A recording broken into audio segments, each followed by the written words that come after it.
Boys, girls, and MBs of all shapes, sizes, colors, and orientations, welcome to the one and only Alec Gunter stream. My name is Alec Gunter, and I'll be your host today, as always. Beautiful day. Glad to be back. It's always a beautiful day when I have chat to show up and support me. Always a beautiful day, folks. But chat comes up to support me. So many chatters, the most chatters. I have the most chatters in my streams, believe me. Give me just a second, I gotta fix my lights. There we go. That ought to be good. There we go. Hello, everybody. Oh, I forgot my hat. My baldness is showing. Oh God, it's getting bad. It's getting bad. What hat do we want today, chat? Let's see.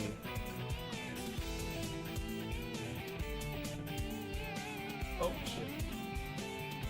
I haven't worn this one in a while.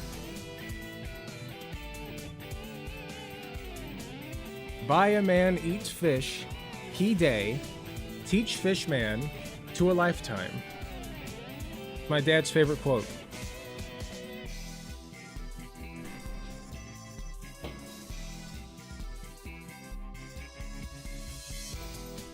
You haven't hit grifting levels of bald yet? I disagree. My baldness is it's pretty bad. Okay, let's be real. It's getting pretty bad. Like, I don't even really grow hair past here anymore. Like, it's just peach fuzz past here. It's pretty bad.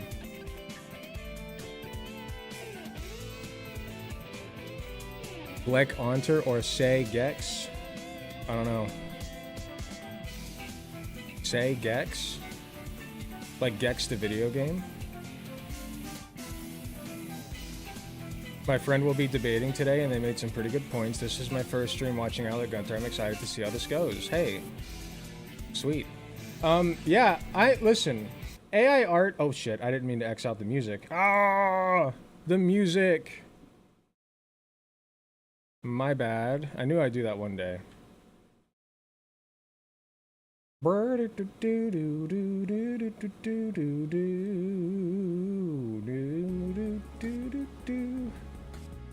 Sorry about that. I gotta say, this is not one of those more pressing issues. I think that in general, AI art is a pressing issue. But, like, for me personally, like, I don't think you're a bad person if you think AI art is, like, fine. Because a lot of people are, like... It doesn't speak to your moral character. Let's just say that. I don't think it speaks to your moral character. I do think it speaks to how you view art and what art is and why we create art. And I think that you fundamentally lack an appreciation for the artistic side of the world if you think AI art is at all legitimate. That's kind of my stance. Anyway, I'd love to dally. It is 4 o'clock, and I told my guests that we would be going at 4 o'clock. So we're going to be bringing them on.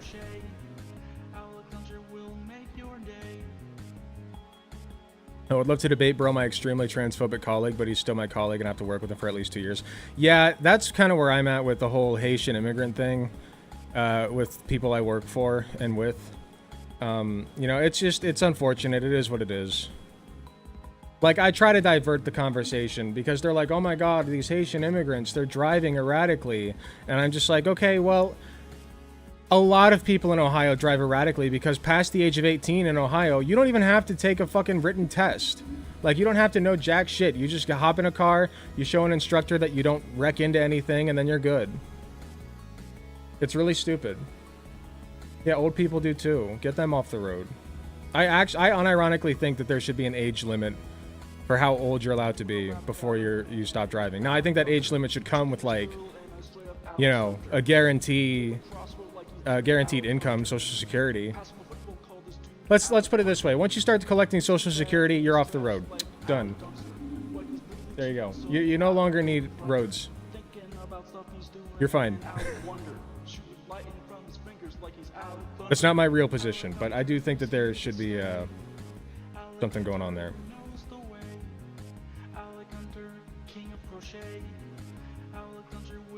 I'm curious about the nuances of a human's art of a robot's outputs, but I'll shut up.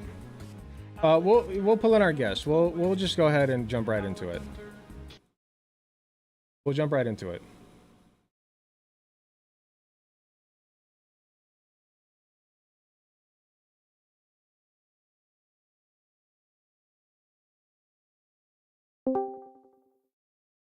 Hello. Oh, hey, sorry. You're fine. I did not. I've been trying to get my tablet to work with me here. Oh, sure. Take your scared time. me. I'm sorry. I didn't mean to scare you. I should have messaged you.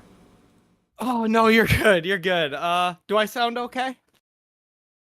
Yeah, I think you sound fine on my end. Chat, let me know if there's any noise discrepancies or volume discrepancies or anything like that.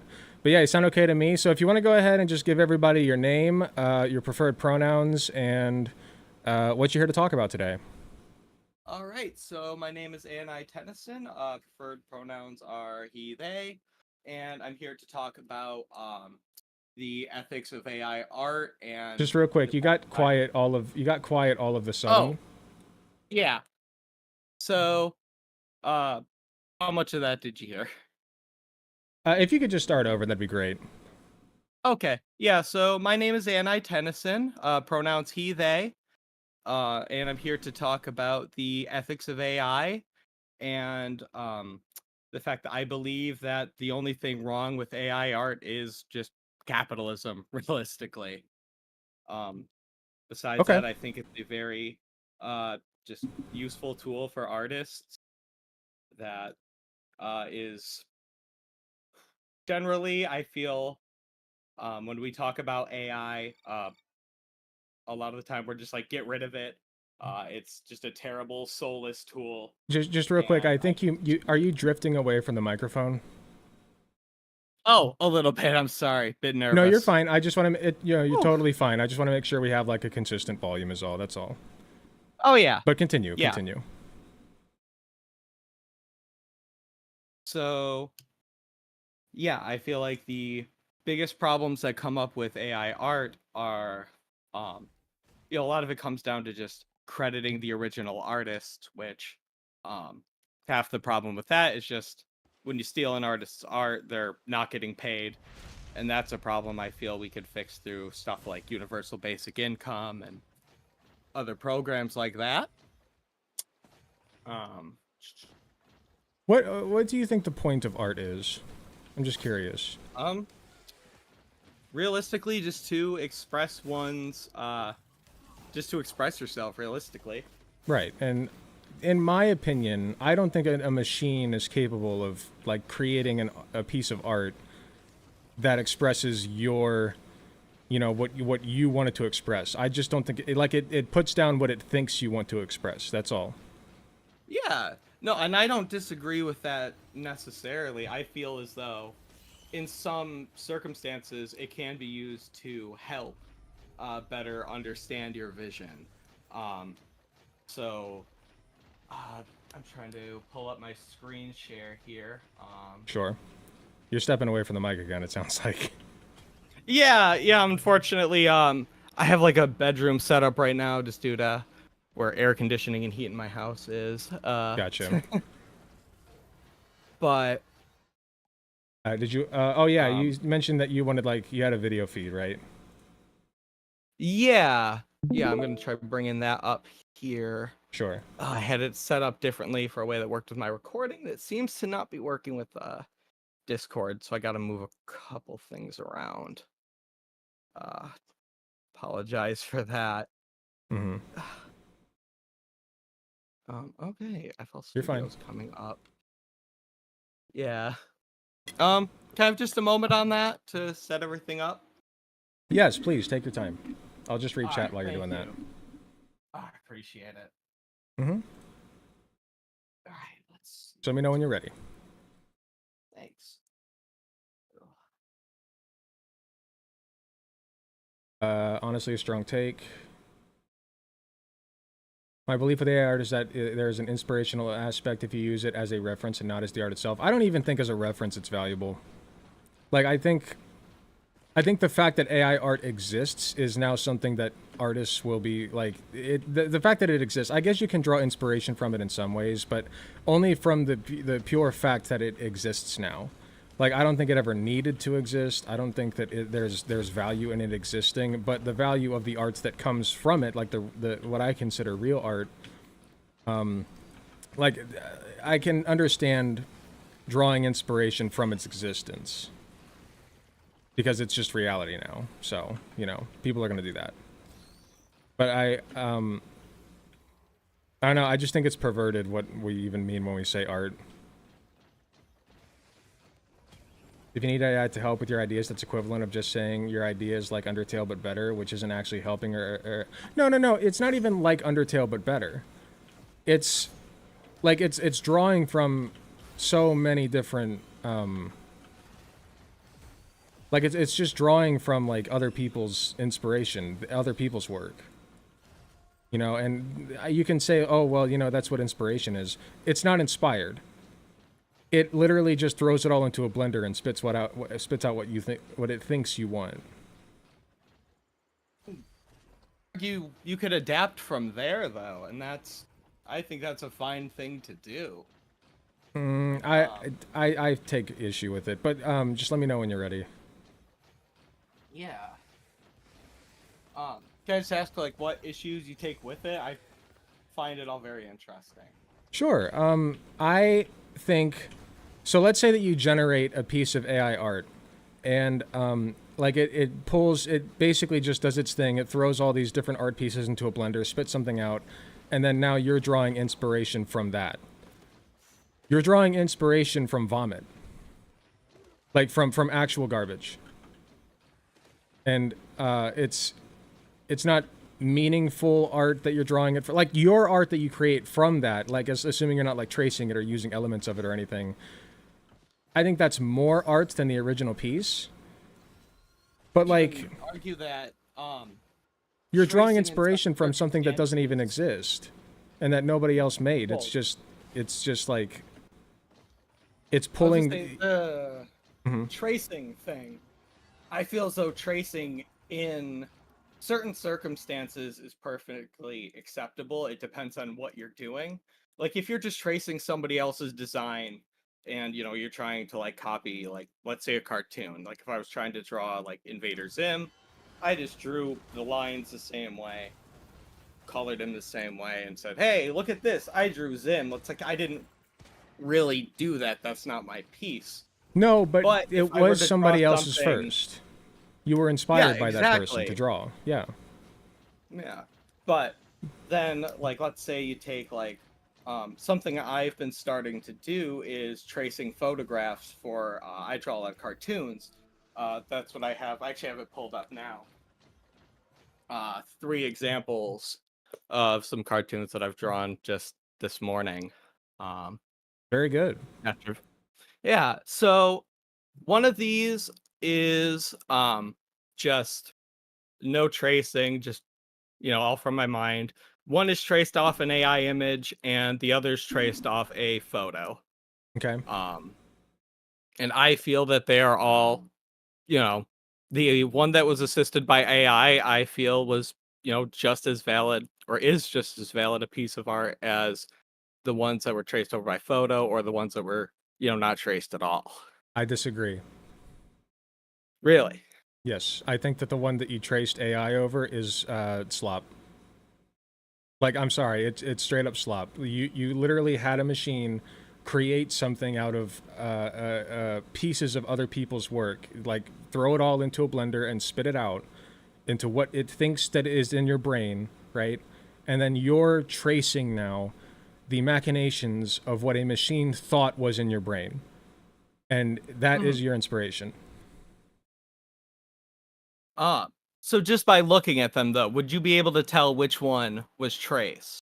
No, and I don't care. Like from the AI. Okay. Whichever one it was, it's garbage.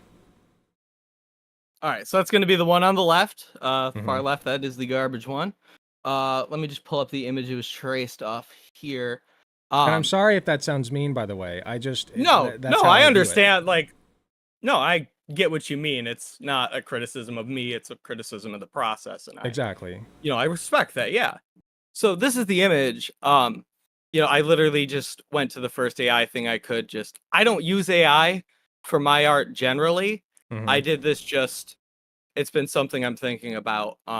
This was a bit of an experiment. So I just typed in emo cowboy because I was having a hard time finding one that really fit like this character that I had in my mind. And this one was close enough for me to, help me put this together. And, you could argue that I could just find, a picture of like, someone with emo hair, someone with, a cowboy person, kind of You are Photoshop them together. you are But removing you are removing the step where your brain, yeah, like you instead of taking what's in your brain and putting it to paper, you are taking something that AI generated for you, tracing that and saying this is my original work. okay. So would it be different if I had found like the original images used to make that AI image, Photoshop them together, and then just traced into the process on top of that? Would Yes. that be There's more all right? creative juice to that, in my opinion. Okay. Then another thing I'd like to talk about and why I feel AI, because yeah, I can totally understand where you're coming from. I disagree, but sorry. But moving on to, Hmm. or not moving on.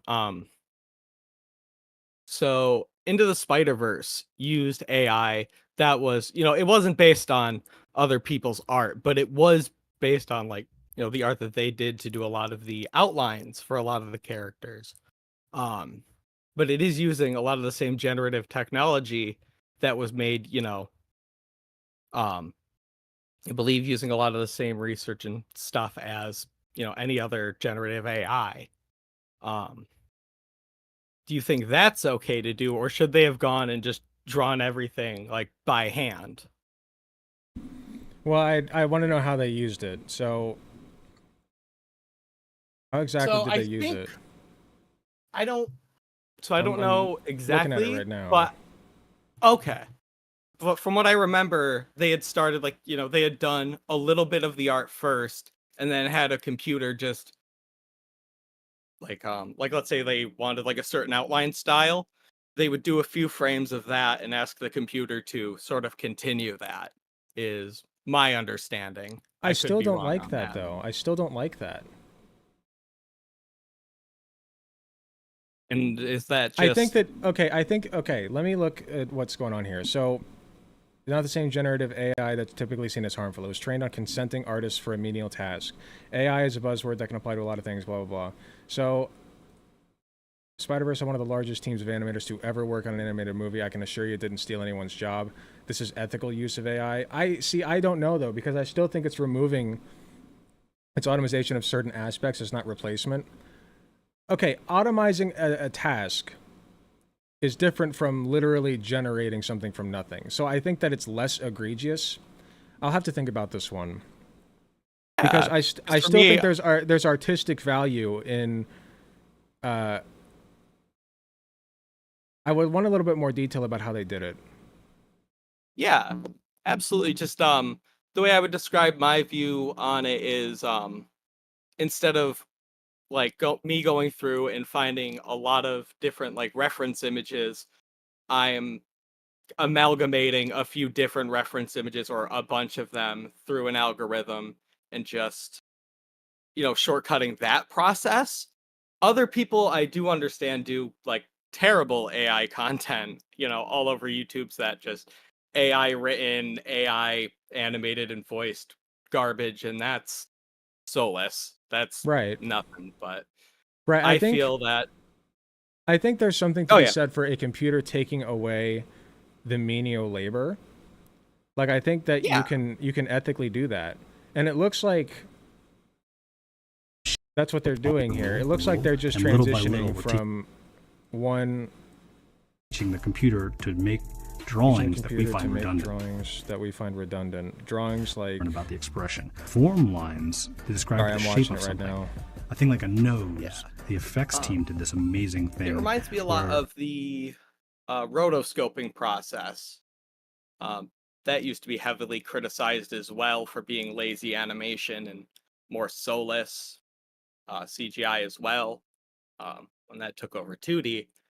Um, but I understand how AI is much scarier, as it does take a lot of other people's work, and in a capitalist society that takes money away from artists. Right. It looks like I have less issue with this. I'll say that because its primary focus is automizing tedious work. Yeah, and that's where I feel AI Or is automating. very, and that's where I feel it's very useful, especially for small artists, or even the person I think you were watching who was talking about making art for their book. Their focus, I would imagine, is in the writing. For them, making an art piece is a tedious project, and I understand that it would be better if they went and paid an artist. But talking to my other artist friends and other people I know, they see AI art and they turn the other way. They won't buy it. So it's just kind of a consequence of what art they use. Like, if they use real art, more people would probably want it, sure, but I don't think it's wrong for them to use AI to, you know, put a cover on a book when the meat of the book is But the cover art. of no, I take enormous issue with this. The cover of the book is a Okay. part of the book. It is a part of the art piece that is the book. That is what draws people into your book a lot of the time. Yeah. Yeah. The thing is, I'm not saying that like AI art is even like necessarily as good or like, on par with it. But a lot of the times with book covers and stuff, you have people just put like text, clip art, call it a day. Like, that's, I would argue, just as lazy. Like, Sorry, just what I spaced out for a second. What's just as lazy? oh, so a lot of covers from like a lot for books, you'll just put text, some clip art, text like, for title, name, clip art, and that's it. And that's like But at the very fine, least, somebody drew the clip art. I agree that that's lazy and in a sense soulless, but at least somebody drew the clip art. That's still inspired by a real person who had an artistic vision, put it to paper, and even if you're stealing that, there's still value in that piece of clip art as art. the way I see then the way I see AI is just like essentially telling a machine to like Photoshop it, change it to something else. Like, you can go into Photoshop and change an apple from like red to blue, but you could also just tell an AI to make a blue apple, and that would streamline the process of getting an image of a blue apple, let's say. But that takes away. But you're not doing it. You're telling a machine to generate something that doesn't exist. When you are the person responsible for making a thing that does not exist. You didn't make that blue apple. I mean, in the same way, like, whether I photoshopped it or I did put it through an AI, I didn't make that apple. I just put it in a computer program. I, made the computer program make it blue. Yeah, you took something. Well, and also usually instead of just quote unquote make it blue, you have a slider, right? And you can decide how blue do I want this. Do I want it lighter blue or darker blue? Do I want other things around to be blue, or do I just want the apple to be blue? I can ask questions like, why did you make the apple blue, right? I can't ask that of somebody who I can't ask that of a machine. Like, why did you make the apple blue? Oh, it's because a person told me to. Like, and so I don't. on that, you can account for those things with AI. I think is what that other person was trying to say. Like, you could say, oh, like, if the artist who wanted to make, the person who wrote the book, they wanted a blue apple, let's say, because it was in the book, they would tell an AI, like, make a blue apple, like, if it needed like a certain background or certain details, like the shading to be a certain way to mean a certain thing, they could just do that as well, and it makes it easier for artists who, don't know how to Photoshop in the same way. Um, Photoshop makes things easier for artists who don't know how to, like, draw necessarily, or, do other things like that. But it's taking what it thinks is in your brain and putting it to paper. It's slop. Like that's not the vision you had. If you don't know how to make something with the vision you have in your brain, you should learn how. The vision I had in my brain wasn't the exact stock image I found to put on the book either. Like, let's say. Okay, what if I am somebody who just wants to draw a cover for a book, but I want to use ChatGPT to write the book for me based on the cover? I mean, I would argue that, your cover is interesting. I would probably recommend that they search for somebody that has a book already made or something, or is looking for that. Why? It is better. I do agree that because collaborative art is inherently better, but like if they're really set out to do it, and you'll get a better piece of art, that way. And I was never Not arguing. necessarily. ChatGPT can draw, can come up with some pretty interesting stories these days. So it's not necessarily that it's better. It's that it's soulless. There's no vision there. It's just a computer generating a prompt based on other things that it thinks is related to your prompt.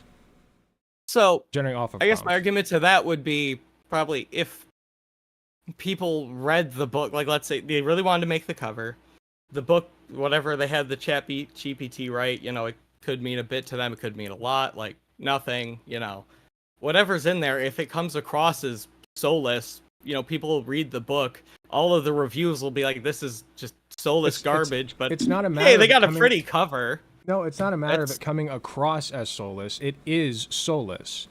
There was no thought or meaning or passion behind it. It's you might as well be staring at a wall instead of reading. Okay. And at least the wall's painted by somebody, presumably. Yeah. So with that example, though, I feel like with making a book cover, you could just do a mock-up, like, because that's just a piece of art, that you would want on a book. You could just, print out an empty book, put it on a book that already exists, just, post the art itself. That example, I don't feel necessarily. A mock-up of the cover, you said? Yeah, like you could you could go on to how there are sites where you can sell t-shirts and you can just slap whatever art on those and they give you a preview. You could do that with a book, and then you could, just get that art that way. If you needed that. If you wanted a physical book, you could just wrap your art around it. So I really don't think you would need ChatGPT to write a whole book if you weren't interested in selling a book, just a book cover. Not a matter of me needing it or not. I'm basically saying that, like, look, I have a book cover and ChatGPT shit out a book for me based on the cover. Why can I not call that mine? It's based off of my work. I mean, you can call it yours. I'm just. I don't think you can. That's fine. That's not your work. I don't think that's your work. That is the work of a machine. That's the work of an algorithm. So I guess it would depend how much it was based on, their art, how much they actually put into it. If they said, literally just give me a book, then, I would argue I'd argue it's soulless. But someone could also be like, they could have the outline for a story in their head and be like, hey, give me a screenplay. Here are all my parameters. And then they can go and, on top of that, proofread, actually build from there. And all you're doing is really, like really weird abstract way taking inspiration. But I feel like stuff like that will only really work if you're already artistically like talented, if you're already it takes out the art. Like, you can have the prompts you like. Give me an action adventure about a man who's down on his luck, and his daughter gets stolen, and then he has to go rescue her, right? And that could be your prompt, and then the computer just like shits out whatever it thinks is related to your prompt based on other people's work. That is not only stealing other people's work, that is not your work at all. Like, all you did was give it the prompt. You asked it to generate a story for you. Exactly, Seagull. I mean, you had the parameters there. I see it as like, it's kind of just like, I see it as taking a bit of the human element out. Like, there are people who are It like takes almost all of it idea guys. Yeah. And I think it's something for people who are just like idea guys, like kind of people like that, to just stop, going to artists who have like actual visions and kind of pushing that. Okay, that's a weird point. I'm sorry. Bit of a That's fine. weird Give tangent me just there. a second. My webcam disconnected. But you Oh, keep you're talking if you good. want. Let me just think. Where was I just at? I'm sorry. No, you're fine. Yeah, it takes. So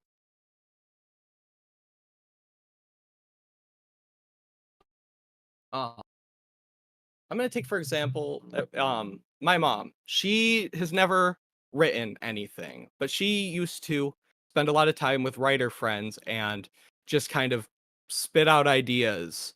And then her friends would go and make these like music videos and stuff. Okay.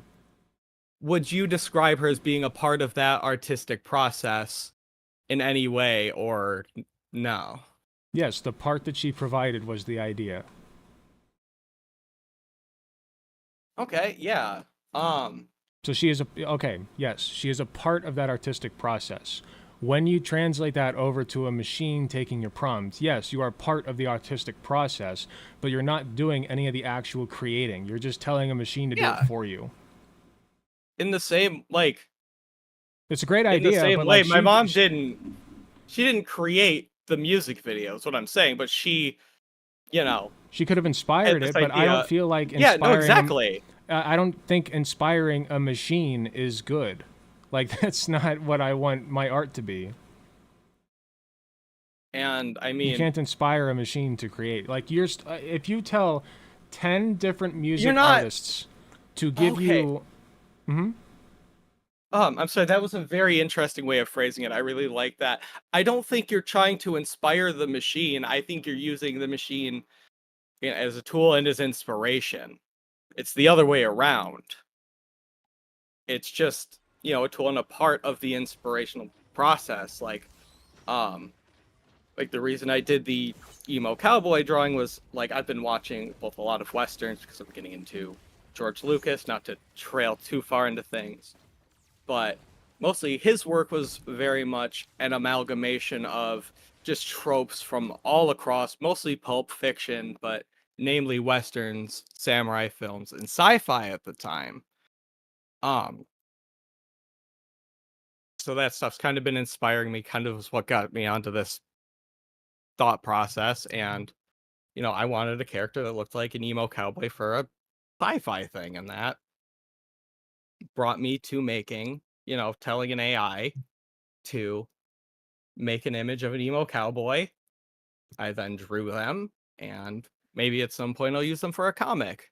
I feel like that's a valid tool in my artistic process. I just disagree. Look, I'm currently in the process of drawing an emo cowboy, okay? Ooh. Okay. And I'm doing that on my own from my brain. It's a very simple drawing, okay? But here's the thing about my drawing. Okay. You can ask me questions about it, like, what inspired you to put this line here? What inspired you to, make the hair like that? Or make the hat like that? Or why didn't you give him spurs on his boots or something? Like, you can ask about the outfit. You can ask all kinds of questions to me, and you can interpret it as well and say, maybe this piece of clothing represents his passion for music. Like, I don't know. Like, there's all kinds of things you can do with a piece of art that somebody draws from scratch. Or that even if they trace it from somebody else's. Like, if you trace it from somebody else's, you can still go back to the original work and say, somebody made this, somebody was inspired to create this, and you can ask that artist what inspired them. And you can also ask the person, what inspired you to trace this artwork? What did you like about it? You know, like, why don't you interpret a couple of things about the artwork that made you want to draw on it? With AI slop, what inspired you to draw on it? Oh, it looks good. It looks about what I wanted, so, you know, that's fine, I guess. It's just, it's lazy, it's passionless, it's soulless. I don't accept it as art. I can't. So you just inherently can't ask those questions about the design I had based off the AI art, but you can have those questions based on the designs that I traced. I can ask you what inspired you to trace it. What inspired you to trace the AI art? What inspired me? Actually, it was your video, that hour-long video where you were talking to the guy about AI art. That's why I did that in particular, but for some people, it's a matter of just getting a reference that feels just right. But sometimes that helps. You drew inspiration from me, a human, not from the AI. Yeah. Yes. Yeah, so what I did using that AI as a part of my process, I feel is valid art. I don't think it is. No? Nope. It's just because I used AI in the process? None of it. Looks like he's about to jerk off. Okay, I'm gonna end it right there. I was trying to give him puffy sleeves, but I'm not a good artist. Anyway. Oh, well, I can't wait to see that. I'm very excited, actually. This was a good conversation, in my opinion. But, like, I look at this and I see something that, you know, I could believe that this is real, that this was a real thing that happened way back in the day, right? Way yonder, like some emo dressed up as a cowboy, and it looks decent. It looks decent. Mm-hmm. But in my heart of hearts, I know, and you know, that this is not real. That a machine generated this based off of your prompts. It's not real. Yeah, it's not a machine inspired. Made the thing. Nobody. It made the thing in the middle. Here's the thing. You cannot go back to a person, like the person who dressed this person up, and say, "Why did you dress them up like that?" You know, what's with the look? Like what's with the eyeliner and the cowboy hat and the, you know, like, why? That I do find very interesting. As something I've been thinking about is I think that we should be able to with AI, we should be able to have, like, every image that went into generating a certain image, like, you should be able to see all of those as well, all the sources. I don't know if there's any AI that do that, but I feel as though that would be a more ethical way of doing it. What would be a more ethical way of doing it? Sorry.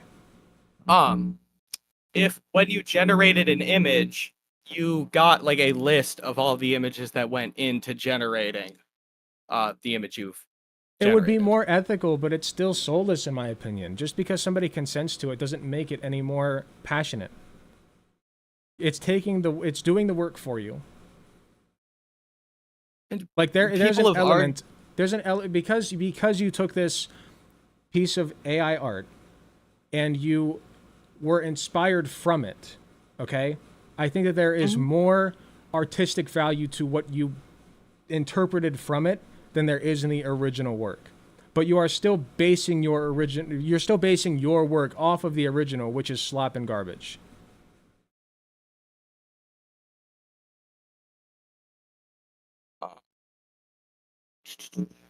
And I don't know why you'd want to do that. Like, take a real model and dress them up as a emo cowboy. Do it yourself.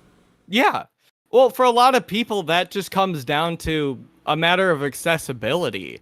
I agree. Like that there are accessibility issues. Whether it be financial or yeah. That doesn't, but So that would just- concede the argument that AI art wouldn't be necessary if Oh. everybody had accessibility, right?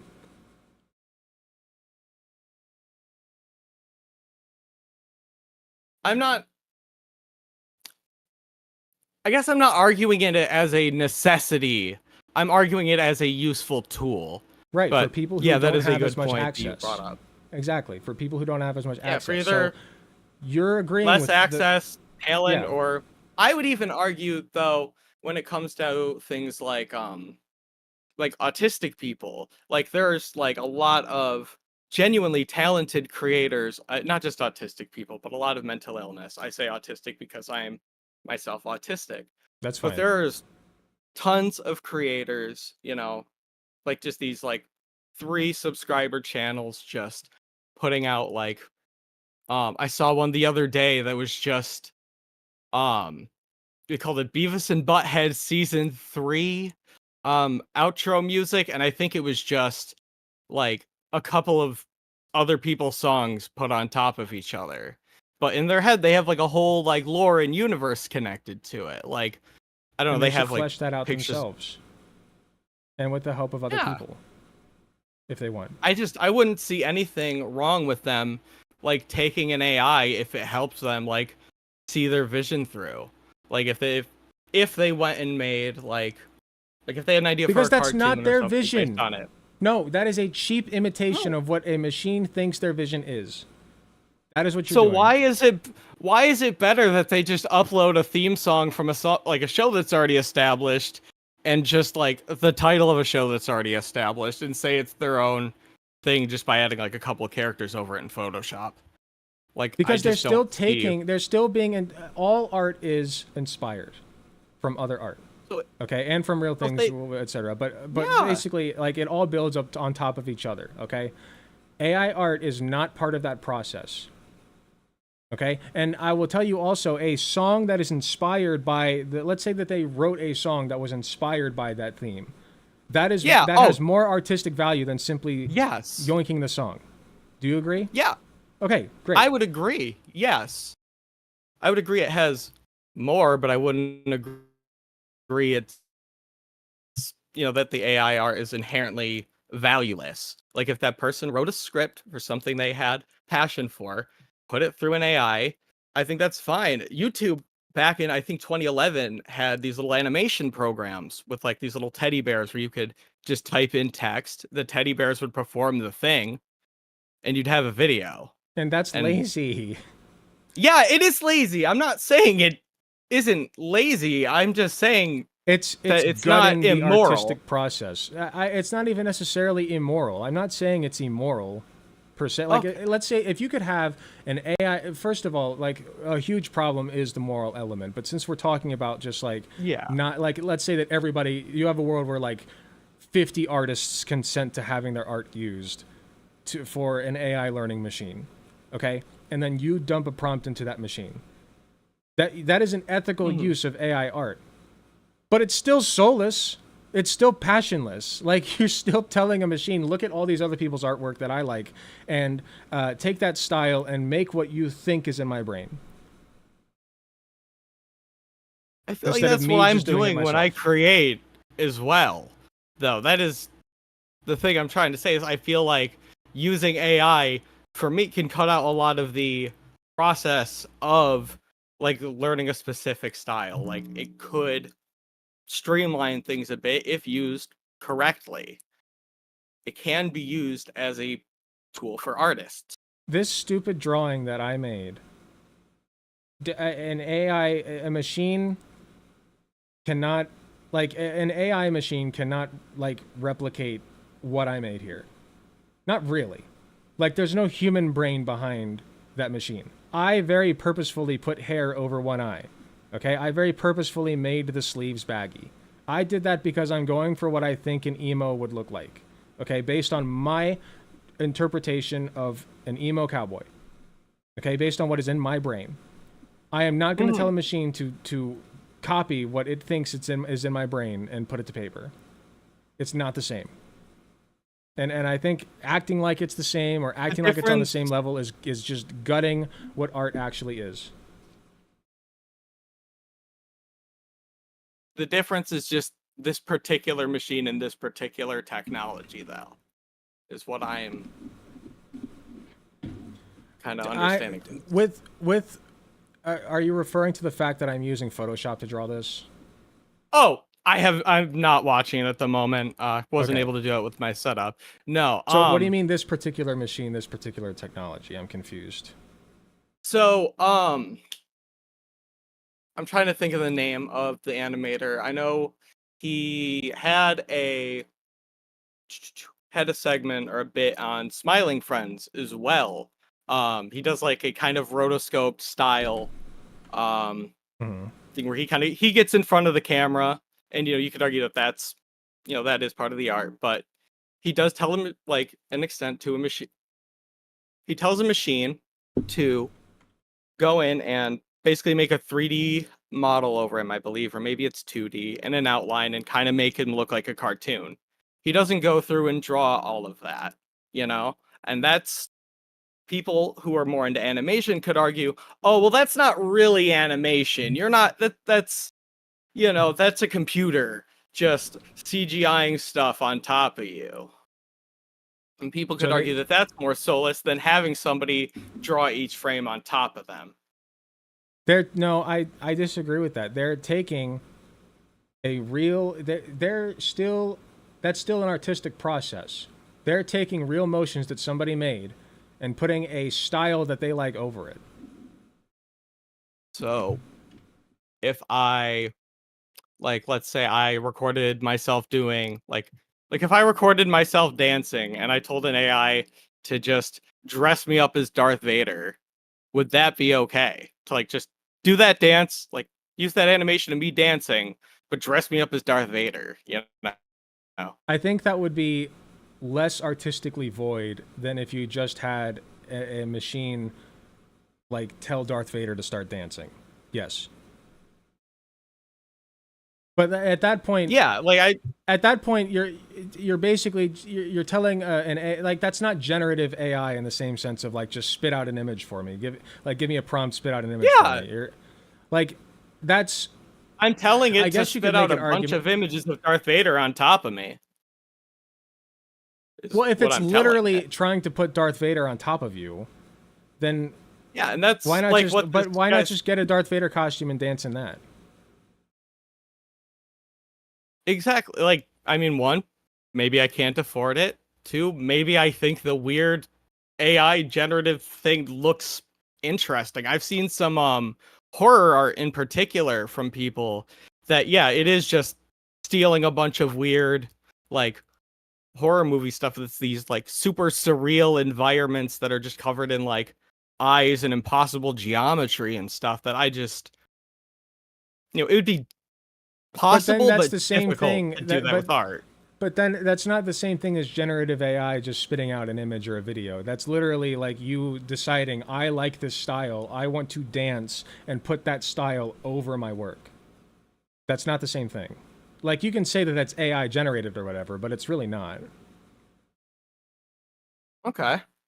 But then I would argue that the art that I make on top of the AI is no longer isn't AI art anymore. It has soul since I added something on top. You're reversing the process.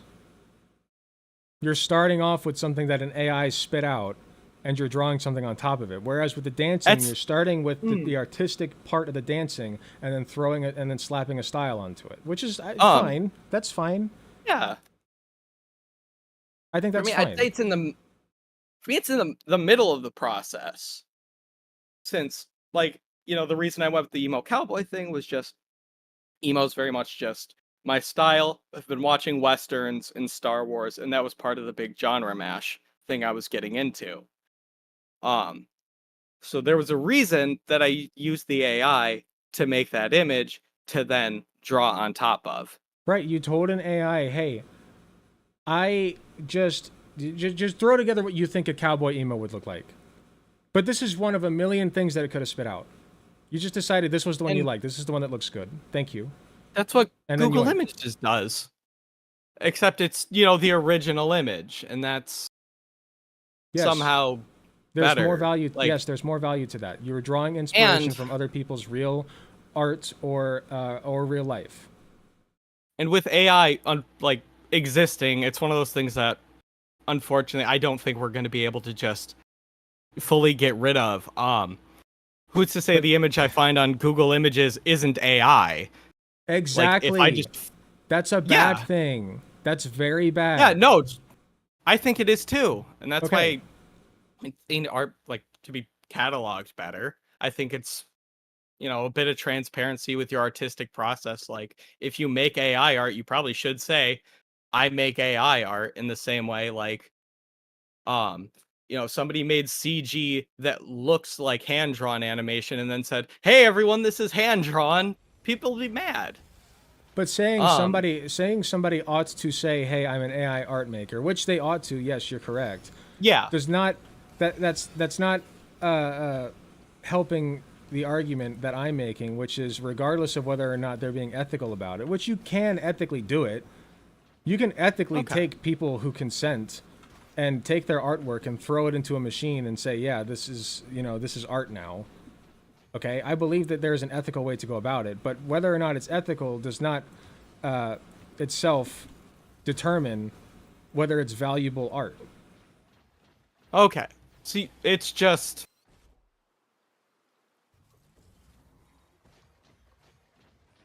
I think that really, and from my perspective, comes down to a matter of taste, really, like what you consider soulless. Because people have been arguing that for different styles of art and animation ever since the printing press. But it's not I a mean- style of art. It is literally just an algorithm spitting something out based on a prompt. People argued that Andy Warhol was just spitting out prints based on someone else's, you know, soup can design. Was he drawing? He was drawing the cans, though. Believe so, but they still argued that that was soulless and not art in his time. And it, to me, feels like a very similar argument. He made every single pencil stroke, and I think there's value in Okay. that. There's a reason that he decided to make those pencil strokes, and you can go back and ask him, "Hey, why did you just spit out like a generic-looking can of soup?" You know, And you can ask You me can't- all those questions about the thing I drew. I can't ask the machine about why it spit that image out. Okay. If you try to ask the machine, it'll just, I mean, if it says anything, if you ask ChatGPT, "Hey, why did you make this piece of art?" It'll just say, "Because that was what I was prompted to make." Can I ask the printing press why it put the ink in certain, like, you know, why it misprinted certain things? Can I ask, like, an art, like, a lot of art is in, like, I know a lot of art is in mistakes, and you could argue that, I guess, could go either way.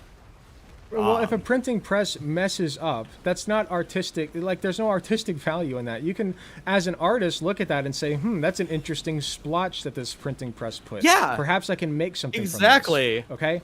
But it's... Yeah, but, and I could look at the interesting, But that's a random that the splotch that AI wasn't even supposed to be there. and if you make, like, That's if you from a took that mistake of splotch the and made machine. it, No, that's fundamentally different. oh,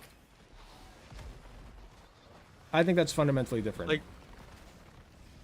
like making art out of a mistake, like, if something happened where they just thought, like, that's, like, the mistake itself just looks meaningful, like, if on one of them with the cans it would No, look like blood was going it's not down that it or something. it's not that it's meaningful. It's that meaningfully it's not trying to it's not trying to dig into your brain and find out what's there and put it to paper.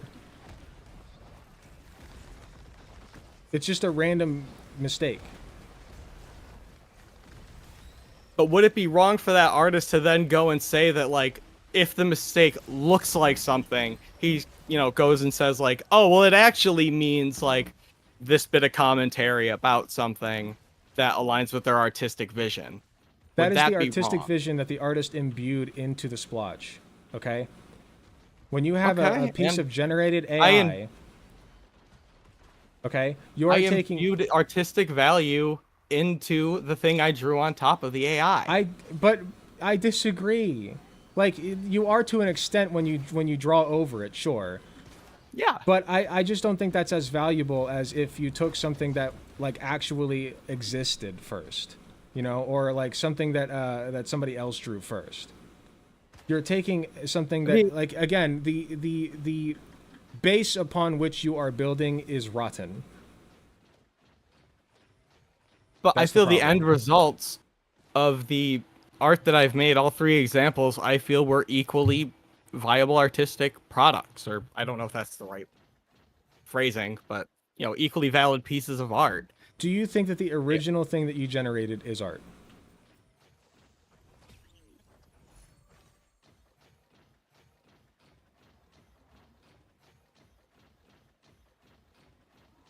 So the thing that I generated in particular, Yes. because it had reason behind it, yes. I disagree. Okay.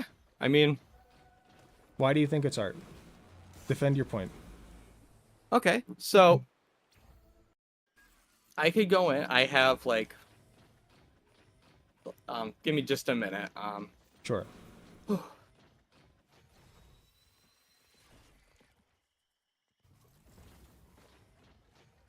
So if I went in, let's say I had like some just really like some important political point I had to make, and let's say I'm just like,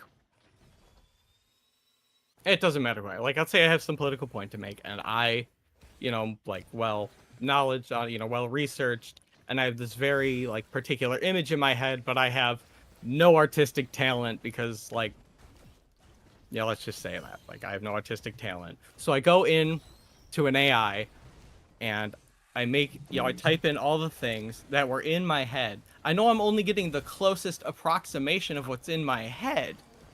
But in the same way, when I draw things, I'm not getting the exact thing that's in my head. I never can. I can strive to get closer and closer to But that you're making vision. But you're still the one making it. And I could strive to like make the AI, like I could strive to make better prompts or whatever on there, which some people do, or I could use those as a base, the AI things that I've generated, A rotten base. bring them over to something like Photoshop. Okay. It's a rotten base. You are Why- taking machine vomit. It's rotten. It's soulless. Is like, Yes. We're talking about like- art, man. yeah, I'm trying to figure out why Like- it's inherently soulless. Like, that's why I'm confused. Like, Because why a machine, anything that ever touches it. because a machine spit all of this art into a blender or shoved all this art into a blender and then spit it out. That's what we're working with. You're not working with like some other major artist piece of inspired work where each line was like, put there for a reason, or maybe it wasn't put there for a reason. Who knows? Like, it's the artist's work, and you Yeah. can interpret that as you will. And maybe it's a lazy piece of fucking work, and the artist put absolutely no time or effort or consideration into it. But guess what? They still made it, and there's still they still had a reason for making it. I'm interested in that reason. Whereas a machine making something is just, oh yes, yes, master, I will spit out the thing that I think is in your brain, and then it spits it out. And I don't value that. I value it as just something like a tool for conceptualization and like a middle part of the process, not the end all be all. Like, Why? You It's- just said that it's art. I didn't say that it was art. I was asking why it wasn't. I asked why you, AI do you art and anything it touched. I asked you, Okay. do you consider the what you originally generated to be art? And I you said considered, yes. I considered the one that I made there. I consider it a part of the artistic process. I don't consider it the final piece. In the same way, I don't consider my sketches or my references the final piece or like the art that I'm going to publish. I see them as a part of the process. Why don't you see that? Why don't you consider that art? Yeah, it's the same reason. It's not. I don't consider it the final artistic product. I see it as a part of it. That's, that's what I'm trying to say. I don't see the AI thing there in the middle. I see what I made based on it as art, and I see what I was thinking about and feeling going into it as a part of the artistic process. Okay, it's part of your artistic process to tell a machine, hey, I don't know how to conceptualize this better without you taking bits of art from every other, from a bunch of other people and blending it up and spitting out what I prompt you to spit out. I am incapable of doing that, so I need you to do it for me. I mean, part of the I am process? incapable as a... I see that as streamlining the process of going through and seeing like going through 1,000 different reference images. It's So I do streamlining feel it, but that it's also making it inherently less valuable as a final art piece. You are taking away inspiration. I see it as less valuable, like, like you're probably you're going to be learning less using AI, but I don't think it's going to make the final product like better or worse if you use it, as a part of the artistic process. I think there is intrinsic value to fleshing out the best you can what is in your brain. How they're using whatever processes you need to. That's not having a machine spit it out with prompts. Like it's literally doing the heavy lifting for you. It did all the heavy lifting. You said it yourself. You traced it. I traced that one to get a design, but I would argue that it doesn't even look like the original right, and the design AI was based image. on but it's based on it. It's just based on, like, if people are like, hey, what inspired this particular design? You can be like, oh, well, the AI Han image Solo. looks cool. Han Solo's vest. Then why not look Han at a Solo piece in of his work? vest. Then why not look at Han Solo and draw from that? I would respect that so much more. Because it was difficult for me to visualize him as emo, and this helped me kind of then visualize just go into Photoshop and draw on it a little bit. This make it streamlined your own. process of that. This streamlined that process. It enshittifies the process. It enshittifies it. Enshittifies. Yes. It enshittifies it. So it's all because it's all vibes, really. In art, kind of, it yeah. I mean, kind of. I mean, in art, yeah, okay, yes. I know that art is all vibes, yeah, but again, that's the same Yes, the vibes arguments are off, that were you're right. used. Yeah, the vibes were off was the arguments used against CG animation, especially like in the 90s and into the early 2000s, stuff that was used for. Sorry, bit of dry mouth, but it's the same kind of criticism that's been used for But different. there's still a brain mediums behind. all through But there's still a brain behind each part of why something in like 3D animation looks the way it does and acts the way it does and moves the way it does. There's no brain behind it when a computer does it. The logic behind it is they took all of the reference images that were out there, and they took your and told a prompt, computer give you the best. to make it. They tried to find. Yeah, they tried to give you the best reference in a way. An algorithm like Google Images tries to give you like the closest thing that you search for. You this are putting is just the heavy lifting of the artistic it's process. a Google on the machine. Images blender, and I just don't see anything wrong with that. Because you're again, cool. once again, the crux of my argument is you're putting the heavy lifting of the artistic process on a machine, when that should be your doing. Like the machine can streamline the process, but telling a machine to spit out an the image machine was based a on prompts is not 1 minute streamlined. part of an hour long process of that. Like I don't care just how long making it that took. image. It doesn't. Okay. It doesn't matter if it took a minute. It doesn't matter if it took 10 hours to generate that. It still generated it for you. It did the Then heavy why lifting. does it? It did the inspired part for you. A machine did that. It did? Yes. It's the one that inspired was part thinking for you. about emo cowboys. The one that had been thinking about You like told it to think Star about Wars emo and westerns cowboys, for yes. weeks. You told it to think about emo cowboys, and you told it, "Hey." So I didn't do this it, is but what's I on didn't my do mind. the original thinking though. In the same way, I wasn't the one who figured out how to make a computer turn an apple from red to blue. I didn't figure out how to code a computer to do that. I downloaded a program that helps me do that easier. You're right. The alternative is I could draw an apple and color it blue.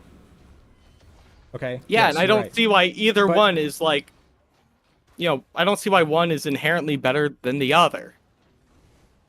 Using a tool to streamline a process is not the same as putting all the heavy artistic lifting onto a machine. You're not putting the heavy lifting on by okay. So you took a very simple scenario of turning an apple blue. Yes. Okay. Yeah. And I think that imbuing the piece of art with your labor, okay, rather than just telling a machine, hey, generate a blue apple for me, is valuable. Yeah. Like, I would say, like, if somebody went and painted an apple, yeah, I would probably have, like, a blue apple. I would probably have more respect for them than somebody who went and found a stock image of an apple and then used the slider to make it blue. Sure. In the same way, I'd have more respect for someone who did the slider thing than someone who used AI. Okay. I'm just saying that, like, I don't think that, like, once we hit the point of AI, that's the no return, you are just artistically invalid now. Anything on top of that is rotten. But why would you have more respect for that? So I would have more respect for it because, there was more time and talent put into it. Yes. Of course. And that makes vision, sense. Right? But and in vision. Yes. Oh, if you paint an apple, less so than vision. If you paint an apple from scratch, and paint it blue, right? You can put all kinds of details on it. You can make it your own, right? If you grab an image from Google and then use the Photoshop tool to make it blue, you're correct. One of those has a lot more artistic passion and process put into that, okay? I'm saying that the AI generation is like zero, okay? You are operating on zero artistic passion and process. You're literally stopping at the idea phase and saying, I want a blue apple, now you make it for me. You're whipping a slave. You're whipping a machine slave and saying, make it for me now. Whereas at least with the slider, you're still going into Photoshop yourself, sliding the tab over to blue until you say, you know what? This is blue enough. This is how I like it. At least you're doing that. Whereas with the AI, you could go in. Oh, that's not blue enough. Click. That's not blue enough. Click. The apple that's is not blue enough. Slide. Click. That's not blue enough. Slide. The apple. Yes.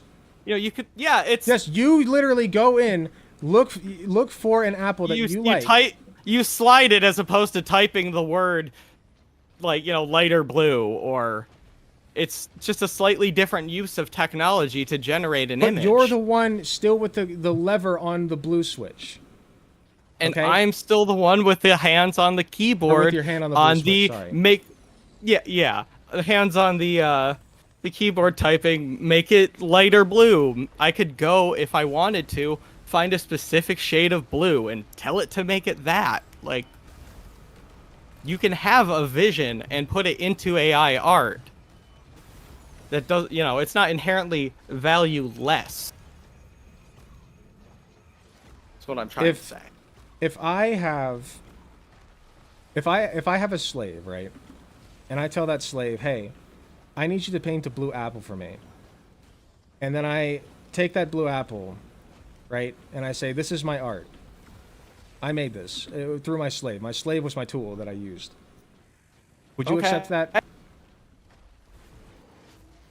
In the same way that I don't accept writers as a lot of people say writers are the creators of shows. I don't use the word creator for TV shows and animation because no, the real artist there was the slave creating the thing. Right, just like the real artist was the machine. In the same way, a creator or writer, in the same way the real artist was the animators over in Korea or whatever in a lot of cases for adult animation and animation abroad. Well, you're talking about a very complex artistic process. Yeah. So they're sending it to other people, and I don't see why that's any different than a writer creator claiming I'm the creator of whatever show, I'm the creator of Family Guy, when all the animation was done by all these people who were probably Yeah, people that I they know, selected. their conditions don't matter. All these other They're- people. They're people that that person selected to do the job, ideally, or at the very least, they selected somebody to select those people. Like And- they're at the root of what is happening at each part of the process, and all of the different pieces Yeah. are put in by humans. Okay, who And who have the person- a collective vision they're working toward. I was the person who took the ideas I had in my head. For one design, for a character that I had a lot of other ideas for, was like, give me an emo cowboy because I'm struggling to draw an emo cowboy. And then I drew on top of there. I think that's, I don't think that's soulless. The soulless part is that you told a machine to generate an emo cowboy for you. You whipped your machine slave and told it, "Hey, I can't." Does my make okay. emo I cowboy." don't. The thing. Does the machine have feelings though? The It's machine, not a matter like- of it having feelings. It's a matter of you whipped your machine slave and said, "Hey, make an emo cowboy for me." And so I can Sony be whipped their inspired by machine slave and told them to draw all the outlines in the movie for them. Draw the outlet. No, you're What- literally okay, generating okay. an entire piece What of if art. I went in? What if You I went generated in an entire and I image, found? man. What if I went and I found every single reference image individually, like just based on my tastes and preferences, ran it through an AI, and used that for inspiration? I think that's Would okay. that- You ran it through an AI and you got a slightly different image. Is that what you're saying? Like, let's say I took just like a whole library of art that I like, just thousands of images, and I used that only as my data set because it's all based on my tastes, preferences, real art. I know all the history and everything behind all of this, and I ask an AI to generate something for inspiration based on that. Okay. Is that immoral? Is it immoral? I don't. As long as you get consent from. Or not everyone. This immoral? is- I think there's a little bit of inspiration there because you liked those pieces of art, and there's a reason and there's a rhythm to Yeah. why you selected those things to train the machine off of. Sure, but you're still at the end of the day throwing all of these things into a blender and saying, yeah, these are the things that I like. Here, machine, make something out of it. Like you're still In a way, making the that's what I- machine doing. You're still making the machine do the heavy lifting of the art.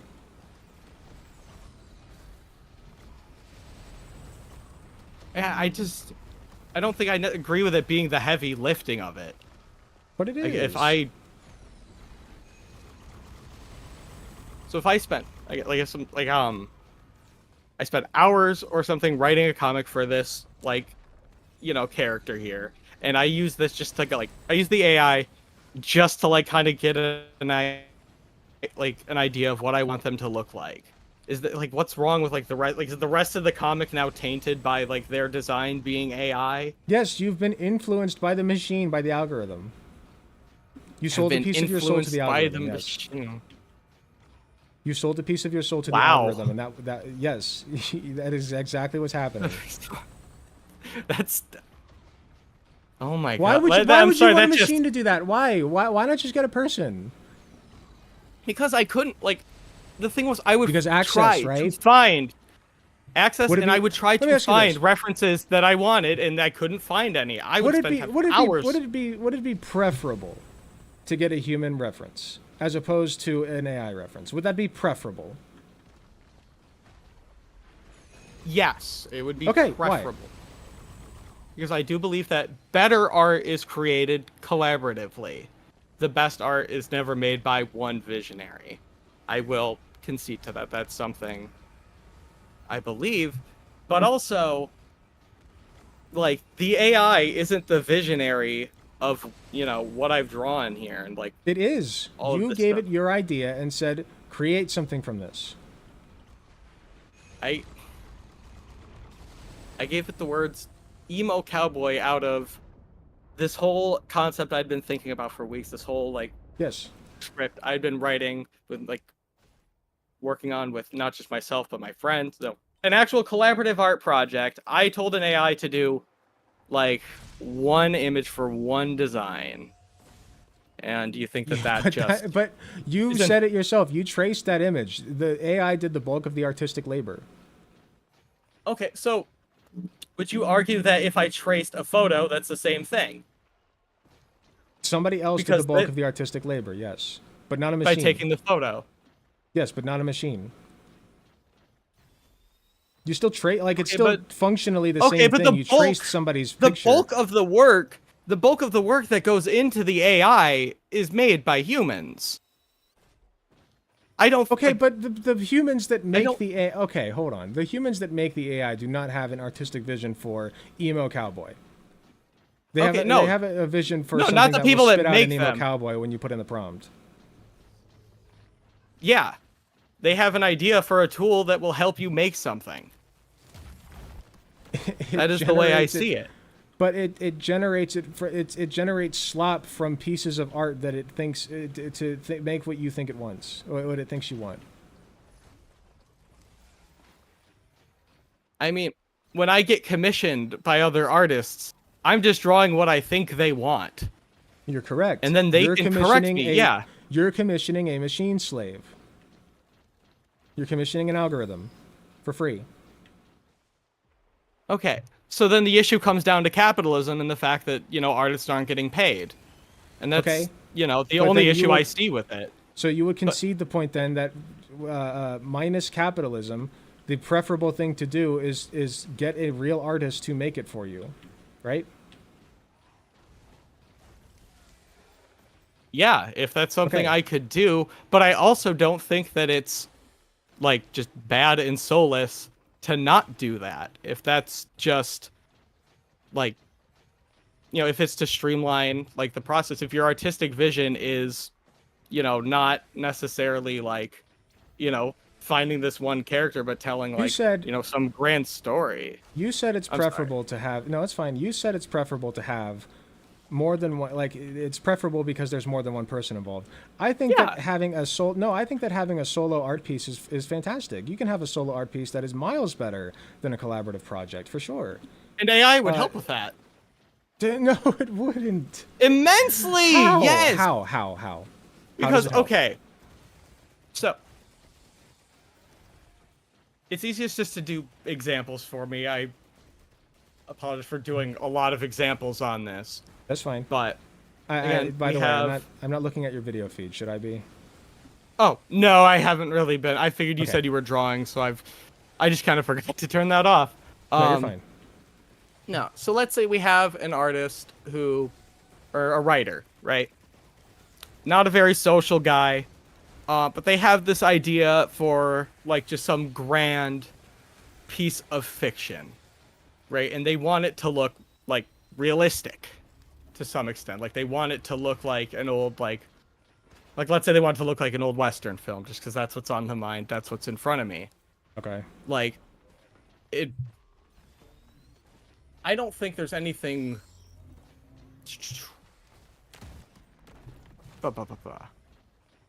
So for that person, I don't think there's anything wrong with them. Like if they wanted to, like, let's say, like, take some footage from like old movies, draw over it, make something, right? One, that's fine, obviously. But then, like, if they told, no, sorry, I'm getting a little. My first time doing something like this. Okay, And, that's fine. No worries.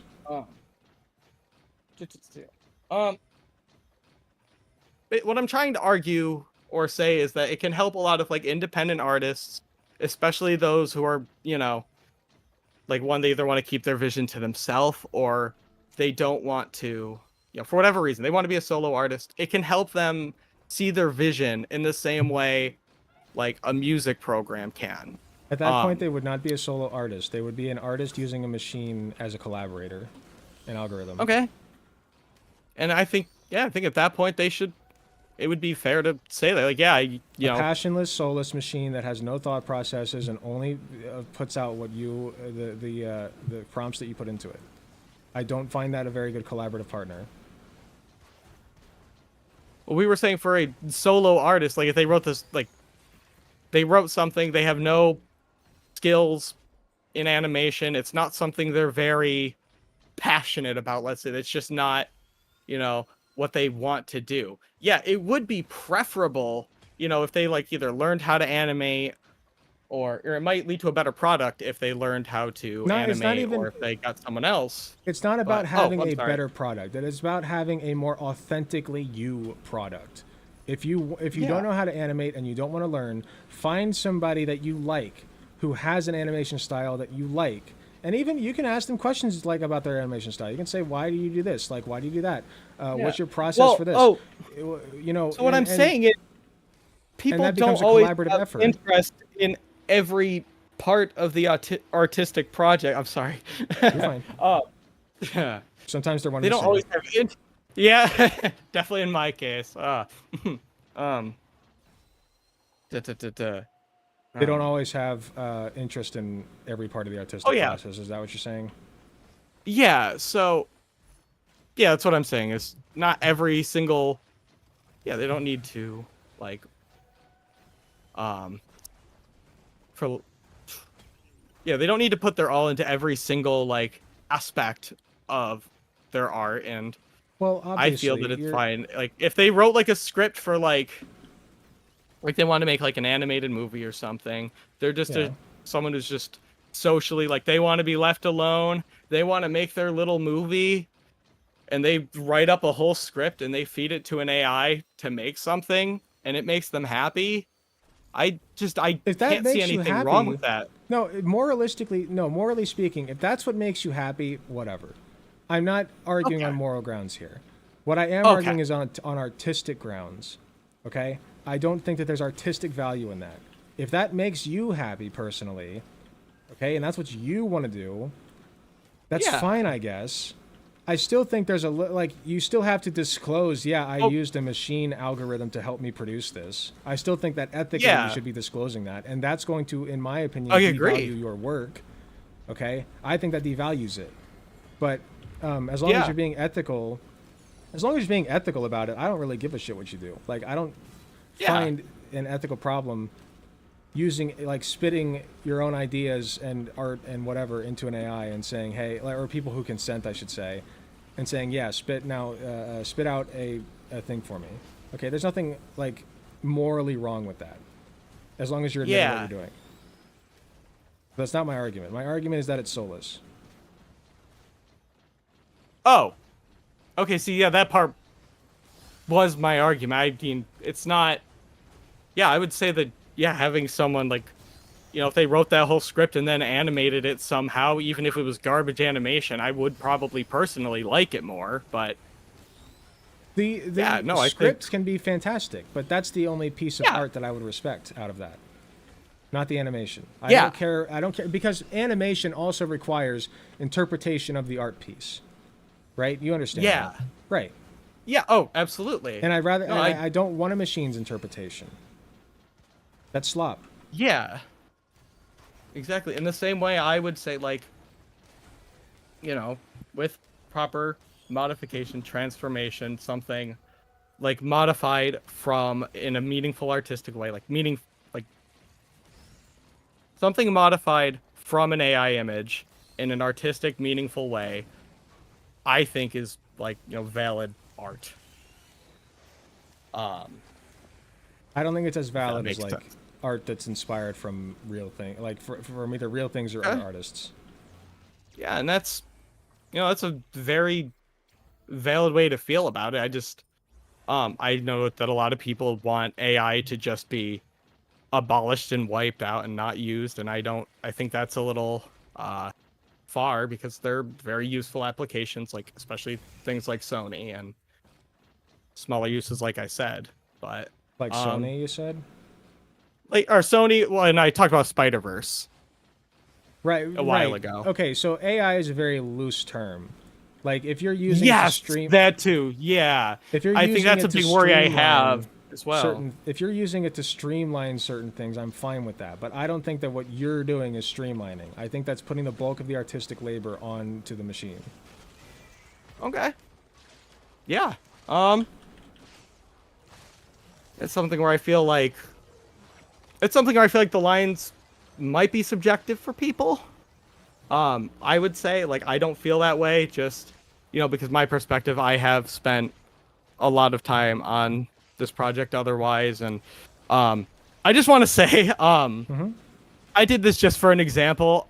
This is my first time doing anything like with like tracing AI art. It was an experiment. Okay. Just yeah. Just I know a lot of people have opinions on that. But yeah, no, I think I. Sorry, where were we? No, that's fine. I think I was saying that like you're putting the bulk like with your AI example of like tracing the emo cowboy. The bulk of the artwork artistic labor went onto the machine, not you. You didn't make that.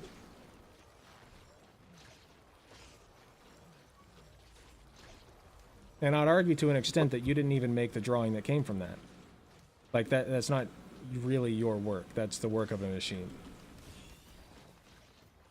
Okay, and I guess from there, if somebody made artwork inspired by, like, you know, inspired by that, like the artwork that I made, just the drawing there, would their art also be tainted by it, even if they didn't know that I used AI? Yes. Even if they didn't know? Really? Now we're getting to the crux of the problem. Yes. Because when you trace it back, and the inspiration is an algorithm, that taints art. That taints the entire artistic world and process, yes. Okay. In what way? I'm actually very interested. Because you're drawing, again, you're drawing inspiration from an algorithm. I mean, is it just like... The root of the inspiration, if somebody were to take your art piece and say, wow, that's pretty cool, and then make something from it, that now... everything that comes from that branch that you created with your AI generation is tainted. So even if they were solely inspired by the things that were over time, it can be watered down, right? Like eventually it becomes art again. But I still think that there's always going to be that one piece that was tainted, and I don't like that. Okay, yeah. I can understand where you're coming from on that. I'm gonna say I feel like though with like the art I did, there's again enough change. There's like specific artistic details that are like solely just things I do in my style. And if someone were to be like inspired even by just that, I don't feel like their art would be soulless. I would argue that mine, you know, isn't, but that's, you know. But you okay, so I know you're not going to. I'm gonna go back to this. You agreed with me that having some, like, if you were to have somebody who actually, if you commissioned somebody to draw a emo cowboy for you, that would be better than generating it through AI, yes? Yeah. I just want to get okay, we're verifying that, yes, that would be better. I believe the reason that that is better is not because there are more people involved. The reason that that is better is because there are strictly people involved. Okay, you didn't put the artistic labor onto a machine, you put it onto a person, and you collaborated with that person, and you took inspiration from that person's artistic design. You can't do that with a machine algorithm. It's not a matter of it being more people, it's a matter of there being people. I mean, no people made...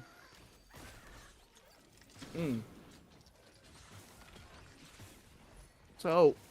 I guess I start to think of things like in animation. I don't know how familiar you are with particle effects. You know, when you do sparks and things. Yeah, you don't really go through and like, you know, you just type in some like you write some math, some code to make those work. You don't go in and choose where each little speck of dust is going. You're correct. To I save think time. There's a bit of a spectrum here that we're working on. Yeah. And I think after a certain point, the spectrum falls onto, the machine algorithm did this. If you use an algorithm to generate sparks, you are taking a menial part of the process. Like that, you can call that AI if you want, but that's a loose use of the term. No, I wasn't arguing that was AI. Right. I was just using that as a another. You're taking a menial part of the process, a tedious menial part of the process, and streamlining it. Okay. Yeah, I'm fine with that. And and for me, someone who is, I did, I've done a lot of art. I've done art like my whole life. It just sometimes it felt, it seems like it could be easier to streamline the process of finding like a proper or fitting reference image by using AI sometimes. Is what I'm saying. But at that point, like, I still think it would be better to commission somebody for a reference image, ideally. I'm not saying that like everybody has the money for that. I'm not saying, like, I understand why people use AI for reference images rather than spending a crap ton of money on an artist to do it for them. But I still think there is less value in that work because you are drawing inspiration from a machine. Yeah. Yeah, I guess I could see that. So, like, if you want to argue that, like, oh, well, under capitalism, people are going to do this. Sure. Under capitalism, people are going to use the most convenient tool at their disposal in order to both make art, right? Like, generate art that they think they can sell or whatever. Like, capitalism is a huge problem in this, is my point. Okay, I understand that. But minus the capitalism, I still think it is better to find inspiration from other artists than it is from a machine algorithm. But would you think that the machine algorithm is useless? Would you say that? I mean, if you break it apart and like analyze what like the tools that were used, I think the way that it's used is useless. Let's put it that way. Like generating an image is useless. Yes, I think that is completely devoid of value. Okay. Similarly, what about the generation of music? I know on YouTube there's just entirely I just don't like AI art. Any form of AI art, books, music, physical art. Are you familiar with Vocaloid? That's a bit of like a, Yes, and that's not AI. It's not the same thing. I mean, but to an extent, they have, you are synthesizing voices. You're not the person that saying it. You just told a machine what words to do in the same way you do. I mean, I've never used Vocaloid, so I don't know exactly how it works, but I feel it's similar a tool to text-to-speech, where I hope text-to-speech and stuff like that doesn't replace voice actors, because, when a voice actor is doing a good job, I feel like you can tell, and the art's better for it, and there's, people behind it, and I think that is a good thing. Yes. But I also can see the application of, stuff like text-to-speech and very, like, menial art. Like, when I say that, I'm talking about stuff like advertising. Actually, I think generative AI in a better world... Well, actually, in a better world, we probably wouldn't have to deal with advertising. But, I think it would be a great thing to use for advertising if it wasn't for the fact that the alternative was artists go hungry. Like... I would love if artists were freed up to not do that kind of stuff. I don't want to pollute the landscape with AI art. Yeah. Like, even with advertising, I don't want to do that. Really? No. I would argue, like, stuff like advertising and, like, corporate training videos are already so soulless that, like, for me, just as someone who is familiar with animation, been, doing stuff since Flipnote in 2011, when I would watch, like, the training videos I'd have to do at work, and, like, I could kind of tell how they were animated. It was kind of, like, soul-crushing because of how long they took and how, like... of course, I was kind of projecting a bit, but, I wouldn't want to be the person that has to sit there just making, like, these corporate videos. Like, these corporate, like, oh, here's how to not be a terrible employee. Sure. That's not art. That also might be capitalist. First of all, that's not art, and second of all, okay. like, and I think that's a useful place for AI to draw from art to use for, other means, perhaps. And I just don't like. Why I don't want a machine like, let's say that, like, I'm a nurse, right? So like I have to do CPR training. So like, Yeah. I don't want a machine generating what it thinks CPR is. You know what I mean? Like if you want to like make an AI generated animation, but like then there's the ethical problem of you're still drawing from other, like you're still like stealing other people's art in order to make this animation. There's no getting around that, first of all. Second of all, let's say that you could make it completely entirely ethical and use it strictly for like a practical purpose. Okay, I can see that. That's not art. Okay? I still don't like the precedent of polluting the landscape with AI art. And it's just the very, I'm not trying to say this is an insult, it's the only way I can kind of word it. Just It's a fine. very Go ahead. anti-machine sentiment. It's not anti-machine. It's not. No. I'm not anti-machine. I'm anti-machine. No, I know that's. I'm anti-machine creating my art. Yeah. Well, another thing I viewed as similar to, it's like synthesized music. It would be better to have an actual guitarist, a pianist, or a drummer, but a lot of people who are just singers just, put some things into an algorithm. I think Wesley Willis was one of my favorites. He just turned on his piano, like put whatever songs were in there like by default most of the time, and just started like recorded just screaming, singing. He was hilarious if you ever get the chance to look him up. Rock and Roll McDonald's is one of his more popular ones. I don't know if you know that, but he put out just hundreds of albums of him just doing that. Like, he'd put the default music on the keyboard, just start singing about whatever's on his mind, and put it out there. And he got a lot of like insults and like was treated terribly by labels because like, yeah, the music isn't marketable or necessarily the most like enriching thing artistically, but it still made him happy, and a lot of people love his stuff. I think that I want to bring up so many song names. I think that they make like, me happy. There's a but they're difference. terrible, So that's more using like a computer generated sound as a tool, right? Like it's still he it's a tool in streamlined the process.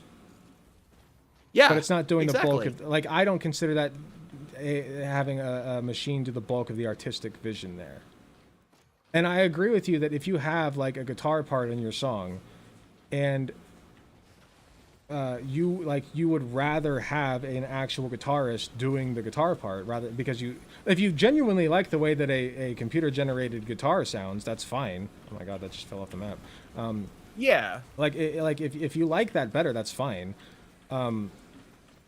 But like, if the preferable alternative is to have an actual guitarist playing it, I think that you should strive for that. That's your vision, because otherwise you're just selling your vision short with a machine.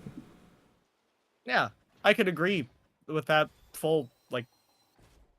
Actually, it's just I think that for people who can't, it's a good thing to have. Just a good, like, I don't want to say like crutch or training wheels, just it can be used, but it's not the preferable route.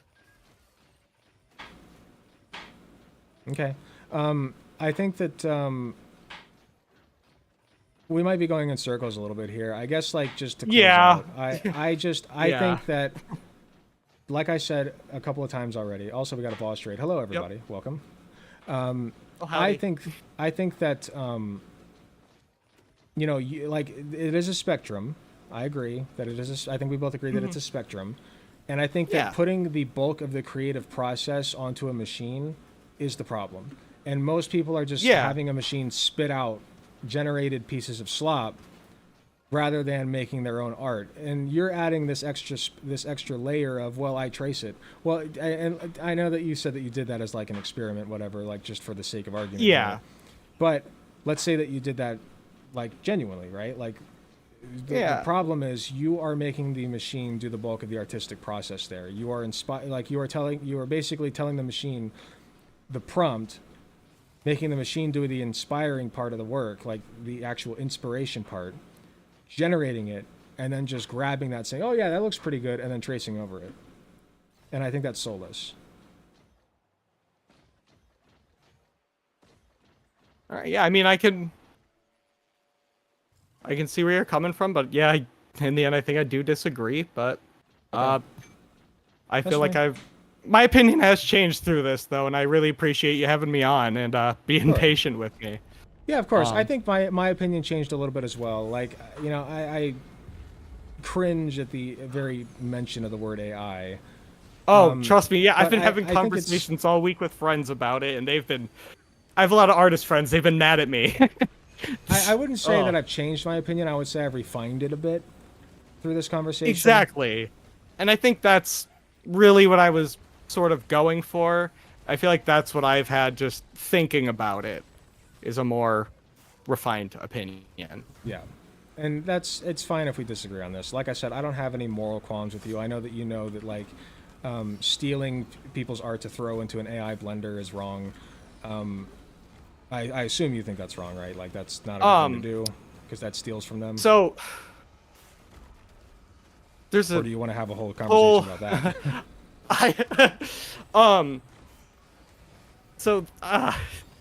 I am very much in an ideal world. I think we shouldn't have copyright because I think there's a lot of merit in transformative art, and where we draw the line is very prohibiting for artists. This is something I'm not as researched on. There's a YouTuber. Am I allowed to say the S word? S-wordy kickflips. What, shitty? Yeah. I was like, I'm not sure what swear words I can fine. say on what platforms. Yeah, No shitty slurs, kickflips. just no slurs, yeah. Yeah, I figured, but I don't. I wanted to be safe. I appreciate it. Yeah, shitty kickflips. There was someone I was watching who, I think they were talking about copyright abolition, and I found it very, interesting.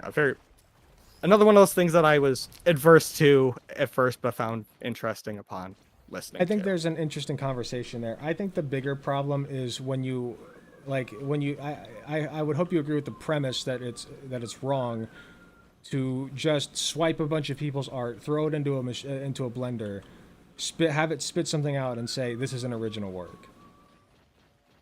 Oh yeah, generative AI, yeah, directly I think is bad, and just when used like that to claim other people's work.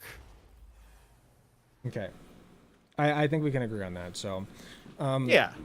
Is there anything else that you wanted to add? No. Thank you for having me on. It was a really good time. Yeah, absolutely. I appreciate you coming on. I think that was an interesting conversation.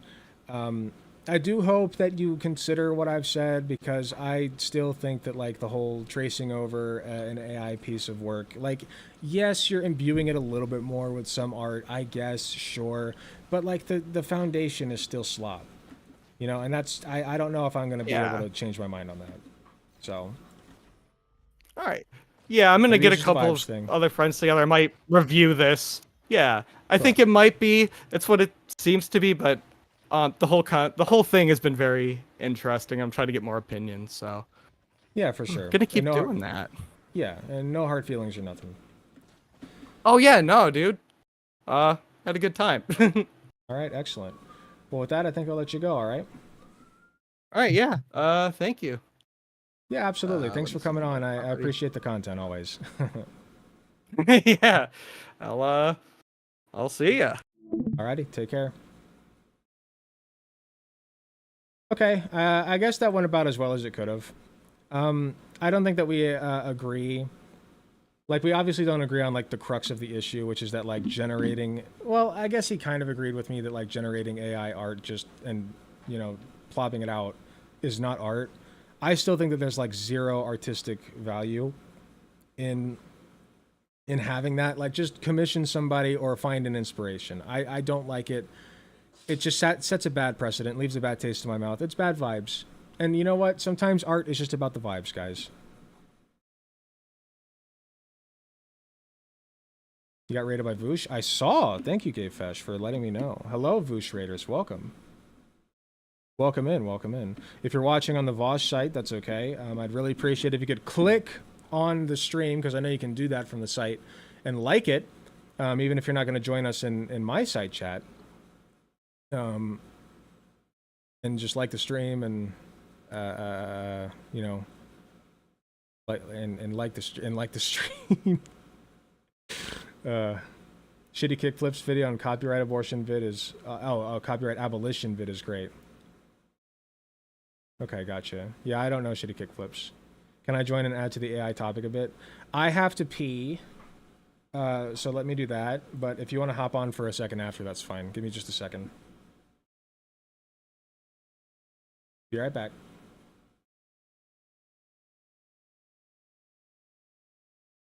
King of crochet, our cleanser will make your day.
Okay, I return. My moderator, Seagull, wanted to come on and add something to the conversation real quick. Removing Seagull right now.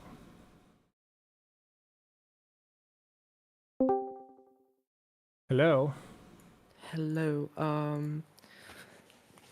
hope you're doing okay. I've listened to the whole debate and I've taken notes. So I will. I wanted to add a few things that were missed out a bit. Sure.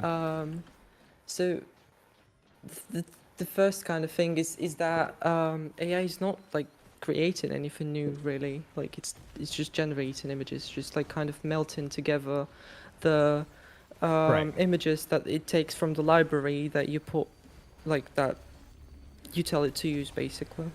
Right. So it cannot create any new art style. It compiles all of that stuff together. I agree. So it's so like saying that like, oh, AI is creating new style and stuff, like it's just wrong. It doesn't do anything. And Exactly. Like so the next you thing can sort of yeah. make it kind of make a new style, like you could call it a new style, but like not really. It's just a blended amalgamation of everything else that you fed it. It's not Yeah. it's not real inspiration or style at all. Yeah, it's same as like taking a bunch of figurines and just melting them together and calling it a new style. Like it's you just melted it. Like even Yeah. then, that there will be some like effort and artistic some perspective. I don't know, but like the second thing that kind of like goes from this point is that I I think I've heard the person say that you can like learn kind of new styles and stuff. I'm not gonna put the words in their mouth, but like I hear a lot of people who advocate for like AI use for this kind of thing, for learning and stuff. For you can't. It doesn't use any techniques. It doesn't like use. It doesn't build the structure of the body if you generate like the body. It doesn't use the what's the word? Wealth, fame, power. Just want to renew my sub Anatomy. less than Like it 3 hug doesn't. for chat less You than can't 3. learn from it. It just AI creates a vibe basically. Like it creates an overall vibe that you can just like take 5 steps away from your monitor and you will not really be able to like tell it from the real image because it's like overall vibe will be real and realistic and difficult from understanding. It's same with the AI music too. Like when you go into the details and looking into details, it's just incoherent. It's AI is trying to communicate to you the vibe that of the prompt that you put in, like, you know, especially like visible with like crayon AI, which the person you were debating used for that experiment. Like from afar, you could say, "Oh yeah, it looks like a real picture," but when you put it like on full screen, it's very incoherent. It's like you notice so Well, many melting details and stuff. it's not even a matter of how it looks to me. It's like no matter how Yeah. good it looks, it's not real. Yeah. That's what I'm saying. It's like it just it's no better from just going out there and finding references.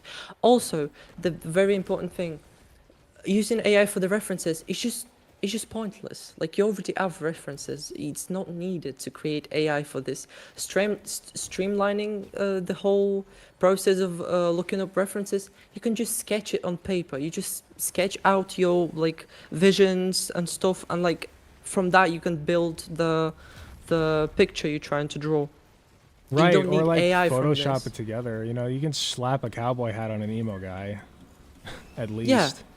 It will like switch something in your mind. You will find pictures in your mind and stuff. Like you will kind of start seeing the picture you want to draw and stuff. It will also train your imagination. Like it will, by just generating this picture, this perfect presentation of your like vision and like what you're trying to find. You're just taking away the whole learning process, the whole like your You're your taking the soul out of imagination it. doesn't work. Yeah, You're taking the soul out. yeah, you're taking like the big part of like creating AI from it, like just ripping it off and like telling AI do it instead of you, and it takes away so much from the not visually, but like it takes your skills away, kind of like you just don't learn much from it. Also, if you trace AI, you will not learn anything new because like it's incoherent, it's melting together, and it's not like um, it's not real. Like there's like so many references of anatomy of different poses that you can just trace over, and you will learn so much from that instead of like generating an image that is like not even coherent, that is like you're gonna just learn mistakes basically and adopt mistakes into your art style, which is, you know, Right. Right. I that's agree. the Like thing. the mistakes are part of the art, and like um, I was gonna say something I forget. um, there, like I was saying during the debate though, is like there's no passion with it. You're just using an algorithm to generate something that a machine thinks you want, and that's it. Like it's your machine slave, Yeah, it's and there's no humanity there. Yeah, you could say like, oh, but I'm inspired from this and stuff, but like, why? Why do you need AI for that? You have so Yeah, many I remember what I was references, gonna say like, now. Like, what you look at something like the Mona Lisa, right? If you tell me that the Mona Lisa was AI generated, I would have no reason to give a single solitary fuck about it. Not at all. yeah, But now that we have the Mona Lisa and we know that somebody painted that from scratch, and that another interesting fact about it is that it's an incomplete work, right? You know, we can pull yeah, up a picture of the Mona Lisa right now. Mona Lisa, right? And we can say, you know, well, what would it, you can imagine, like, what would it have looked like if it were completed, you know? yeah, You can look at each individual line and say, like, okay, why give her, like, this outfit? You know, and why are her hands so smooth? You know, like, there's no veins or anything. You know, why not, what else? Why not make her eyes blue? You know, like you can actually sit yeah, here and interrogate it and, like, you know, interpret it. You know, why is she standing in the middle of what appears to be some kind of road with a river behind it? Like, what's with the landscape? You know, if that were AI generated in the background, it'd be slop. But like a real hand and mind went behind this to make this look the way that it does, and I'm interested in knowing why. You know? yeah. Well, yeah, that's true. But like, um, I'm it interested in also is humans. like, I'm not interested in why machines make the things they do. It's not interesting. yeah, yeah, and like, again, it's all like the inspiration, like, oh, I'm inspired by this.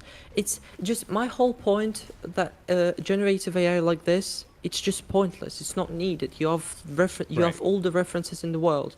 If you don't want to put effort and find a reference, you can sketch it out. You can like just look at your own body if you're drawing people, for example. You can just like, you know, just it's not really difficult to find a reference, especially for the anatomy. Well, now that there's a lot of AI generated slop, you kind of have to, you know, look into the images and like pick out the fucking real ones and stuff.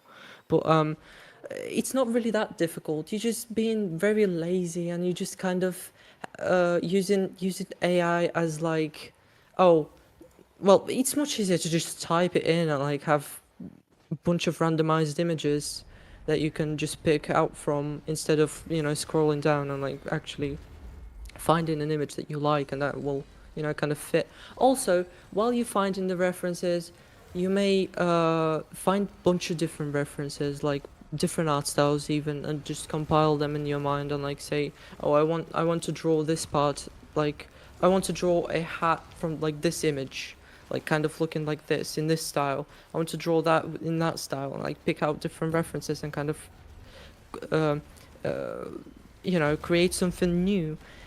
What AI does is not just like picking out different images to like give you the result. It's just it's just melting it all together. It's not saying like, oh, I'll just redraw this or like I'll trace it. It says like, oh,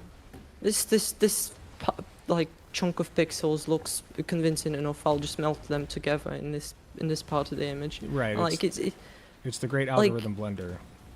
yeah, like you're not gonna take anything from that. It's not. It's just. I agree. I also wanted to say something. I forgot. Oh, you're fine.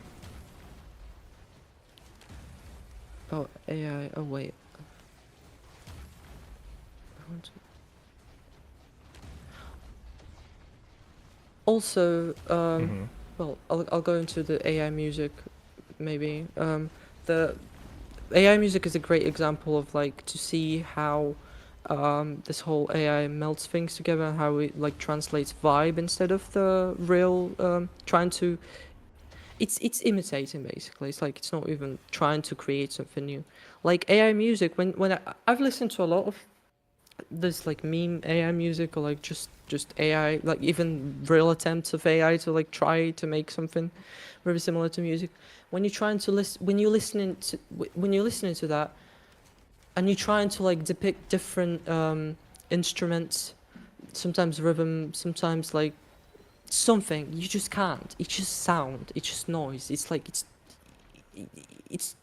it's nothing. Like it's just noise. You know, like it's not art even. Like from the visual, like you know, outside point of view, when you're listening Right. to it, and no effort was put into it. Like it's all like it's just compiling and melting together shit. Like it's useless. Even in Yes. the Yeah. as I an agree. even in its like even the outcome of like your prompt is just useless. There's a lot of free samples that you can just compile yourself and they will sound much better than that. Even if AI gets to the point that oh, it's like so real difficult to even differentiate from real music, then like why even Yeah, it like doesn't make any sense. We're literally like shirking the artistic work onto machines. It does not make a lick of sense to me. So.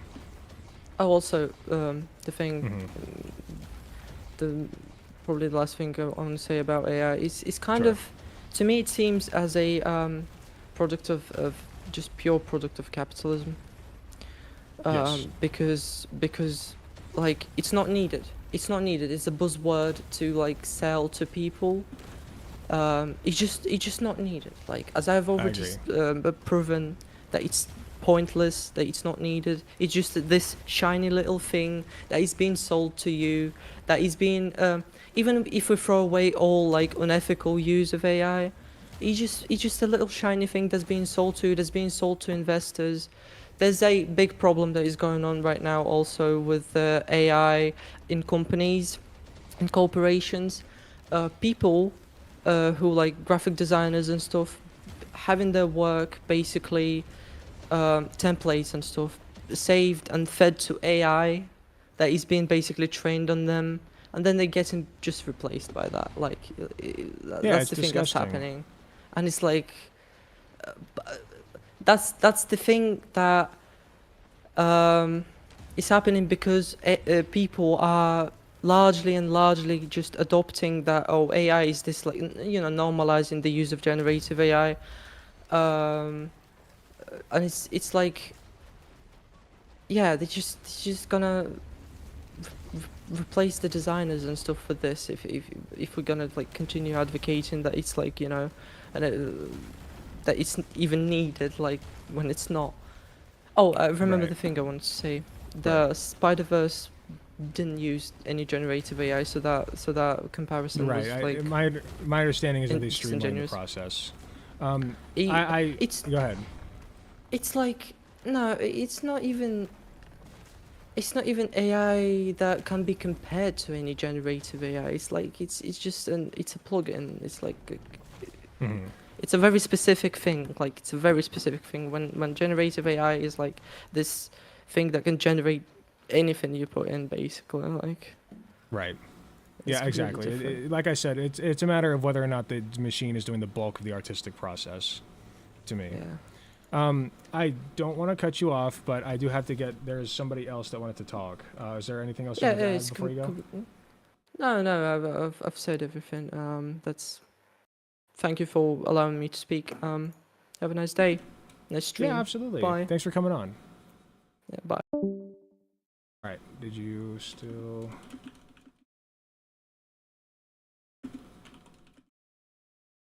Want to come on and talk? I can pull you in now if you get in the waiting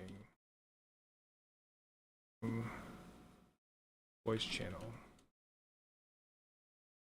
Okay. I do have one other person that wanted to talk to me. I'm going to see if they still have time. I know that they mentioned that maybe they won't, but let me just check. AI or art, true. Oh yeah, I didn't show the Voshites my emo drawing, my emo cowboy. There you go.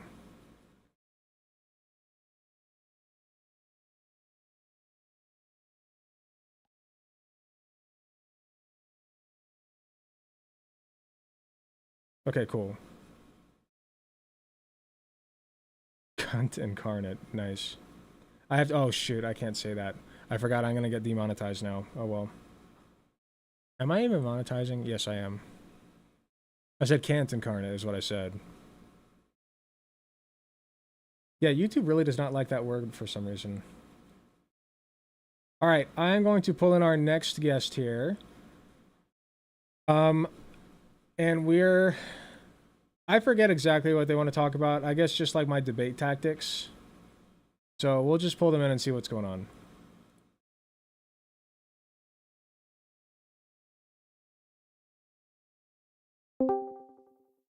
Hello. Hey, Hi, is how my you audio doing? okay? I Can you believe hear me so. well and everything? Yeah, Yeah, it seems thanks. like it. If you want to Yeah, just I go just ahead joined the before server we, and yeah, before we oh, get started, sorry. yeah, you're fine. Can you just give us your name real quick, your pronouns, and then what you'd like to talk about? Oh, hey, I'm Mox. You can call me Mox. It's the artistic name I go by. My pronouns are Okay. he and him, and I am a graphic designer, illustrator, content creator, VTuber from Brazil. That's why I have a weird accent going on. I'm sorry by that. Oh, you I get super don't nervous speaking apologize. English, so You're doing great. I mentioned on the discussion request that I didn't want to do this on stream, but it's whatever. I Oh, think you did or did I not? can I'm just roll sorry. with this. It's okay. You did not want to do. I'm sorry. No, no, no. If you don't want Or- to do this on stream, that's fine. I'm so sorry. No, it's not a big deal. I think the debate tactics thing we can leave to another time. But now that you were talking about AI art, it's funny because it's a topic that I'm mostly engaged on. You know, like Sure. as an artist, of course the whole AI situation has been growing, and I've organized myself with a collective here in Brazil called Unidade. It's a super cool name. It's called it stands for Democratic Union of Digital Artists, and the thing is that even from like the more that you study on it, like AI doesn't even make sense. Like it's not even financially viable anymore. And there was like these public sessions going on, like with our senators, where there was a bunch of like startup CEOs that work with Google and stuff like that, and they would just like advocate for. I'm by the way, it's not clear. I'm against AI in all sorts of means. I don't think that's ethical AI in any way, shape, or form. So, but it would see people saying like, "Oh, let it regulate itself, like self-regulation. Let it have access to all the data from your account from our country, and let it do its job. We need like better data to better AI models." And like, bro, no, that doesn't even make sense. Right. There was like one like tech bro there defending like that we should have let those corporates have access to all data from all across Brazil, so they could like create cultural projects that would respect the specific regionalities of each part of Brazil, you know. And like that doesn't even make sense. Just hire an artist from that part of the country, you know. Exactly. That's my thing. Just hire a Like freaking what the hell? You're artist. just going full circle. It doesn't even make sense. But yeah, with that debate on AI, I would just talk about the debate tactics a bit because that's a Sure. thing that I see with most people who are debating some of this. Like, I'm not gonna say controversial topics, but you know, putting your face out there, debating people who have weird ass opinions on stuff. Right. It's kind of weird when you start debating over morals, you know? Like, I don't think if that's an issue with like old videos, you change your tactics over time, but like even that I found your channel by that weird one with the guy who defended like raping people under war circumstances. Yeah. You will remember that? Yeah, that was Yeah, a bad one. pretty gross, pretty gross. Yeah. Glad we agree. Anyways, yeah. By the way, I'm a Marxist-Leninist. I'm affiliated to a communist party here in Brazil. Oh, nice. Uh, Okay. Yeah. Anyways, just about on that, like when you, I'm genuinely asking, when you Sure. are debating those people, are you trying to make them change their minds? What's your point on debating them? For real, like. Usually, when I debate somebody like that guy, it's one of the reasons is for content. You know, obviously. Yeah, sure. Another- I right. mentioned on the discussion request that like from a content creator standing point, it wouldn't make sense for me to show up on stream because we mostly agree on like most of the stuff. So it's not really that interesting to watch, you know. Okay, but I still I yeah. still find value in people's critiques. Yeah, But, thanks. But I thanks. guess the other reason that I take them is to prove them wrong to a broader audience. Yeah. So that's and demonstrate that like their worldviews are either incorrect or immoral or what have you, whatever the flavor of the day is for that day. Yeah, I So- get that. So the thing is that on those debates, I believe that it's nearly like practically impossible to change their minds most of the time. I think that Sure, they are yeah. going to prove that you are wrong, and you are also going to prove that they are wrong, and that's gonna be counterproductive by definition. Do you disagree with me on that? I don't think they necessarily prove me wrong all the time. I mean, I've certainly had my share No, yeah, of gaffes, but like the thing is like they won't change their minds. You get? no, the person I'm Like- debating will not. And I would hope Yeah. that there are at least some people in their audience, if they happen to be an influencer, Yeah, that that's would, the point that I was going for. if they happen to be an influencer. I'm not You- saying you that are not all of them would debating or even them, most of you them know? would. Yeah. But I am just trying to add basically to this ever-growing pile of content, whereby the correct opinion wins out. You know what I mean? Yeah, uh-huh. Yeah, And and people I can agree with see you on why. that. Like, if we were to debate like them to make them change their minds, you would just go get like free stress pills all over the place. Like, you would get so fucking burned out from that. People don't. These people that come up on online debates are not willing to change their minds, but the people who are watching are like. The people who slightly agree or are willing to hear what you have to say, you know, these people are willing to change their minds. And the thing is, like, when, for example, I don't know if you do that anymore, by the way, if you don't, like, if you change your mind over time or just, you know, as time goes by, change tactics. But the debates that I've been watching, it reaches a point that you go like, oh, you shouldn't believe that's disgusting. It makes you, it is disgusting, you know, like when you do Yeah. that. And the thing is, like, this is counter. I mean, I would do the same. That's why I don't do this type of stuff. I create content art related, so I don't have your patience to do that stuff. But It sometimes yeah, takes a lot of my content is patience, not politically related, you know. But Mhm. the thing is that when you do that, the people who are like slightly, you know, on their side, on your opponent's side of this field, will get a weird impression from you. Like you are being harsh on them, like you call them disgusting, like seeing saying that their point of views are like moral deviations, you know. Sure, I think Lady Nova has yeah. a good point in the chat, which is what I was going to say. Like, if you can lead up to that conclusion, that's the important part. Like, it has to be rational. It has to look like we've gotten from point A to point B in a like a couple of clean steps. So, like, I don't just start off the debate, obviously, by saying, oh, you think abortion's wrong? Yeah, you yeah, just want yeah. women to die. Like, no. Yeah. If you think that abortion should be illegal, just as an example, like if you want to outlaw it, then you reach the natural conclusion that no, this isn't actually about fetuses. Like typically this is how it goes. No, it's not actually about fetuses. This is about controlling women's bodies. Yeah, and 9 times out of 10 religious that's what it's beliefs about. and stuff Right, like religious beliefs, whatever. And yeah. that you are fine, in a lot of cases, fine with forcing people to give birth against their will.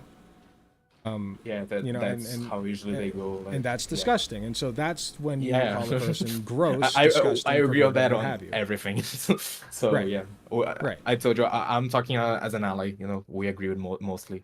So, but the thing is, the way I would approach those kinds of things, like I usually debate that in Brazilian Portuguese, so it's getting hard on me with the specifics. But I try to stick with the material data. Like I try to stick to reality, and this is just like Marxist theory. Reality explains itself within itself. You know. I'm not arguing over if a fetus conception is considered a human should have rights. I'm arguing like people do abortions now. they are doing abortions, whether people like it or not. And the way that they are doing is unsafe and makes their life and takes their life at harm, you know.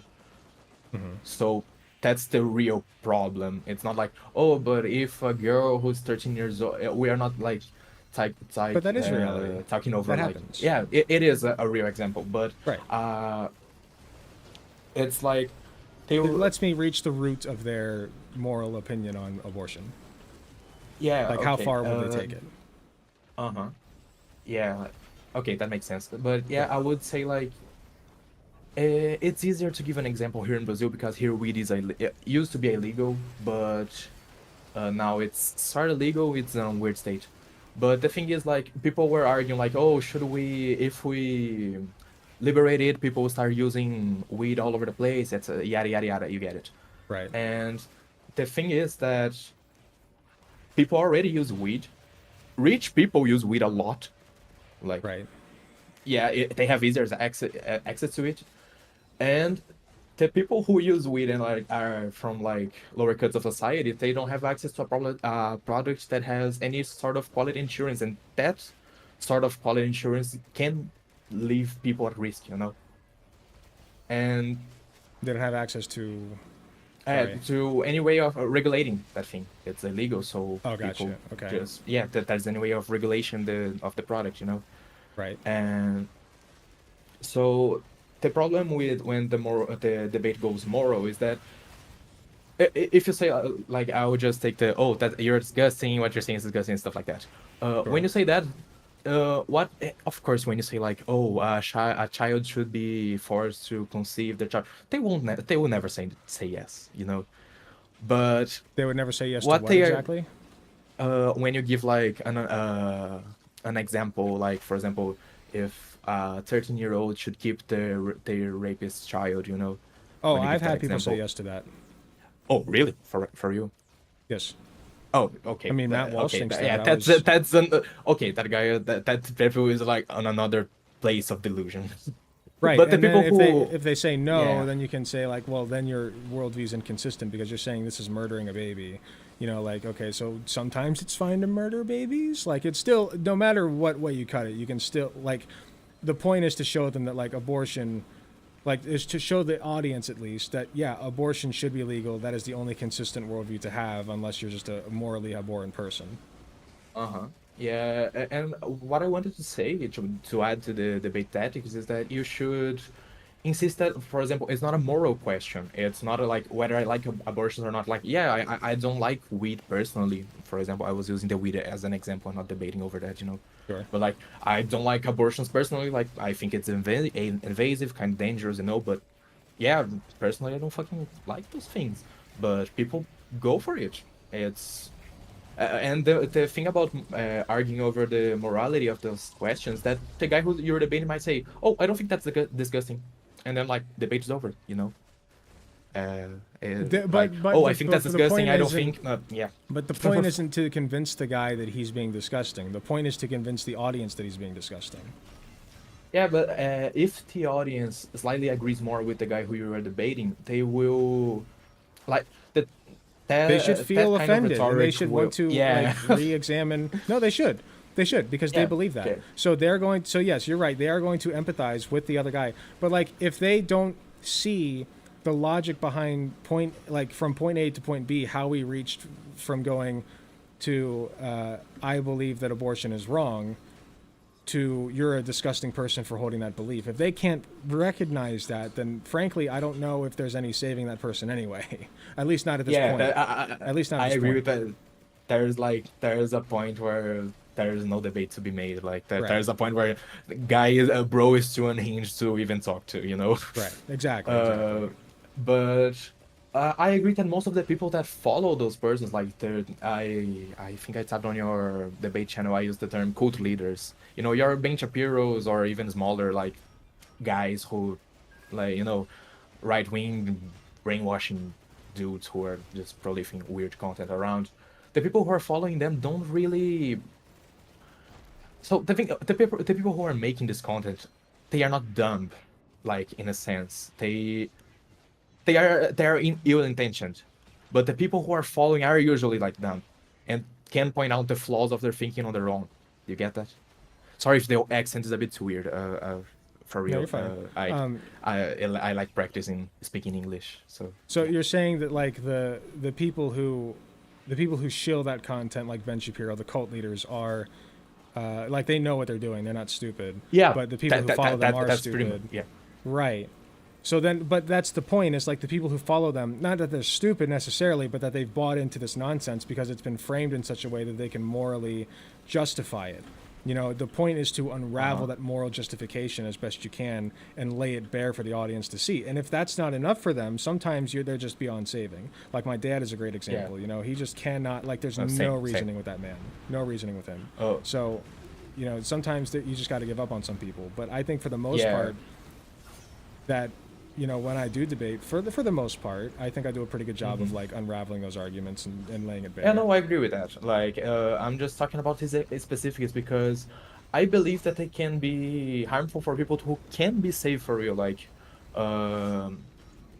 when the debate gets really heated, you know, you don't usually get too heated on debate. Like, you usually just say, "Oh, what you believe is disgusting," you make those jokes around. So it's not a massive deal. But when you do that, it tends to, it's what you said, they tend to empathize with your opponent. And here's the thing, I don't think that most of the people, like, I was saying, like, they are not ill-intentioned. They are willing to change their minds. Like, for example, my dad too, I can point out the flaws in his argumentation. And it's hard to come across like conservative people, you know, to get the point across for conservatives. But pointing out the flaws, even though he won't become like a communist, you know, stuff, he can perceive those flaws. He's connected to. He knows that his line of thoughts has flaws. Damn, I'm getting really going circles here. But the point I'm trying to make is that the people in the audience are more the people who you can like bring back to reality than weird as brainwashed people, you know. I agree. That's the majority of it. So that's what I was going to have this whole conversation on private, but it's okay. It happened on stream. It's all right. Okay, yeah, I want to apologize. I just entered the topic by my own. It's not your fault. Okay. If you'd rather stop it right here, put a pin in it, and do it in private, that's totally fine. Otherwise, yeah, and I'm reading chat. It's kind of good. It's good practice for me too because, as I said, I'm usually used to debating these things in Portuguese. So yeah. Oh, nice. Okay. But what I will so the whole thing is that the audience is more willing to change their mind than the people you are opposing with on the debate. Mm-hmm. So there is this thing going on, like here in Brazil, like people, yeah, there are debate podcasts outside of Brazil. I know that because we just import those things here. But it happened recently where like a left-wing content creator went on a debate with a like conservative maniac who is used to like how do I say it? There's no way of debating with that guy, you know. He's a dick. Okay. And he went there prepared for a debate. Like he was polished, he had the data, he had like the information and stuff. But the other guy, he wasn't preparing for a debate. We use the term like non-debate. Okay. He wasn't there to debate ideas, he was just there to demoralize. So yeah, when that stuff happens, it becomes counterintuitive, and I like that when that stuff tends to start happening on your debates, you just cut off the guy from Discord chat, you know? Like, when there's no point in making anymore. Yeah, I like that. But the overall point that I'm getting is that you should stick more to the... Not like go around memorizing statistics, like it's hard to remember all the statistics about stuff, about abortions and stuff, but stick to the real life situation of the working class. It's a better way to prove to the audience that they are not connected with reality within itself, you know, that they are like seeing it to a system of beliefs that doesn't comprove itself. Do you get what I'm saying, or I'm being like So you're way saying too just weird? have more like statistics and facts at my disposal? Yeah, not only that, but like avoid those scenarios. Yeah, I get it. I think I understand a bit better on the why you just go with those scenarios like, oh, if you would allow a child, if a child should be obligated to conceive, you know, Well, to but those yeah, hypotheticals I feel are based in reality. yeah, Usually, like even if it's like the Coconut Island analogy that I just recently used, yeah. you know, like even like that's not reality, quote unquote. Like that, I'll never hopefully be in a circumstance, hopefully be in a Mhm, circumstance where I'm trapped on an island with one other guy, and then like uh, he collects all the coconuts, and I have to suck him off in order to get any coconuts. You know, that's not mhm, actually ever going to happen. The reality comes in though when you compare that to capitalism and say this, like you lay it bare, you take it down to its bare bones and say uh-huh. this is what capitalism is, this is what it does, and this is what it's doing to you, and you're letting it do it to you. And I Mhm. think that's fine. I think that I Yeah, could do with having more facts and statistics and evidence at my disposal. I think I could do a little bit uh-huh. more research on some of these debates for sure. But I think in Same general, goes for me. Like I don't remember the statistics when I'm debating people. It's hard for me to remember the yeah, numbers. yeah. So yeah, it's a thing. But for example, here on the AI debate, like Hmm. it came from the guy who you were debating. He said like, "Oh, if I am a writer who is like a bit lonely and would like to like, no, that's not the point. Like, bro, that is not a reality, you know." And conservatives tend to do that because it's easier to debate on not reality, you know. Uh, Yeah. Well, I mean, like you might have a guy like it's. I don't know. With the AI debate, it's lower stakes. Obviously, I don't yeah, of particularly course. think that it's like Kind, morally abhorrent yeah, or yeah. anything. It's lower stakes, I guess. But I guess I can kind of see what you're getting at. Can you give me an example from any other debates of mine that are like a little higher stakes where an opponent did that and I kind of Uh, fed into it? so the thing is that I binge watch them when I'm like drawing and doing other stuff. So I'm trying to think of one Sure, you're right fine. here. Uh, It would just help me a little bit. yeah. Let me just search through your channel a bit. It will be kind of fast if I just check the video. I might remember the topics. Oh, you're fine. I know that I Uh, just did one on ANCAP. Like I uh-huh. debated an ANCAP. Um, there was that guy who thought that Uh, concubines were okay. yeah. That I remember I did a really good abortion debate. Did a couple of those actually. I did really good abortion debates. That might be my best topic. Yeah, I really like the abortion debates. They were pretty cool. Uh, I'm glad you think so. so yeah, of course I've been binge watching your channel for a reason. Like I like your content. Oh, thank It's you. I pretty cool. appreciate it. I don't have the patience to debate people on those topics because I usually lose my cool and start like calling people names. I'm not that type of guy to hold debates. Totally I know understandable. that's why I don't do that. Totally Uh, understandable. I mean, there are some real fuckers out there, so I get it. uh-huh. I Put it think lightly. I used an example on the debate channel, which was when you were debating with transphobes, and I think this usually goes the other way around. Like the other person will come up with other examples too. Like for example, transphobes will usually say stuff like, "Oh, what if a bearded man who considers itself, who considers them?" Sorry, I get confused with the pronouns. Things work different here. If they consider themselves a woman, goes in a bathroom and starts sexually harassing women and stuff like that. Like, you know, that shit doesn't happen. And even if it does, it's a small minority. Right, That's not even if it reality. does. Yeah. Even if it does. Right? Yeah, that guy's a maniac. Like, yeah, No, no, no. that's He's yeah. not necessarily a maniac. My counter to that would be, so you think that people who have facial hair are not women? That they ought to stay out of women's Yeah. bathrooms? Because there are women with facial hair, like cis women. Uh-huh. But like that, and that would be my version of like reality check is like, no, you can't base it off of whether somebody has a beard or not, you know, because there are women with beards. Mhm. They're few and far between, sure, but like you can't just base it off of whether a person has a beard. If somebody walks into the women's bathroom, you assume they're a woman. That's it. Yeah, yeah, okay. I kind of like that way of going on the debate. Like, And also, I hope I'm not like coming off as a mean or No, you've been great overcritical. this whole time. Yeah, I'm I've super actually worried. I'm been. anxious, by the way. I'm super I, anxious. No, you're fine. You're doing great. I've actually been trying to take more, like, I don't think that I did the best in my last debate, so I've been trying to take a little bit more critique and notes from people. I Hmm. think that, like, I think what you brought up about me, like, needing a little bit more, like, reality, as in, Uh-huh. like, more, Yeah. is that what you meant, like, more facts and statistics and data, right? Uh-huh.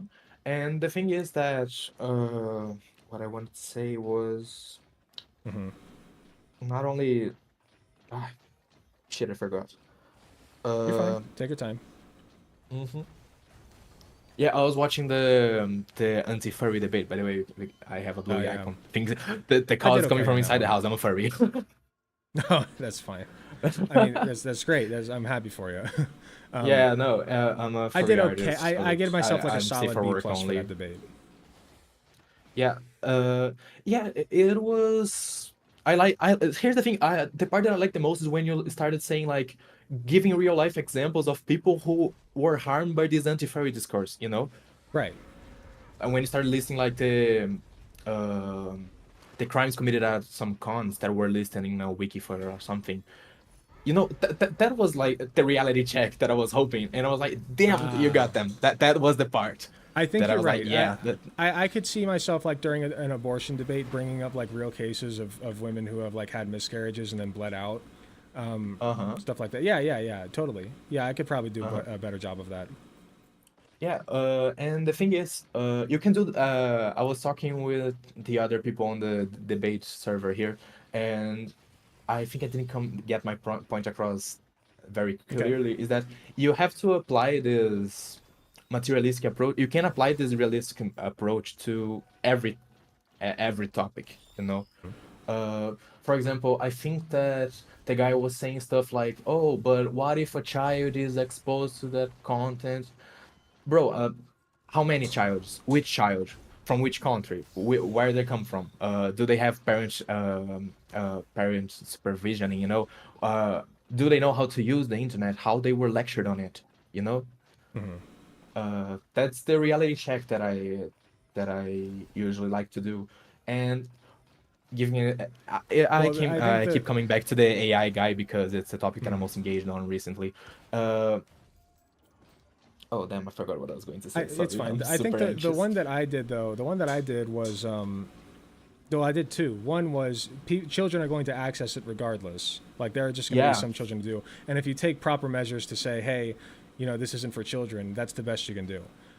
The other Yeah, thing that I said was children are also accessing your content, so not you, but like the guy I was debating, your content, yeah. right? That Where that that was like, pretty nice. I right, really right. liked the anti-furry debate because yeah, I can relate better with that. Like, being a furry content creator, even in Brazil, this discourse has some like, it's kind of major. Like people like furries aren't even that big here. Like it's not even a massive of thing. At least we have like two cons or stuff like that, and people get really heated over like anti-furry stuff, and that's the thing that comes like from outside of Brazil. People just like mocking on furries, and they start the hate speech, and just reproduce that. And the guy who made the memes is the one responsible for that, partly.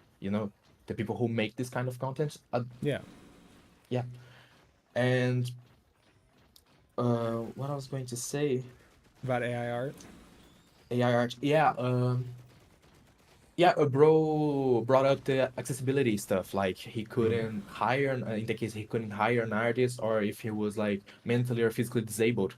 And yeah, I don't want to be the average communist saying, "Oh, the problem is capitalism," but there's a reason why you can't go after the arts. You can. There's a reason why you can. It's hard to be an artist. It takes skills, it takes time, it takes effort, and people don't have that anymore. You know. Uh, Yep. and yeah, uh, I don't. It boils down to it's capitalism's fault. So No, I agree, and I think me and the other person also agreed on that. Like, a lot yeah. of it is capitalism. Mm-hmm. And the So, thing is like, but what is a person to do if the problem is capitalism? organize yourself, get yourself somehow of political action. You, of course, yelling on your own on your room won't change a thing, but find collectives. There are animators out there who are advocating for that. There's the strikes of the, I think it was voice actors who are conducting a strike. I don't know Writers, the Writers SAG Guild. after I'm strikes. not Yeah, so sure about outside of Brazil. it happened in the U.S. Yeah. Yeah. So Uh, and that's the reality check that these debates need. Someone in the chat said unionize. Yeah, that's I mean that's the thing that you can do, rather than just saying, oh, that's the thing that happens in the left too. Oh, it's capitalism's fault, so there's nothing I can do. Like, no, bro, Oh, don't for let sure. your I'm not a doomer. yeah I strongly believe yeah in like, putting yourself out there and making the difference that you can. So I'm on board with you there. uh-huh yeah. I think that was pretty much it. Thanks Sure. for having me and being so polite about everything. I'm super nervous about talking those types of stuff. No, you did great. I appreciate you coming on and giving me your 2 cents. If you ever want to talk more in private, just let me know. I try to get For on sure. the I hang around in the Discord a lot, so I try to get on the Uh-huh. voice channels now and then. So if you ever want to, hit me up and we can do it in the server, or if you'd rather do like a private call, that's fine too. Oh, for sure. And same goes for you. If you if someone ever needs like art fundamental stuff related, if you ever need that, that's what I do. I teach art fundamentals and drawing and painting fundamentals for free for people. I've been Cool. working as an artist for like 7 years from now, so that's the Is thing there that I is do. there anything you'd like to shill before you go? Uh, mm, so like personal stuff, like my work or stuff like that, or Just anything, just like a link that people can find you at or anything like that. Because you mentioned you're a content creator, so I just wanted to give you a chance. oh, the language barrier is too high. I do like speaking English when people outside of Brazil come to my chat, but I rather like not have to do that because it gets a bit Okay. awkward. So it's fine. Totally I up to don't you. need the sharing my stuff. You can look at my art station. It's on my Discord bio. I have most of Sure. my stuff organized there. Uh, All right, cool. Artstation.com/mox_art. Or is that two two underscores? underscores. Two I'm a underscores. designer, so I must keep it cool, man. It's all safe for work. Yeah, safe for work only. Very I pretty. do some animations too, character design. I do string stuff. Uh, the last It's great commission I art. think is It's one of the best that I did. The first one at the top. this one.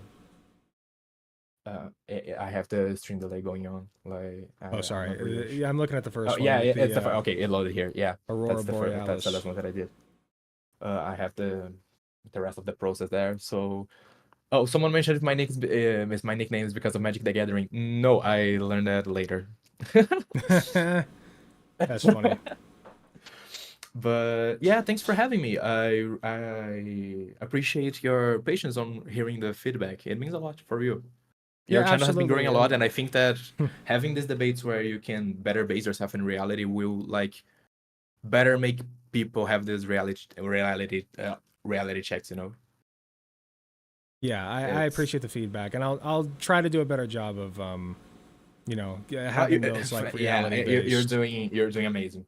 Okay, You well, go, thank you girl. very much. Thank you. Uh, I I'll appreciate you go. coming on. Thanks. Yep, take care. Well, that was nice. We had a couple of nice conversations today. I have got to make segments though. Dubsy has run out of segments, and they're yelling at me from the basement that I keep them tied up in, and I need to make segments. Me when people ask if my name is a StarCraft reference. I wouldn't know. I don't know anything about StarCraft. Lower stakes debate is great to learn from. Absolutely. Yeah, AI art I tend to find is very low stakes.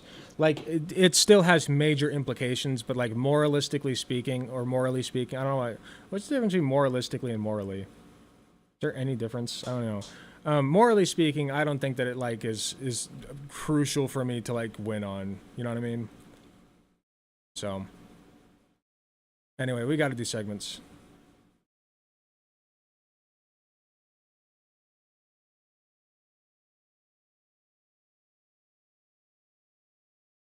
Let's see, what can we do? We got a bunch of suggestions and content suggestions. I didn't expect to be talking that long to people. Playlists.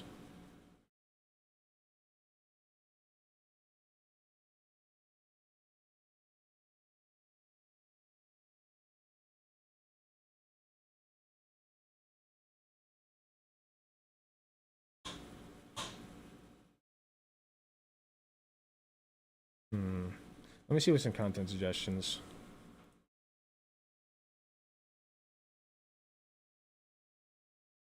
Were you able to check out the stuff I recommended last Friday? Let's see. Last Friday was what day of the week? Or not day of the week. Was what day of the month?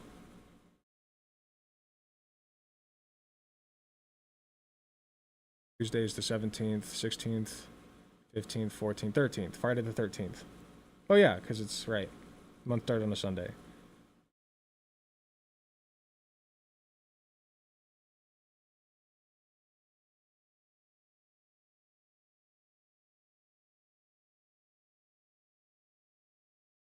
Chainsaw Chimera, what's your name in the Discord server? I see the aristocratic utensil. Oh, that guy. I remember him. I had beef with him. Oleander posted comedian flips the script on the religious hypocrites. But that's from TYT. I'd probably agree with that. Well, with everything that TYT has been coming out lately, maybe not, but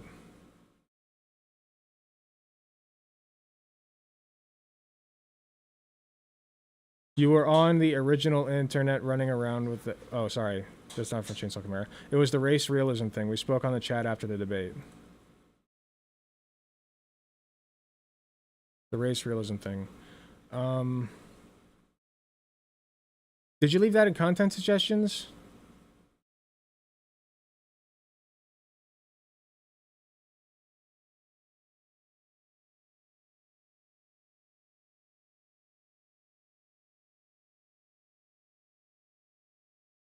I'm just looking at content suggestions.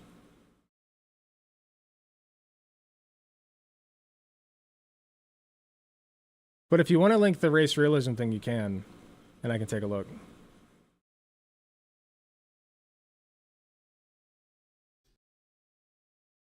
Oh, not Romanian TV again.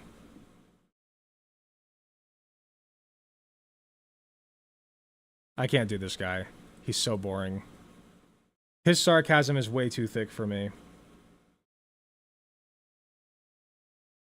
Never mind, sorry. You're fine.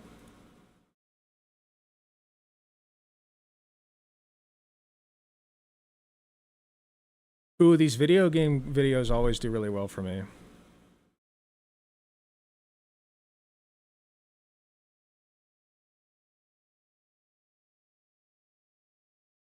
But would I agree with this guy?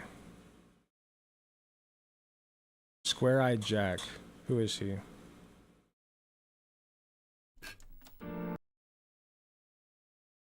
Loud Australian gamer critic guy says the F word.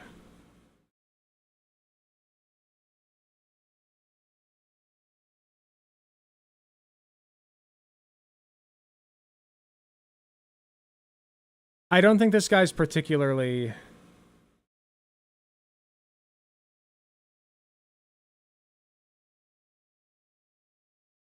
Okay, yeah, he's somebody that I would agree with, probably.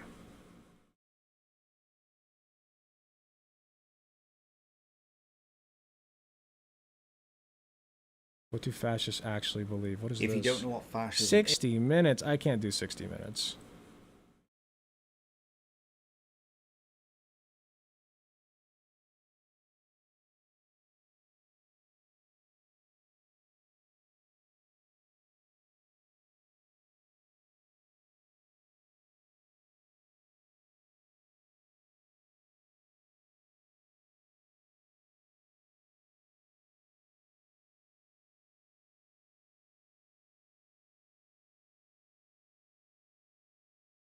Oh god, somebody recommended Freedom Tunes.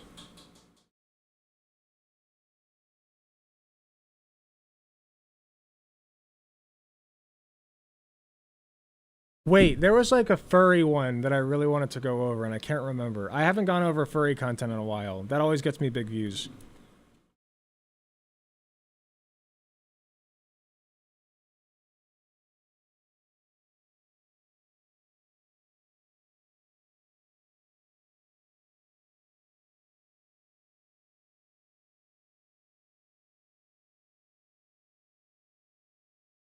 I feel like there was a furry. I can't remember where it was.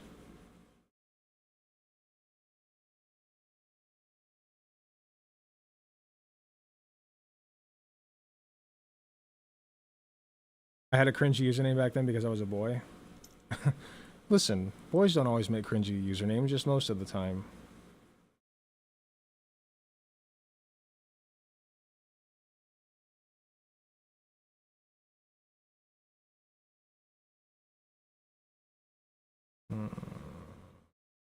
I can't decide.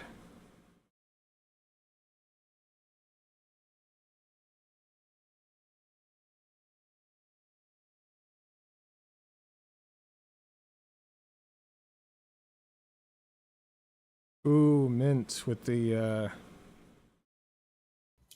Christy drop. Clover, thank you. How to start homeschooling with Christy Clover. Oh God, from PragerU. It's been a minute since we've gone over Prager.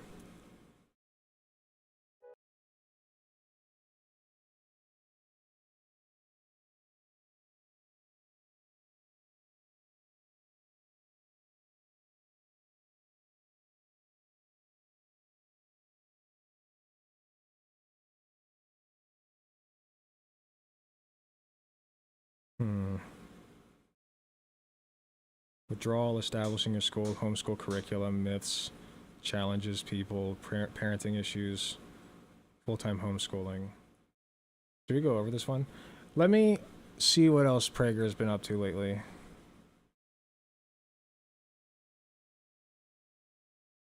I want some short ones. I gotta get some content out for Dubsy. We might save the homeschooling one for later. It's kind of long. I need some snappy ones. It's very hard. What's stopping boys from becoming men is a good one. 4 minutes, solid. All right, I'll be right back. I'm gonna go pee real quick, and then we'll get started with the seggies.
Okay, I'm back. Hey, check this out.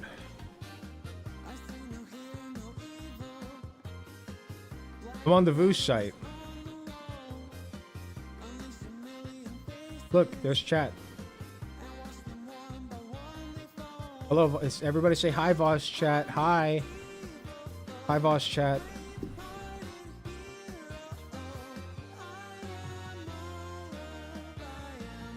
Let's freak them out.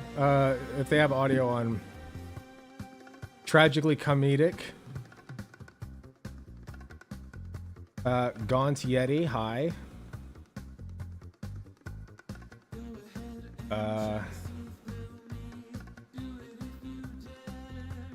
You all better not be saying slurs in here.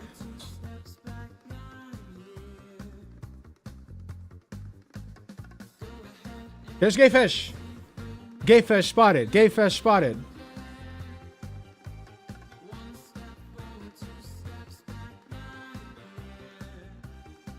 It's a good thing I don't have this volume turned on, or else that'd be pretty bad. It's a good thing I don't have this volume turned on, or else that'd be pretty bad. It's a good thing I don't have this volume turned on. This won't turn chaotic at all. It's a good thing I don't have this volume turned on. This I think this was a good idea. Turn chaotic at all. I think this was a good idea. Turn chaotic at all. Opening dimensions during stream? Yes. I think this was a good idea. Turn chaotic at all. Opening dimensions during stream? Yes. I'm just terrorizing Voss chat. Opening dimensions during stream? I'm just so terrorizing Voss chat. Opening dimensions during stream? People are so confused. Terrorizing Voss chat. Okay, that's enough. That's enough. Okay, we had fun.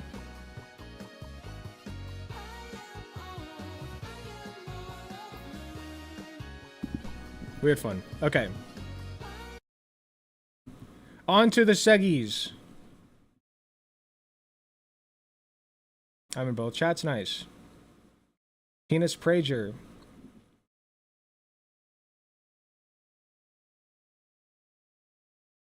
Hello, I'm Dennis Prager.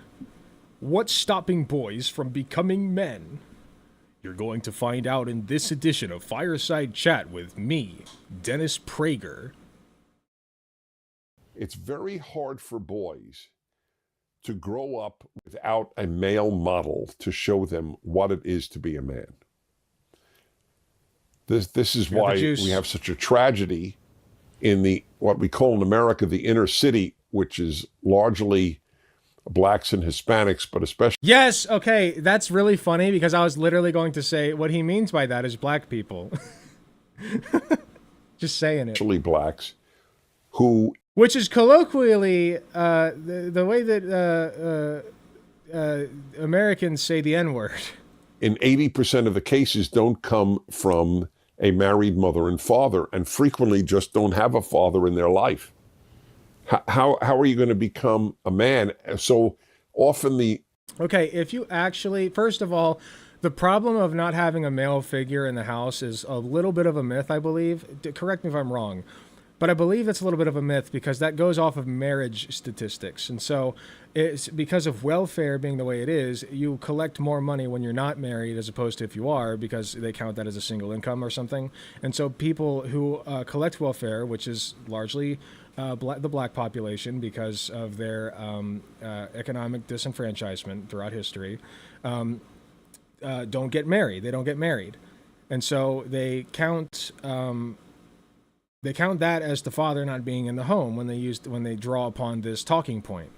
Another problem with that is the male black incarceration rate is insanely high because of petty crimes like smoking weed. There's still people in prison right now, mostly black people, for smoking weed. So if you really wanted to fix that problem, you would fix the welfare state, and you would also fix the incarceration, the insanely skewed incarceration rate of black males. Their manliness is expressed in gang warfare. And increase birth control, access to birth control, and sex education as well. because a lot of those babies were not intentional. Let's be real. fair in violence. When being a male is not taught to you and you don't have models of good men, then you will have models of bad men. Wow. That's an issue. And even worse, That's pretty deep. many I don't know if I'm able to boys keep grow up up with this. now without a father on earth or a father in heaven. Yo! They don't have either model. Damn, he's straight up just being like, yeah, your dad died and went to hell. What the fuck? So Oh, no, he's talking about God. I thought he was referring to, like... Sorry, I thought he was saying, well, their dad's not on Earth, so their dad's dead, you know, but also not in heaven. I misinterpreted that. He's talking about God. I don't believe it's too late for a young man. And if they want to use people like See, it is too Jordan deep or for me. myself, and there are many Hey, I know that others guy. without question, that's Yeah, he's good. talking about Sky Daddy. To be a man, I'll take the Jewish formula. They didn't think about doing, like, another take on this, because this is, like, very slow and stuttery. I think is terrific. The Jewish When formula. a boy or a girl, for that matter, is born Jewish formula. in Jewish life, this is what is wished. May you grow up, and every traditional, now most Jews are not religious, so a lot of Jews don't know this, but all religious Jews know this. There's a wish for three things when a boy or a girl is born. May you grow up for, Wishes 3. in for Hebrew it's Torah, Chuppah, Uma'asim Tovim. For Torah, that is biblical study and observance. Okay. Chuppah, the wedding canopy, get married. And Ma'asim, Also don't agree. If you don't want to get married, then don't. If you want to get married, go out and find you a bad bitch and marry her. But, like, if you don't want to get married, then don't. Or marry him. Go find a bad bitch and marry him. Tovim, good Or them. deeds. Frankly, I think that's the greatest trio to make you a good person. Wait, sorry, I missed the third one. Good deeds. I think that's agree the with that. greatest trio to make you a good person, These are, in fact, better when they're turned into a YouTube poop. That's true. man or woman, that I've ever heard. I think you can water that down to just do good deeds. Like, we don't need this, practice the Torah and get married. Like, there are unmarried people who are very good people, and they're fine. Like, and I have no issue with them. Grow up with biblical wisdom and observing its moral laws, and get married and do good deeds. Then you'll be a man. By the way, in general, marriage, Wait, actually, that would also imply that people who are assigned female at birth could grow up and be men. Ooh. He just defined man. That's a pretty loose definition, Mr. Prager. What do you think about trans men, huh? Huh? Because trans men could fit that definition if they're Jewish. makes men men. It's hard to be a man. I mean, you can. There are single men who obviously... Marriage is all that does it? Wait, in general, marriage makes men men. It's hard to be a man. I mean, you can. There are single men who obviously are certainly good men. There's no question about that. Well, then that just debunks your entire thesis here. Like, you just admitted you're wrong. But nothing quite does it like marriage. Well, That why? is so true. The big part of our problem, the men you described Source? here, loneliness, depression, pornography, those are three symbols of single men. I mean, I'm not single, and I got 1.5 of those. that's, you could be lonely, you could be depressed, and you could engage in pornography as a married man. I totally acknowledge that. But overwhelmingly, marriage helps in all three categories. The effect on women, we have more depressed young women than at any time since recording has begun of women's depression rates. The price paid. Yeah, that's largely due to people like Dennis Prager who want to like demean them and take away their rights and shit. You know, and like make them miserable and abuse them when you marry them because you're allowed to do that like in religious contexts. That's probably leading to the depression more so than like men not being men, quote unquote, in this fashion. Paid for this nonsense, which the feminists developed. I got to admit. Then the men went along of not getting married. This is almost or over? getting married How? so much later in life that you stay a boy. What the fuck? That was the most nothing burger I've ever watched. He's like, yeah, do these 3 things to be a man, and if you don't, then the women are going to be depressed, I guess. Which is bad. We care about women in that regard. Not like their health care or anything, just like that they're, you know, not depressed because I don't know.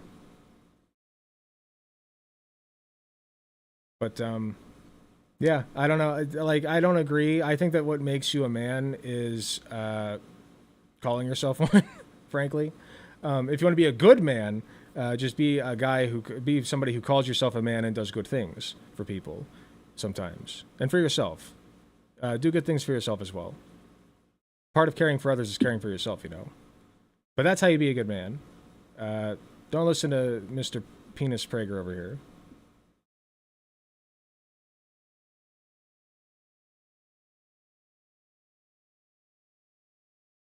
I would kill to be a good man. Well, I mean, if you say that you're a man, then you are. So I can only assume that you think you're not a good man, which is subjective.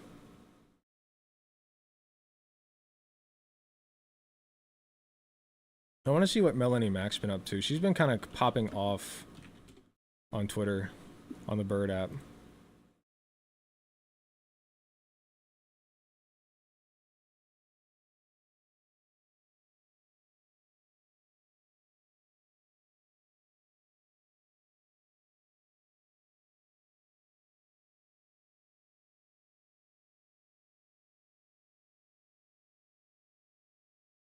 Banned for so-called bigotry. Ooh, 20 minutes? Yeah, that's fine. So Twitch banned me.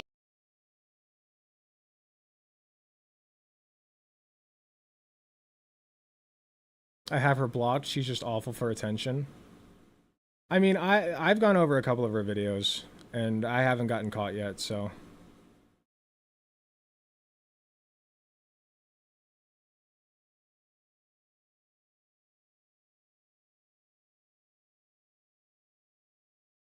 But yeah, she's been going off on the Bird app. Melanie Mack. Lady Nova.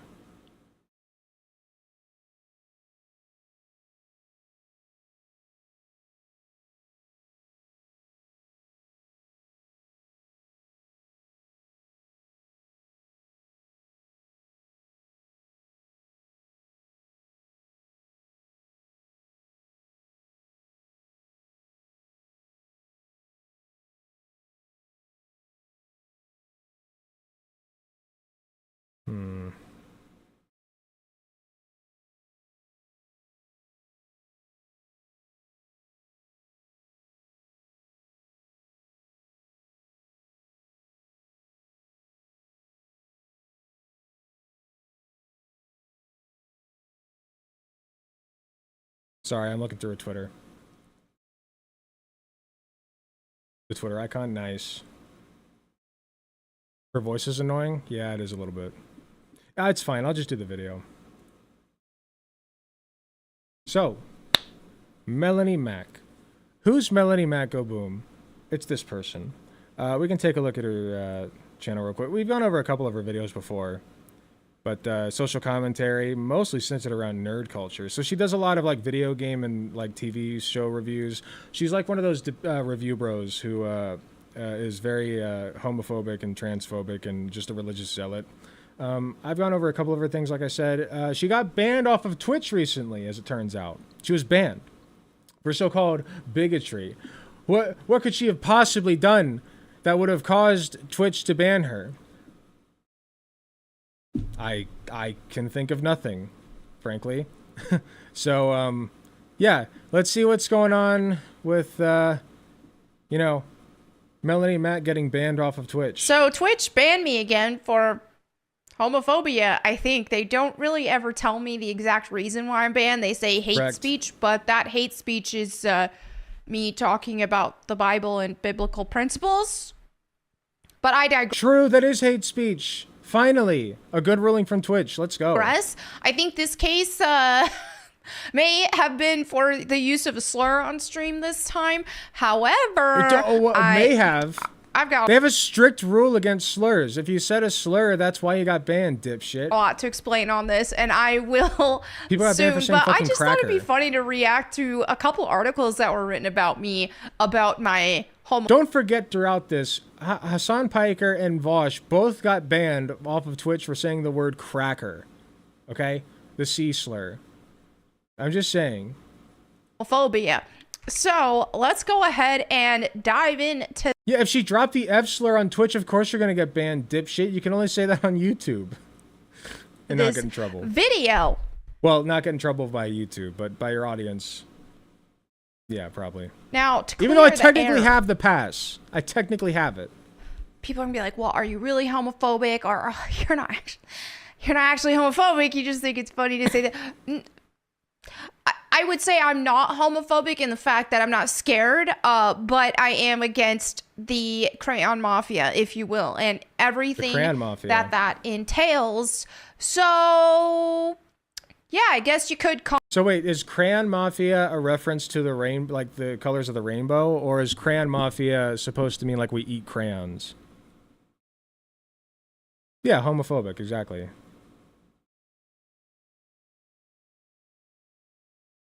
Rainbow, gotcha. call me a homophobe by whatever standard you have. Yes. But on a technical level, no, I'm not afraid of. Okay. This whole thing of like, it's not. I'm not afraid. Do you know what it means to be lipophobic? Okay. What is it? Lipophobia? Not lipophobia. It's yeah, lipophobic. Lipophobicity is the term. Lipophobia would be silly. But that's the Greek term for a chemical property of chemical compounds, which means fat rejection, literally fear of, okay, yes, literally fear of fat. But obviously the fat cells are not fearful of the water cells, okay? Or sorry, change that. Water cells are not fearful of fat cells. They're just repelled by them, okay? It can, in colloquial English, it means anything from fear to disgust, okay? Or bigotry against. It's a blanket term used. I mean, they know this shit. They know it. They just use this as a stupid... Like, this talking point died like 2 years ago anyway. Why am I even expanding on it? Of them. All right, so this is from Yeah, and Dexerto. There are different And ways they of said using the word, Melanie was my Mac point. brags about monthly Twitch ban after Europhobia. using homophobic slur. Because, yeah, I have been banned multiple times now. All right, about her monthly routine of being banned from Twitch after repeatedly using a homophobic slur during a Bible stream.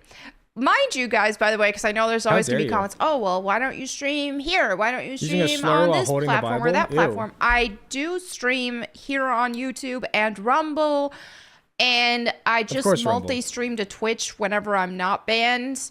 I don't need Twitch. I don't give a crap about Twitch. That Give a is probably my lowest revenue source of everything. Well, definitely on streams, it's my lowest.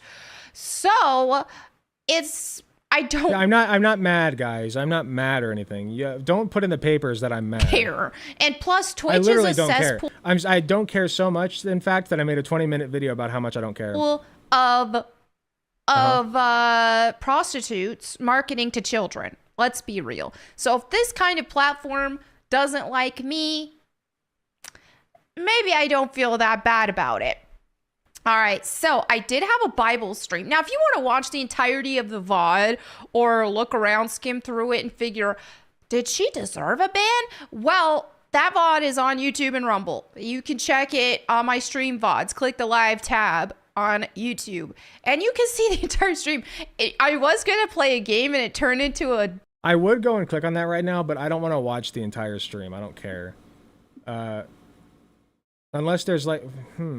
Is there like a most viewed thing on live streams? Maybe there is. Hold on. Let me see something. Because if there's a most viewed part of the video, I have to imagine that it's going to be when she said the slur, right? Frankly, by the way, I think that she should have gotten banned off of YouTube for that too, probably. If it's the slur I'm thinking of and she said it the way that she said it.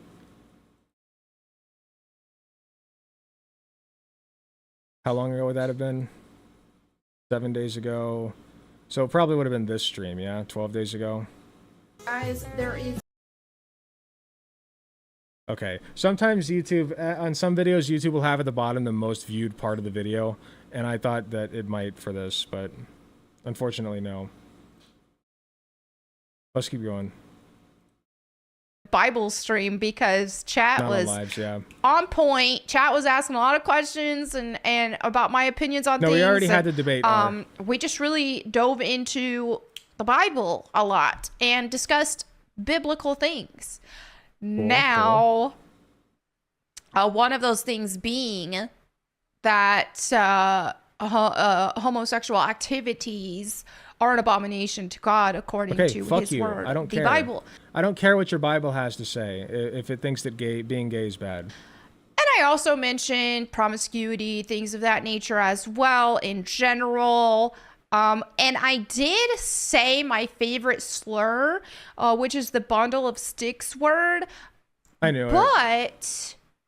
But just say it. Just say it. What do you mean the bundle of sticks word? Just go ahead and say it. What's funny is I didn't even say it in a derogatory way on that stream. I just said, because I was talking about Nick Ricada and people are like mad. It's like, why do you guys want me to call him a faggot? I don't understand why you want me to call him that. I said it that way. And okay, and you're not allowed to do that on Twitch. Like, this is just bitching and moaning about like Twitch upholding their own TOS. Then somebody sent me a super chat and asked me to call them that word, so I did. In a funny way. Chat. So I don't think it was... Oh, check the comments. There might be a timestamp. Ooh, good point. Good point. Good point. Good point.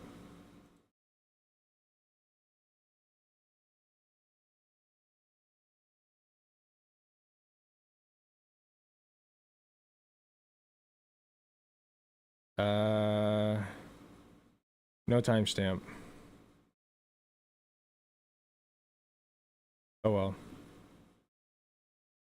I mean, maybe it was, but I'm more under the impression that they banned me again because I said the Bible says homosexual activity is an abomination and that people need to... First of all, if they did ban you for that, they would be based. Second of all, it's because you said a slur, dipshit. Okay? There's no contesting this. Twitch has a very strict rule against saying slurs. No matter who you are, no matter what the slur is, you cannot say it on Twitch. Okay? If you want to say slurs, cut the Twitch out. Just go to YouTube. You're allowed here. They need to accept Jesus and turn from said abomination in some circumstances, so that they won't go to hell. So I mentioned that.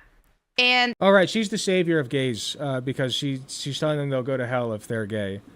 So she's actually saving them when you think about it. That's what has been getting me banned every time so far, because I haven't said my favorite slur on every stream that's happened. So anyway, feel free to watch my VOD if you want, and you can let me know if you think that my ban was justified or not. So anyway... It was. You Melanie broke TOS, Matthews, no dipshit. stranger to finding herself at the center of controversy and has been... How did she manage to stretch this into a 20-minute vomit of just bullshit? Been known to stir the pot when it comes to her content. A devout Christian and self-described social commentator, Melanie frequently makes homophobic remarks and openly uses slurs, which has resulted in numerous bans from Twitch. And after getting her 7th ban from the platform on September 5th, she took to X to brag about her monthly routine, because, yeah, it's hilarious. every time that It's streamer so bans funny. will announce, oh, Melanie Mac It's has funny. been banned. Twitch Haha, partner it's Melanie Mac has funny. been banned. Boom, bam, boom, bam. They say Yeah, quit saying slurs and you won't be banned. This is literally the meme of the guy pissing himself and going, ah, yes, rent free, as like the crowd like is disgusted by him. it every time. And every time there's a bunch of comments from a bunch of freaking wokies. You're on your 7th Yay, fucking ban. hooray! When you're on your 7th ban, it's just you being stupid at that point. Yeah, hooray! So, homophobe destroyed again. Yeah, they celebrate and they're giving me so much you should more be banned off more exposure when they're things. doing this. It's hilarious. Make it a perma ban. Oh, True. I've already taunted Twitch and told them go ahead and perma ban me. It would be less content for me, but I'd be willing to take that hit because there wouldn't be dipshits being influenced by you. Which I don't know how that's even possible, but people are stupid, so... It does not affect me. If they think this is going to make me not be able to pay my bills, they are incorrect because Twitch, again, is not a revenue source that I need. I don't barely use it. Yeah, so anyway, when asked why Twitch had Used it enough. intervened this time, Only the takes streamer one. responded that she did a fun Bible stream that involved using the homophobic slur a couple Wait, times. you've already said it. Well, yeah, a couple. I think it's a few times, at least a couple times. Oh, There it's because is it's no censored in the official list article, of probably. words that have been banned on Twitch. However, offensive speech surrounding sexual orientation can result in a suspension. Yeah, where's that list of words, Twitch? Bro, wait. You need a list of words to tell you not to say the F slur on Twitch? It says, no slurs that refer to somebody's sexual orientation. That is like the slur. What? That is the slur that you don't say. Dipshit.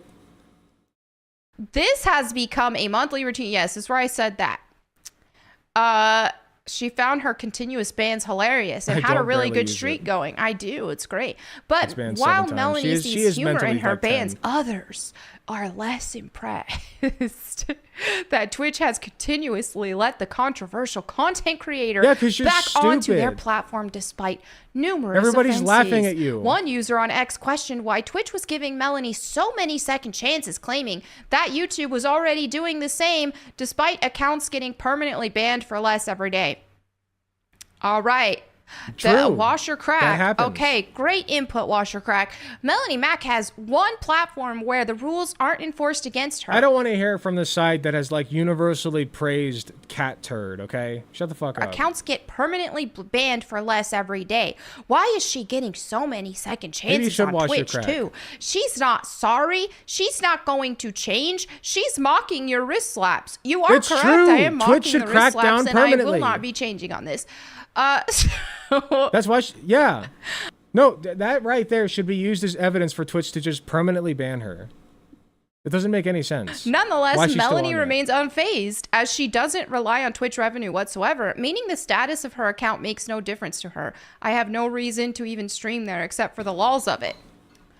You Wait, know what? Except for the lulls of it. She truly does have the brain of like a 10-year-old. I wonder Whoever from said the that is true, Australian that's team, true. I wonder what other articles she wrote. I'm curious if she's secretly based after reading this, because she doesn't put her own. She's either secretly based or she just actually did a good job writing. It's just like a neutrally written article. It's just neutral. They're so used to being treated like the pieces of shit that they are that they're like, oh, neutral article, yeah, this is praising me. An article without inserting her opinions into it, because normally, yeah, with this kind of thing and what you expect from these kind of outlets is to be All she did was saying say a what lot happened. more. And inserting their more public opinions about me, but this stayed pretty like, okay, here's what she said, here's what the other Yeah, and it's not like she's unfazed. Stop saying that. You're not unfazed. person said, and they You're didn't clearly insert upset. their own You're upsetty opinions, spaghetti. which I like that. So whether this journalist is secretly based or not, she kept thing. You know, Why she would you put say what that I she's secretly said. based? She didn't lie about what I said. She used a flattering picture of me, so I'm not mad. All right, so okay, Pink News also wrote an article about me. It said Twitch streamer banned for 7th time after using homophobic slur. I don't know where they came up with it 7 times, because I think it's actually only been 4 times now. I think. Oh, that's better. that's the count I'm at now, but maybe it was more. I don't know. Controversial better. Twitch streamer Melanie Mack has been It's only happened 4 times, actually. banned from the platform yet again Oh, after that's how using many a times you shit yourself. homophobic Got it. slur. See, here I was thinking that you would shit yourself 7 times. No, it turns out it's only 4. Got The it. live streamer received her 7th ban. 7 bans. Okay. Listen, you shoot All yourself right, so for the yeah, first time. yeah, it's that's an basically the accident. Second same time, thing. As part of the community guidelines, you gotta Twitch pick bans something. behavior that is motivated by hatred, prejudice, or intolerance, which includes behavior that encourages discrimination, denigration, harassment, or violence against protected characteristics, including sexuality and gender identity, which I didn't ever encourage. Just denigration, harassment, violence, discrimination. You said the F slur. What more do we need here? Or anything like that. Don't say However, slurs. I do Just don't do it. encourage people not to partake in these activities because they're not healthy, and we just live. Yeah, all you do is say that they're abomination and an affront to your God, right? That's it. That's it. Nothing to read into In there. a time where telling people, hey, this isn't good for you. Hey, you're hurting yourself and you're hurting society. Hey, I hope you find Jesus and turn from this so you can go to heaven. Saying these things gets you, Yes. in As it trouble should. and banned on certain platforms. Yeah, that should get you in trouble. I agree. You don't get in trouble in nearly enough places for saying, yeah, being gay is an abomination. That should be ban-worthy. I agree. That is a I don't give a controversial fuck thing about to your say religion. these days. Shove it up your and ass. this is the difference between something like that, and they want to, and this is why society creating this identity out of who people sleep with, which is a voluntary act, otherwise would be considered rape. Unlike us, the Christians, we would never create an entire identity out of the people we sleep with. And our insistence that you should not do so until you're married. Yeah, that's something we Christians famously never base our entire identity off of, like whether we sleep with somebody and who it is with and when it is. Just when I put the lemon juice in it, I had forgotten to take out the seeds because I squeezed the lemon fresh.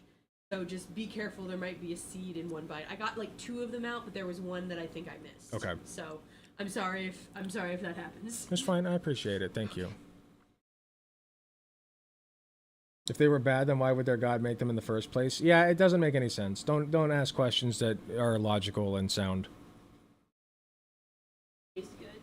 Yes, it tastes fair. It's better than last time. I think Really? that. Yeah, I think so. Oh, thank God. Okay. I only zested half the lemon this time, but I still kept all the But Okay. I put like a whole bunch of cheeses and It's very good. spices and herbs. Very good. Thank you. Thank God. The Christians love doing 2 things: Bible thumping and protecting pedo priests. True.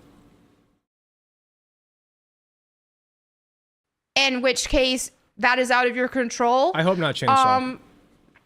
And we would hope that we can prevent actions such as those from happening through our justice system.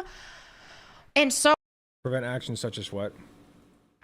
and we would hope that wise would be considered out of who people sleep with, which is a voluntary act, otherwise would be considered rape, in which case that is out of your control. Wait, what? And we would hope that we can prevent What is she saying is rape? Hold on.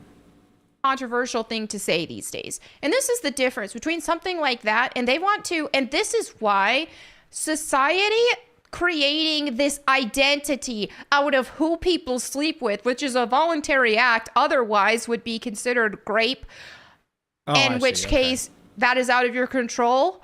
And we would hope that that we can This is a prevent weird actions tangent such as she's those on. from happening through our justice system and so on and so forth. Those are victims. Those aren't people. That's definitely not an identity. So obviously scratch off those examples. But who people are That was a sleeping weird with tangent. is a decision.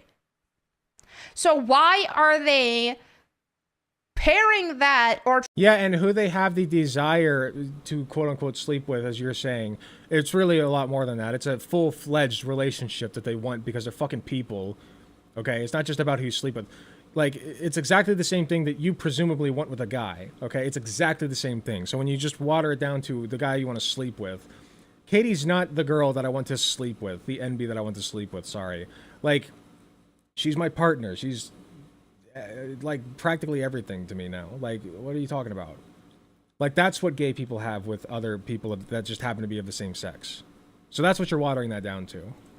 trying to pretend like that's the same as the race that you are. Oh, okay, this is skin color.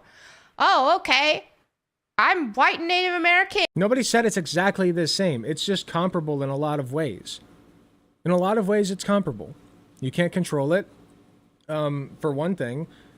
And even if you could control it, it doesn't fucking matter. Okay? It does not matter one bit who people want to date and have sex with and marry. As long as they're of age, I should say. And that's something I can't control. That's the blood in my veins, my ancestors, my skin color, all of that is out of my control. Well, But since I brought it up, the people who want to do it that are with people who are underage typically tend to lean right. who I would be intimate with, and in this case, I am a Christian, so I am celibate until marriage, assuming that happens. Of course, she's a vol shell. That would be a decision. And I have made the conscious decision. Where's your man? Your Bible, like, basically tells you that women have no value except to please a man. So where's your man? Why are you doing this shtick? Go get laid. Go get laid. Go get hitched. What are you doing here? Not to participate in sexual acts unless I thought we were about get married. heteronormative values. Because that is in God's design, and that Her is man left? the best Oh, thing no. for me. People, oh, it's 2024 though, so I don't care what year it is. But why is that the best thing for you? You just arbitrarily made that up. That's bullshit. The Bible is always correct, and God's way is the best way. We've seen it demonstrated in society. We have seen, oh, okay, Society. let's get more lax on this. Let's get more lax on that. And By the way, it's not the best way because it's led to like priests molesting young boys and worse. Okay, so it's clearly not the best way. then look what happens. I even made a tweet about this yesterday. I said LGBTQ plus offers absolutely zero positives to society, only negatives. Same with promiscuity, hookup culture, etc. The queers don't owe you a damn thing, any more than the straights do. Okay? If the straights owe the queers anything, it's a fucking apology. But beyond that, assuming all things are equal, like the straights don't owe the gays nothing, and the gays don't owe the straights nothing. Okay? They don't owe you additive benefits to a fucking society. They just want to be free to do what they want. It's just like saying it doesn't add anything to society for me to, prefer, like, I go back to preferring ice cream, or not ice cream, what do I use? Pizza over hamburgers, right? Like, I'm not adding anything to society for me to be a pizza lover over a hamburger lover. Yeah, that's nothing. It just means that I have a different preference. That's all it is.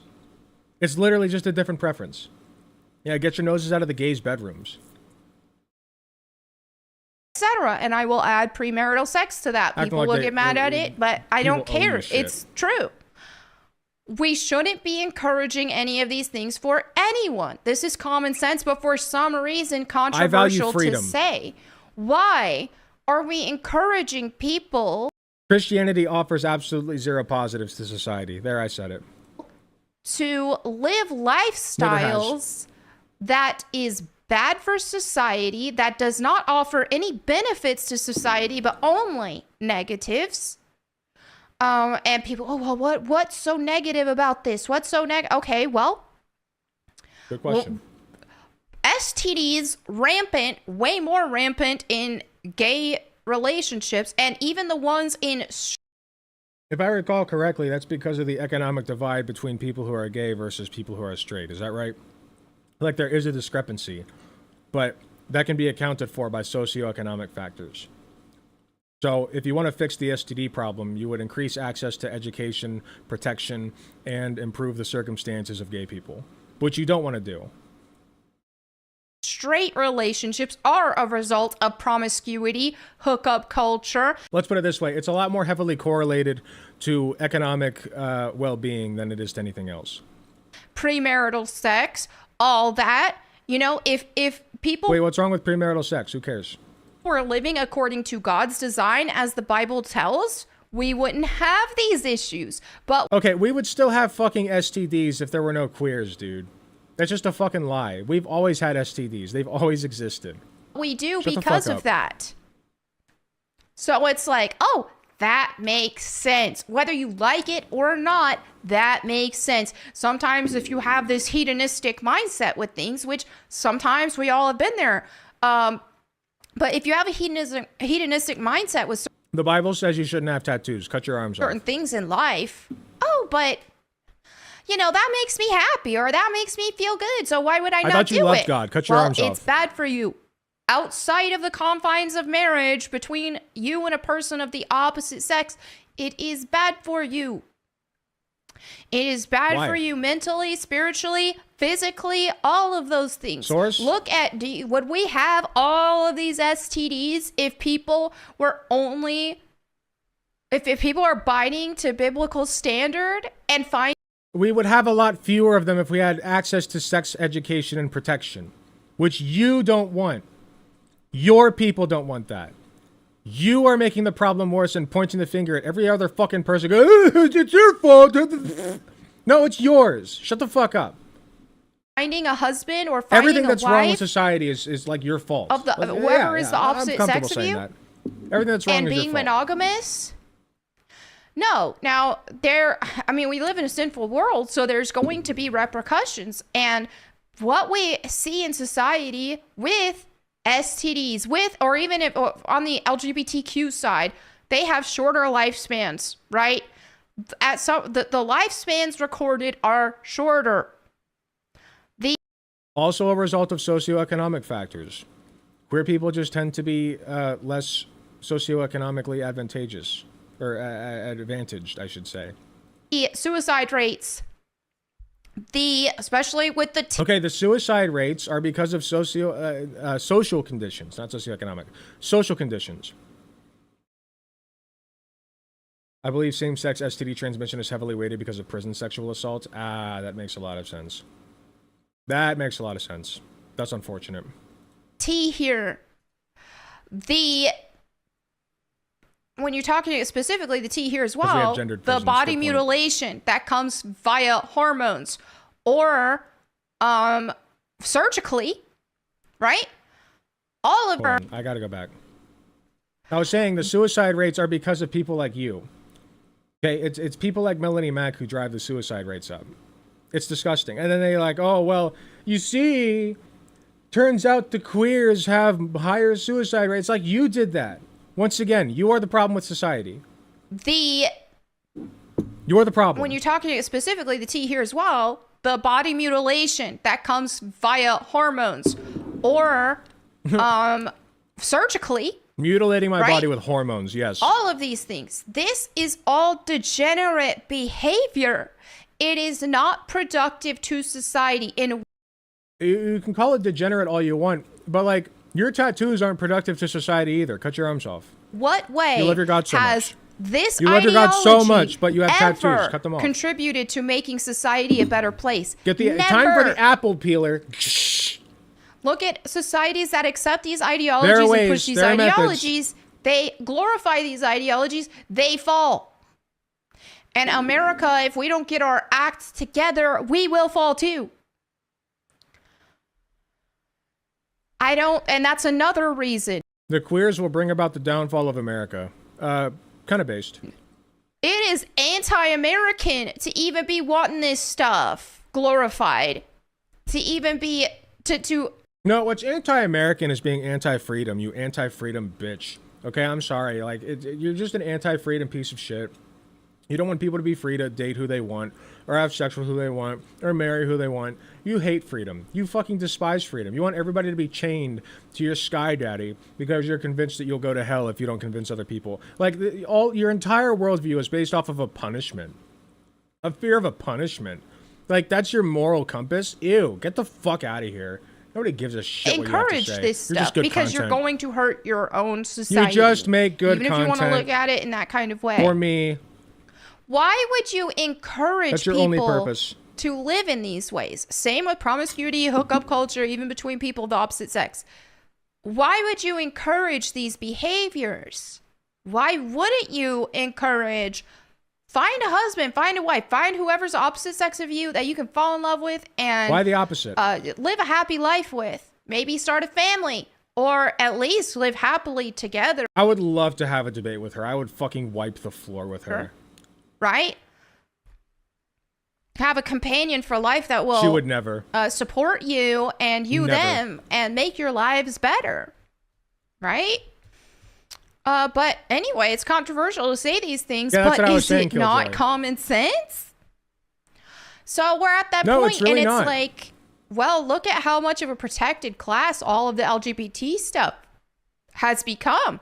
To where you It's say any this, slur, you dumb bitch. You dumb fuck. It's any slur on Twitch. You cannot say it. And you're still on YouTube making your bullshit. Look at how censored we've become. Ah, look at what you can't say anymore. Meanwhile, you have how many views? 39K? More views than I fucking get. Shut the fuck up, you whiny bitch. you get banned places. Well, is that going to be Protected a class thing my in ass. if this doesn't stop? Will that be a thing with people with eating disorders? You know what a protected class is? Christians. And I can prove it. They don't pay taxes at their churches.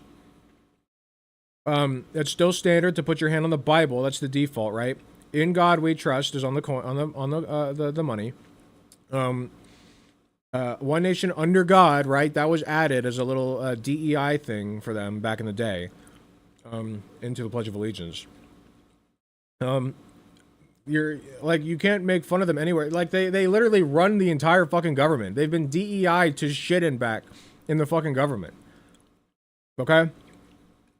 The Christians are the most protected class in America. The most protected. Orders as well. You can't make but fun they of were them. born that way. They were born You wanting can't to shit be on them for their 70 religious pounds beliefs. They're allowed to be and homophobes. not. They're allowed. They were born thinking that their body's fat if they have anything more than 2% Gotta body get the fat fat. shaming in there. Let's So go. we should be encouraging liposuction, having parades for people who are living like this. Doesn't Wait, hold on. Oh, she's talking about trans people. Hold on. this you get banned places? Well, is that going to be a thing in if this doesn't stop? Will that be a thing with people with eating disorders as well? Oh, but they were born that way. They were born wanting to be 70 pounds. Yeah, she's doing the trans And not. thing. They were She's born making a thinking that their comparison. body's fat if they have Because any. her brain is as smooth as you can possibly get it with the finest sandpaper. She is comparing being anorexic to being trans. Thing more than 2% body fat. So we should be encouraging liposuction, having parades for people who are living like this. Doesn't that sound insane? Well, it's very much along the same That's lines. exactly the same as trans people. These things that are actions.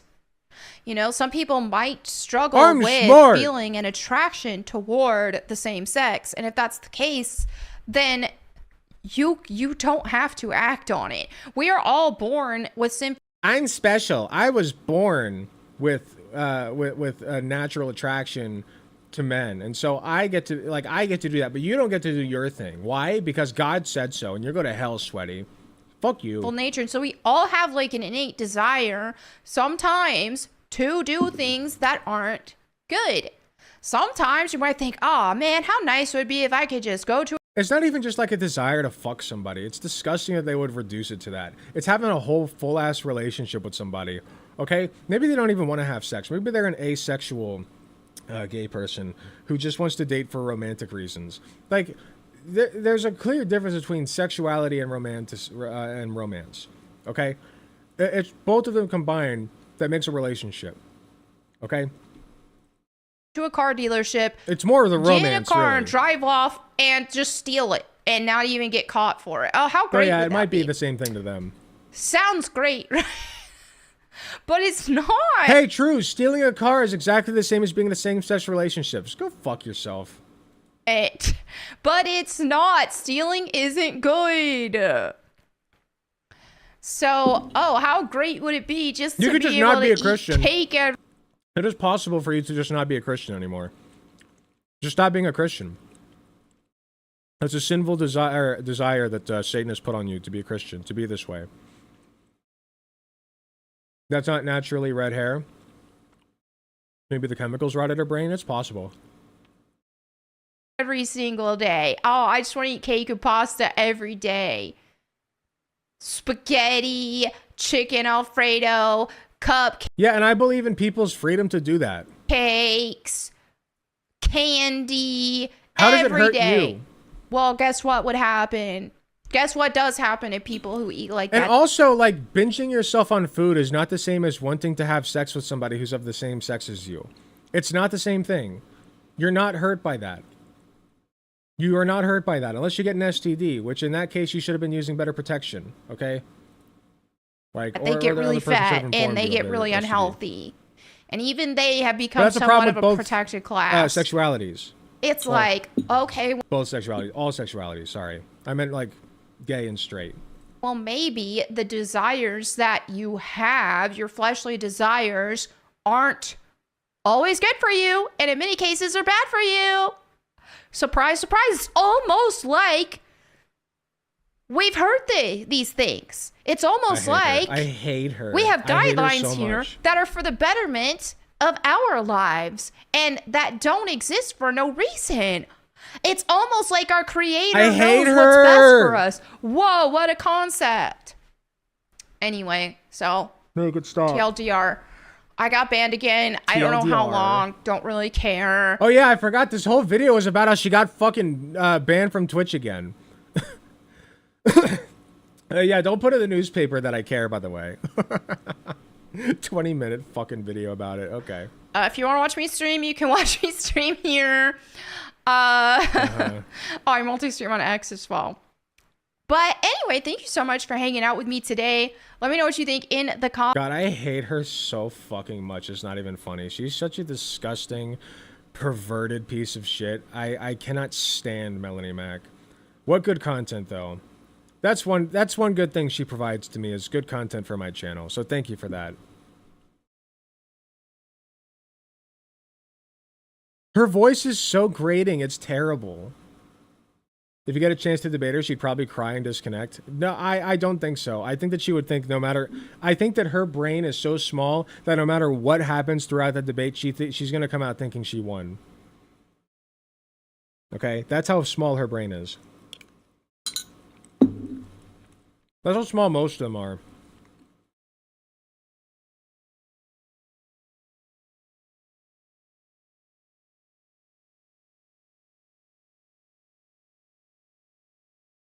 God, that's so good. I was hungry. Yeah, incapable of introspection. Agreed.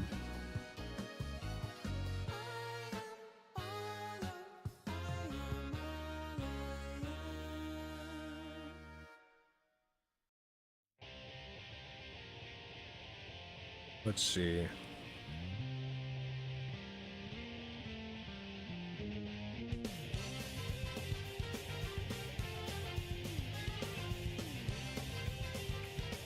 What a good song.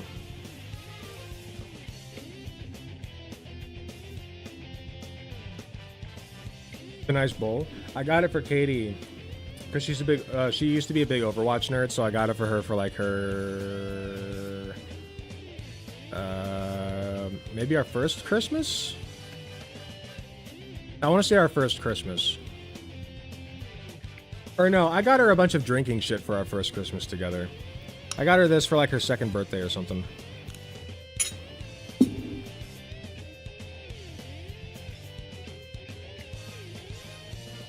And now it's partly my bowl, so you know. Buy nice gifts for your partners early on, and they may eventually just become your stuff.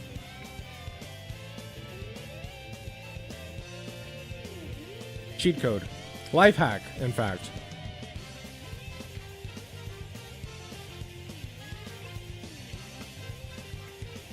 Second birthday, she was only 2. That's not what I meant!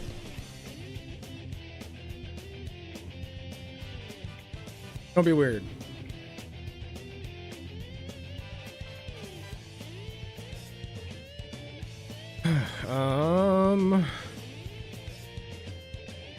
What next?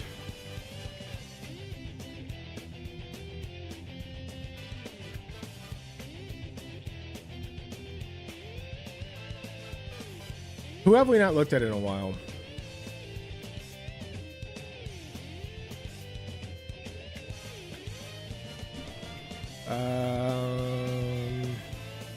Did Melanie Mac? I was thinking about Femme Shapiro, but is that too much girl power, Femme Shapiro? Is it sexist to think that's too much girl power? Probably. We'll check out what she's been doing.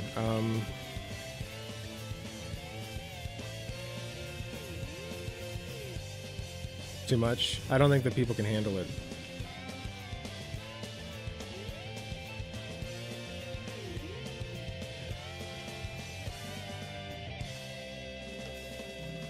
I typed Femme Shapiro thinking I would find it. I guess I got an Ethan is online video, which basically says what it is. Not Abby Shapiro. It's, the one influencer that looks just like him. The Sneeko and Andrew Tate drama. I've heard of it. I don't really feel like going over anything that requires a lot of brain power right now. And that would take a lot of, like... Yes, and then and this happened, and then this thing happened, and then this... And I have to have all of my ducks in a row for that, and I don't do a lot of that content anymore. Brett Cooper! Thank you, Reed. Brett Cooper.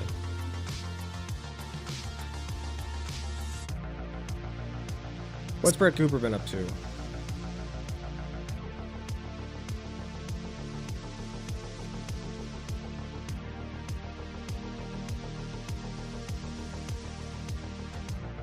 Ooh, she just reminded me that Matt Walsh's movie's out. Ooh, I gotta find that. I gotta sail the high seas and find that.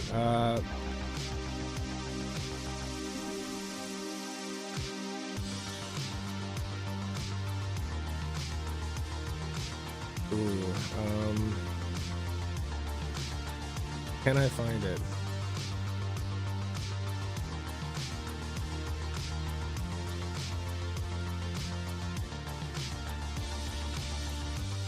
I'll look for it later.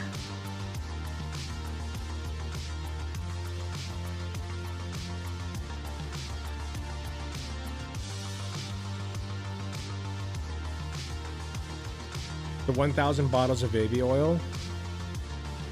What are you talking about?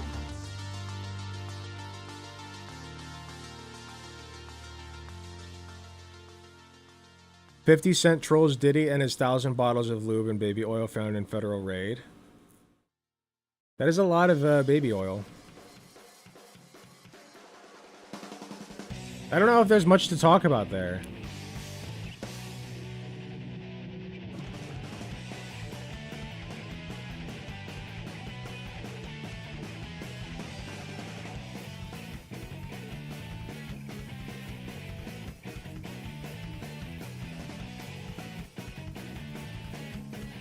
Here, I gotta find what we can go over.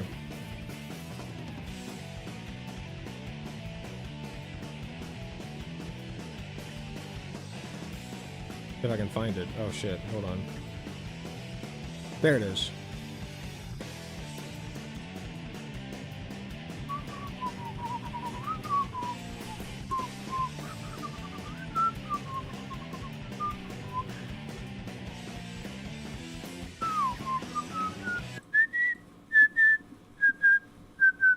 Good night, Lady Nova. Thanks for being here.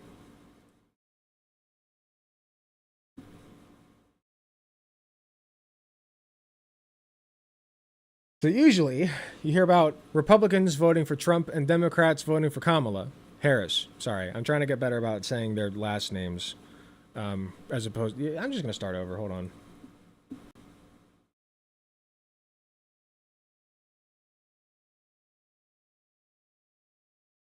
So you hear a lot about Republicans voting for Trump and Democrats voting for Harris, but have you heard of this Democrat who wants to vote for Donald Trump?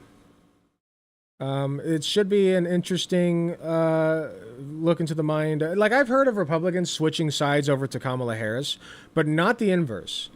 So this should be an interesting 6 minutes to go over to see why this Democrat is, in fact, voting for Donald Trump. Wanting to vote for a Republican this year, I've remained committed to changing the Democratic Party from within. I deliberately attended the Democratic National Convention with an open mind. Okay. Although protesters outside of the DNC harassed Chicago police officers, although they waved Hezbollah flags, although they held signs reading "We stand with Hamas," and they threatened to beat up Jewish counter-protesters, President Biden chose not only to condemn this behavior, but used his speech to announce, quote, okay, so he's like a mega Zionist. That's what's going on. That the protesters outside on the streets, they have a point. Netanyahu's strongest soldier. The day after my speech at the Republican National Convention, I told the national media, I told Democratic Party officials, my party, that I and other progressive Jewish students who are fighting for their civil rights on college campuses would be honored to give a similar... Biden and Harris are not doing enough genocide for his taste. ...address at the Democratic Convention, where we would feel more at home. Must be more deaths. No more! offer was ever accepted. More! Senate Majority Leader Chuck Schumer was proud to tell the audience at the DNC how proud he is to stand up to hate.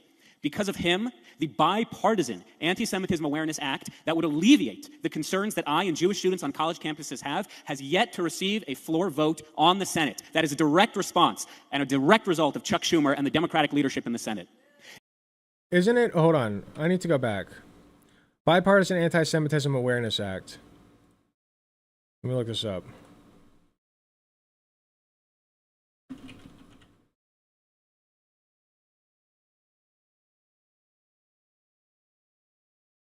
Anti-Semitism Awareness Act of 2023.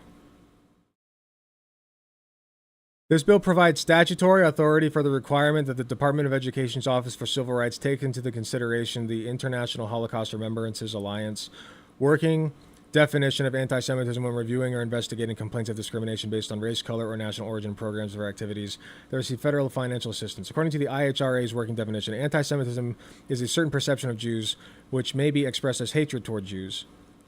Wait, was this the one where they said you can't be anti-Zionist anymore? Like that's considered anti-Semitism? Isn't this that one? That was the summary. Where's the text? Here. Doesn't say anything about Zionism.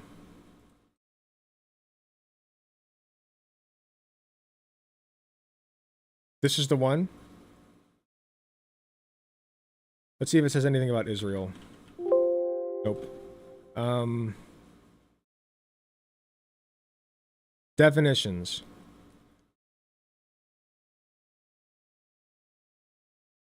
The term definition of anti-Semitism. No. It's not that long. I'll just read through it. To provide for the consideration of a definition of anti-Semitism set forth by the International Holocaust Remembrance Alliance for the enforcement of federal anti-discrimination laws concerning education programs or activities and for other purposes.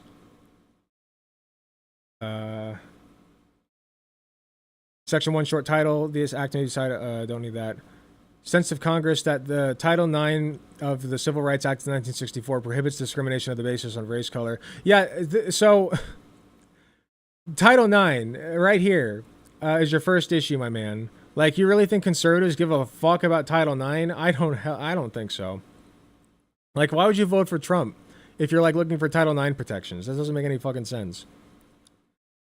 Such title does not cover discrimination based solely on religion. Individuals who face discrimination based on actual or perceived shared ancestry or ethnic characteristics do not... So wait, Is this the line that basically insinuates if you say you're anti-Zionist, you're anti-Semitic? Discrimination against Jews may give rise to a violation of such a title when the discrimination is based on race, color, or national origin, which can include discrimination based on actual or perceived shared ancestry or ethnic characteristics. Yeah, you could definitely interpret that to be like, oh, you're anti-Zionist, that means you hate Jewish people. It is the policy of the United States to enforce such title against prohibited forms of discrimination rooted in anti-Semitism as vigorously as against all other forms of discrimination prohibited by such title. And as noted in the U.S. National Strategy to Counter Anti-Semitism issued by the White House on May 25, 2023, it is critical to increase awareness and understanding of anti-Semitism, including as a threat to America, improve safety and security for Jewish communities, reverse the normalization of anti-Semitism and counter anti-Semitic discrimination, and expand communication and collaboration between communities. Anti-Semitism is on the rise in the United States and is impacting Jewish students in K-12 schools, colleges, and universities. The International Holocaust Remembrance Alliance. Working definition of anti-Semitism is a vital tool which helps individuals understand and identify the various manifestations of anti-Semitism. Okay. Use of alternative definitions. So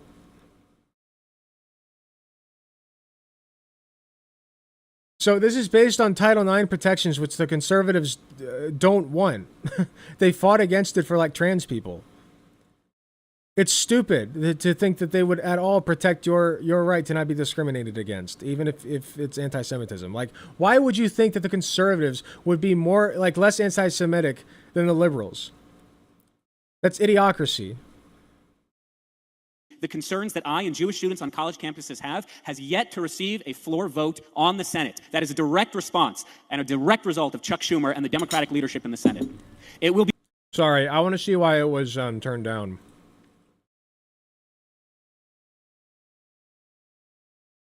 House passes anti-Semitism bill. They passed it?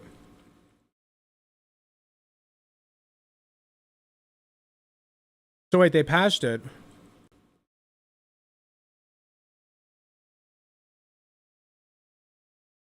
Schumer.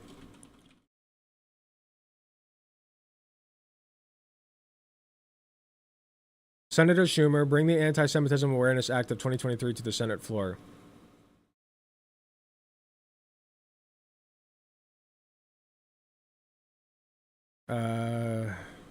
During a November speech on the Senate floor, he said vitriol against Israel in the wake of October 7th is all too crossing into brazen and widespread anti-Semitism, the likes of which you haven't seen for generations of this country, if ever.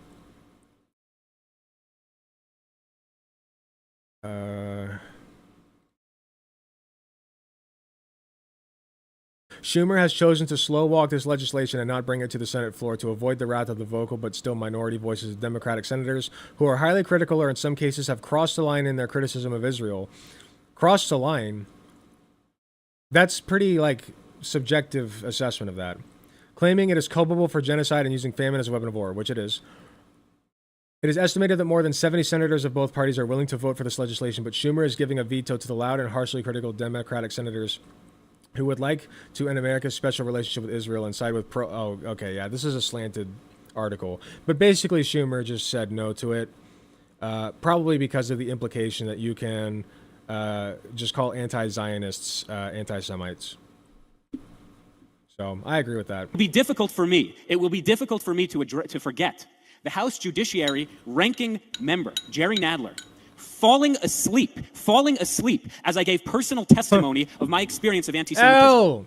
During our congressional roundtable with the House Committee on Education, ranking member Democrat Bobby Scott similarly used the opportunity to criticize House Republicans for focusing on anti-Semitism. Tellingly, the overwhelming majority of Democrats on that committee did not show up. It was painful to watch my own Democratic elected officials, Alexandria Ocasio-Cortez, Jamal Bowman, who I voted for in 2020, Ayanna Pressley, come to Harvard, come to Columbia, and other campuses to give encouragement and show solidarity with encampment leaders, the same leaders who followed me for 3 weeks on my way to class, who recorded my movements. I mean, you're kind of a Zionist piece of shit. I don't care. I don't want to say these things publicly because I want to work in a bipartisan fashion. But with the election in less than 60 days, it is clear that I can't remain silent. House Speaker Mike Johnson House Ways and Means Chairman Jason Smith, they have actively sought to meet with me and other Jewish students to discuss practical policy solutions. Hakeem Jeffries, the House Minority Leader, That's because they're has not. Zionists. I can count on one hand the Democrats, my own party, who have done the same. I tried repeatedly to encourage the White House to meet with Jewish college students to discuss the crisis of anti-Semitism on our campus. I have never once received a response. Okay, I'm bored. I'm not going to watch the rest of this. This is literally just him whinging about how the Democrats aren't doing quite enough genocide in Palestine for his liking. So, fuck you, man. I hope you get followed more, honestly.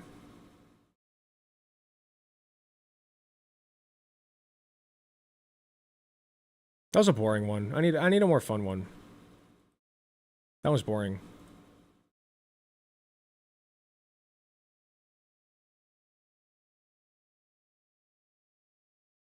I need something brain dead.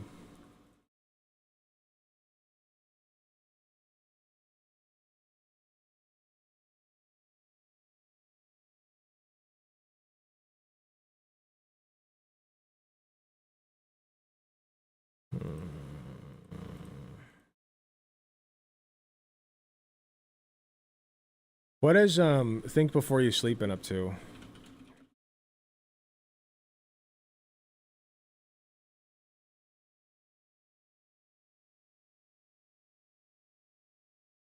Long videos, that's what.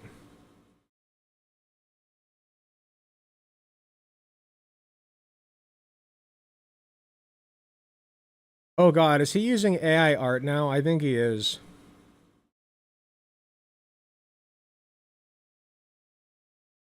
Maybe. Here, hold on. Where's the link? Copy link address. Here it is. Okay. YouTube thumbnail grabber. I think it's this one. Okay, no, it's not AI generated. I don't know why I thought it was. He definitely would.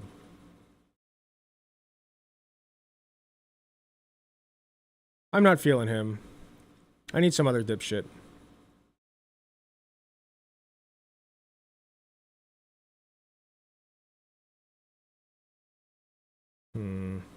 But who? But who?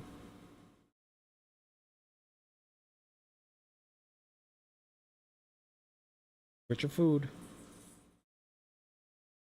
It's dinner time. Time for the babies.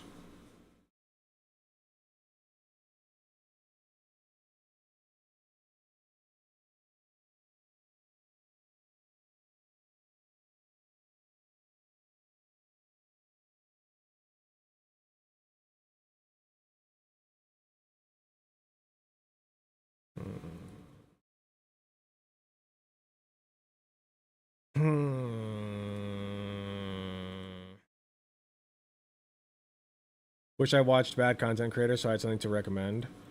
What's going on the Bird app? I don't have anything good in my playlist.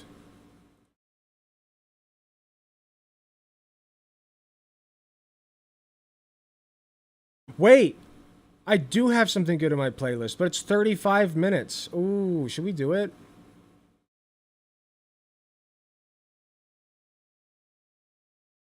Oh, wait, I have another good thing in my playlist. It's like 12 minutes. We've gone over this guy recently. I don't feel like covering him. Mr. Menno. You might have seen this, but check this out. Wealth, fame, power. Did you see the Rich Lowry slur? They want to say it so bad. 40s start. Yes, I did see that, and I thought about covering it. I don't know who the guy is.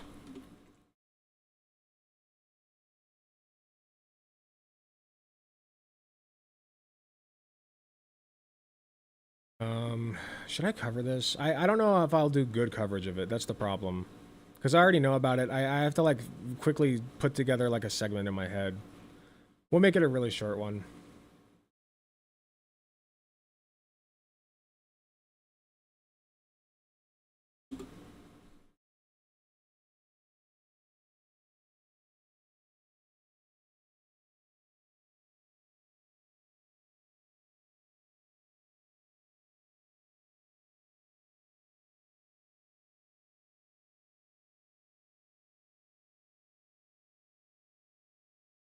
Okay.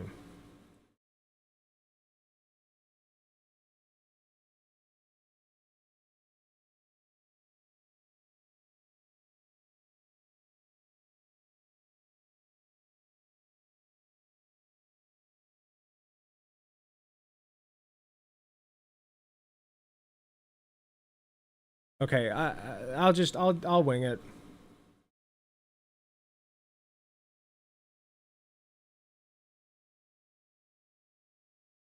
So for those of you who don't know, I live in Ohio. And Ohio's been having this thing going on lately where we have, well, Springfield specifically in Ohio, but nonetheless, this has been going all, like, this is blown up Ohio in the news cycle, basically. So everybody in Ohio is talking about it. And it's about Haitian immigrants.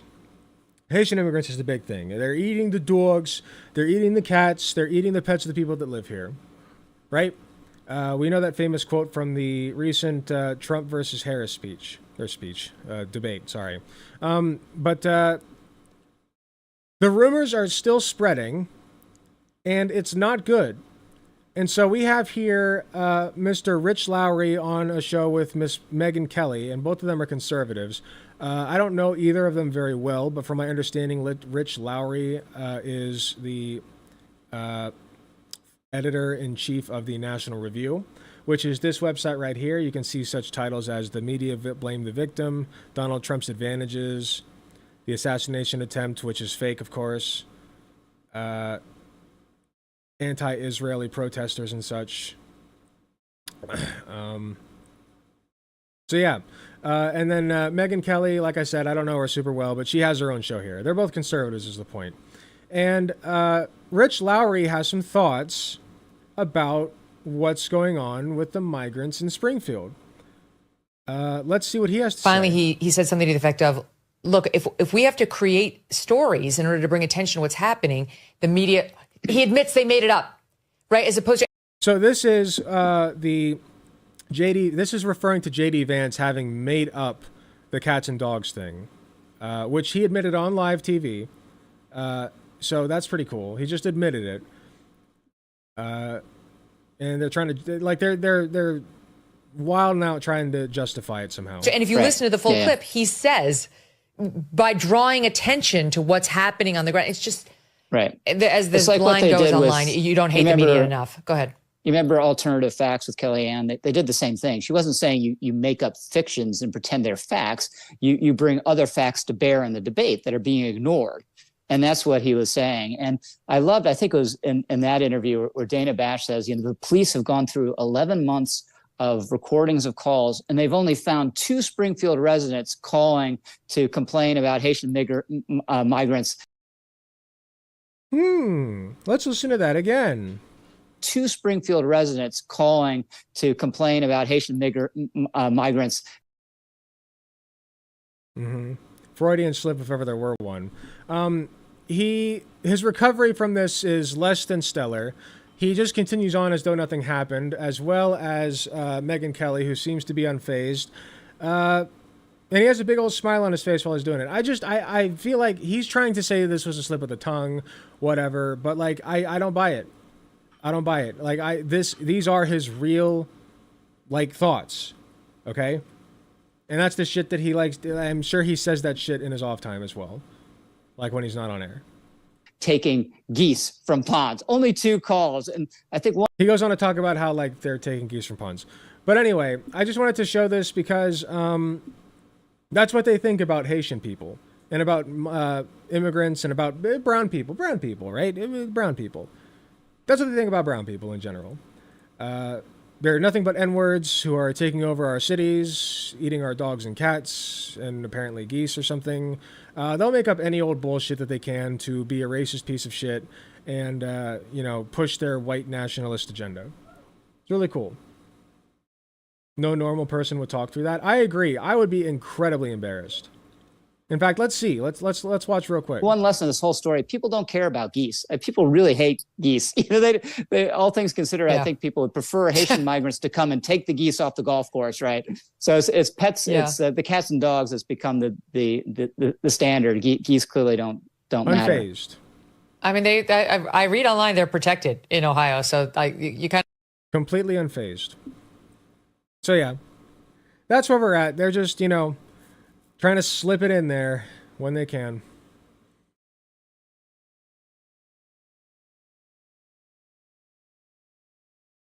Accidental N-word is crazy. It was an accident, but like like he would have, like that was in his brain. That was in his brain.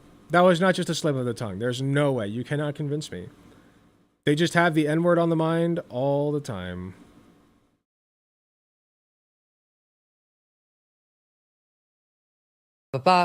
Finally, he. Why did that automatically play?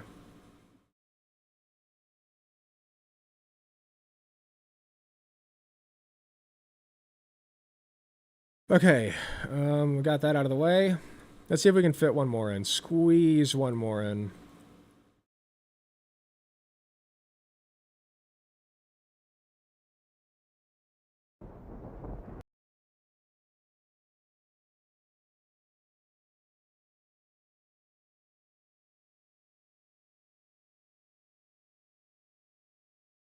There's no N in the word he mistook it for? Yeah, I know.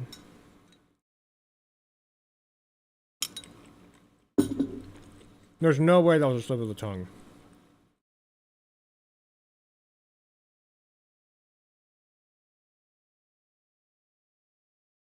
I want to find something to do with furries.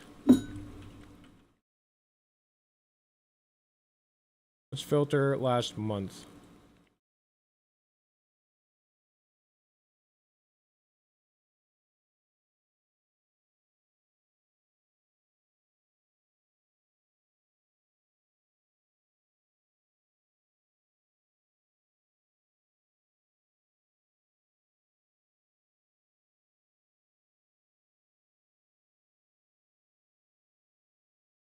I don't think I'm going to be able to find anything.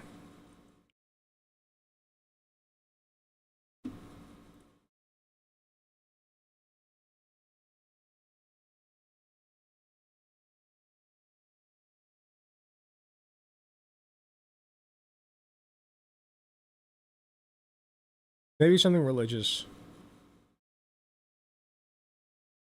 Oh, who's that one guy? Brian Holdsworth. See if he's got any bangers.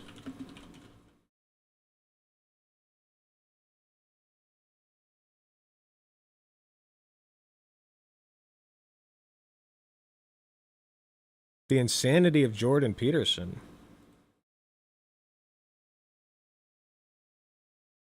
That could be interesting, but it's a little long. Aaron Ra versus Muslims.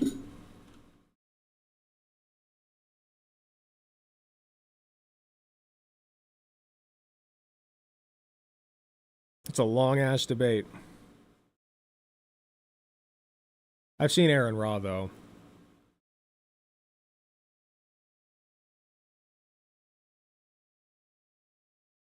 One of my favorite atheists? My favorite is Actual Jake. My personal favorite. He's just so fucking naturally funny. Like, I don't know how he does it. He comes off like the most chill motherfucker in the world, and at the same time, he like knows everything, and it's just so funny. I love Actual Jake. He might have a 20-ish minute video on his channel. No, not. I don't want it from somebody I agree with, though. That's the thing. Let's see. My favorite is Surus, no bias in the fact that I'm on his art team. Oh, that's pretty cool.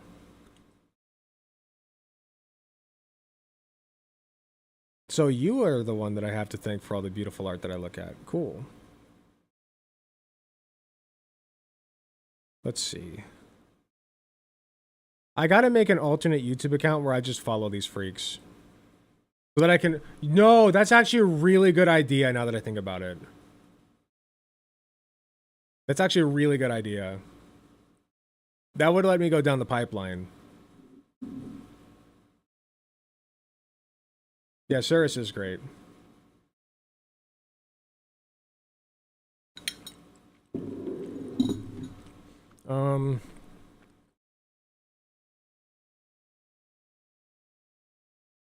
Who else is there?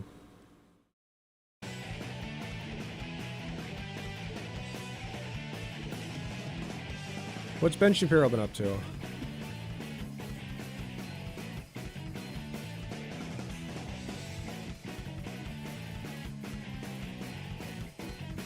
No, I don't know. Not Ben Shapiro.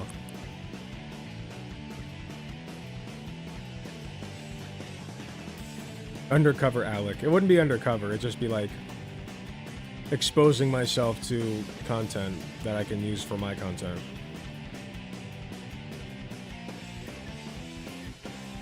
Michael Knowles? Ew, I'm not in the mood for Michael Knowles.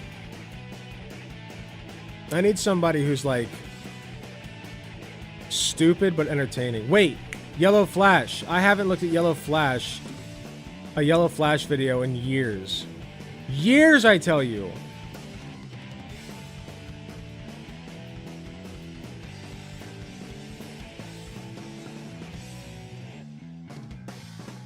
Ooh, this is topical.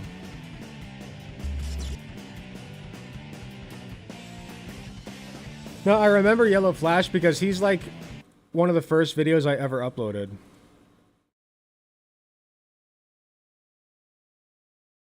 Fresh and Fit, you can't cover Fresh and Fit. They copyright strike because they're bitches.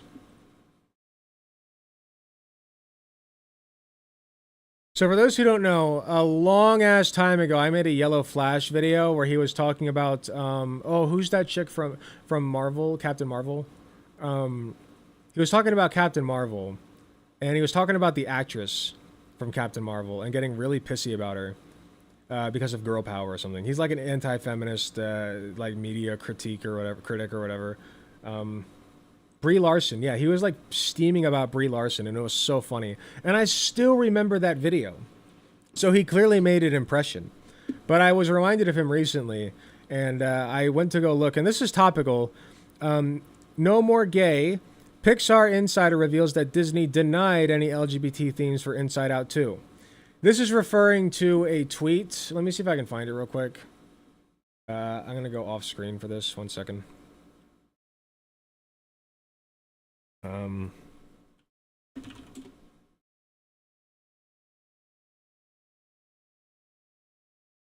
Here we go.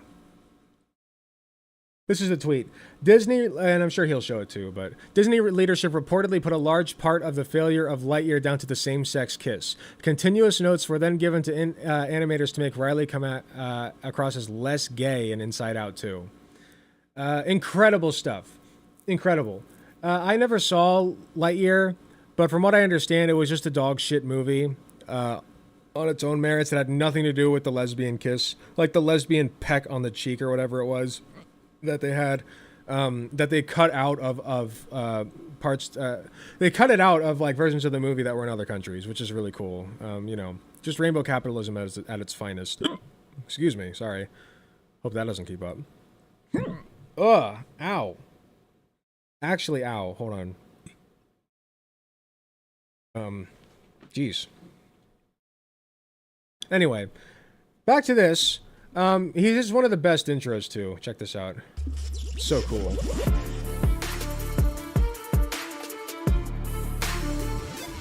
Yo.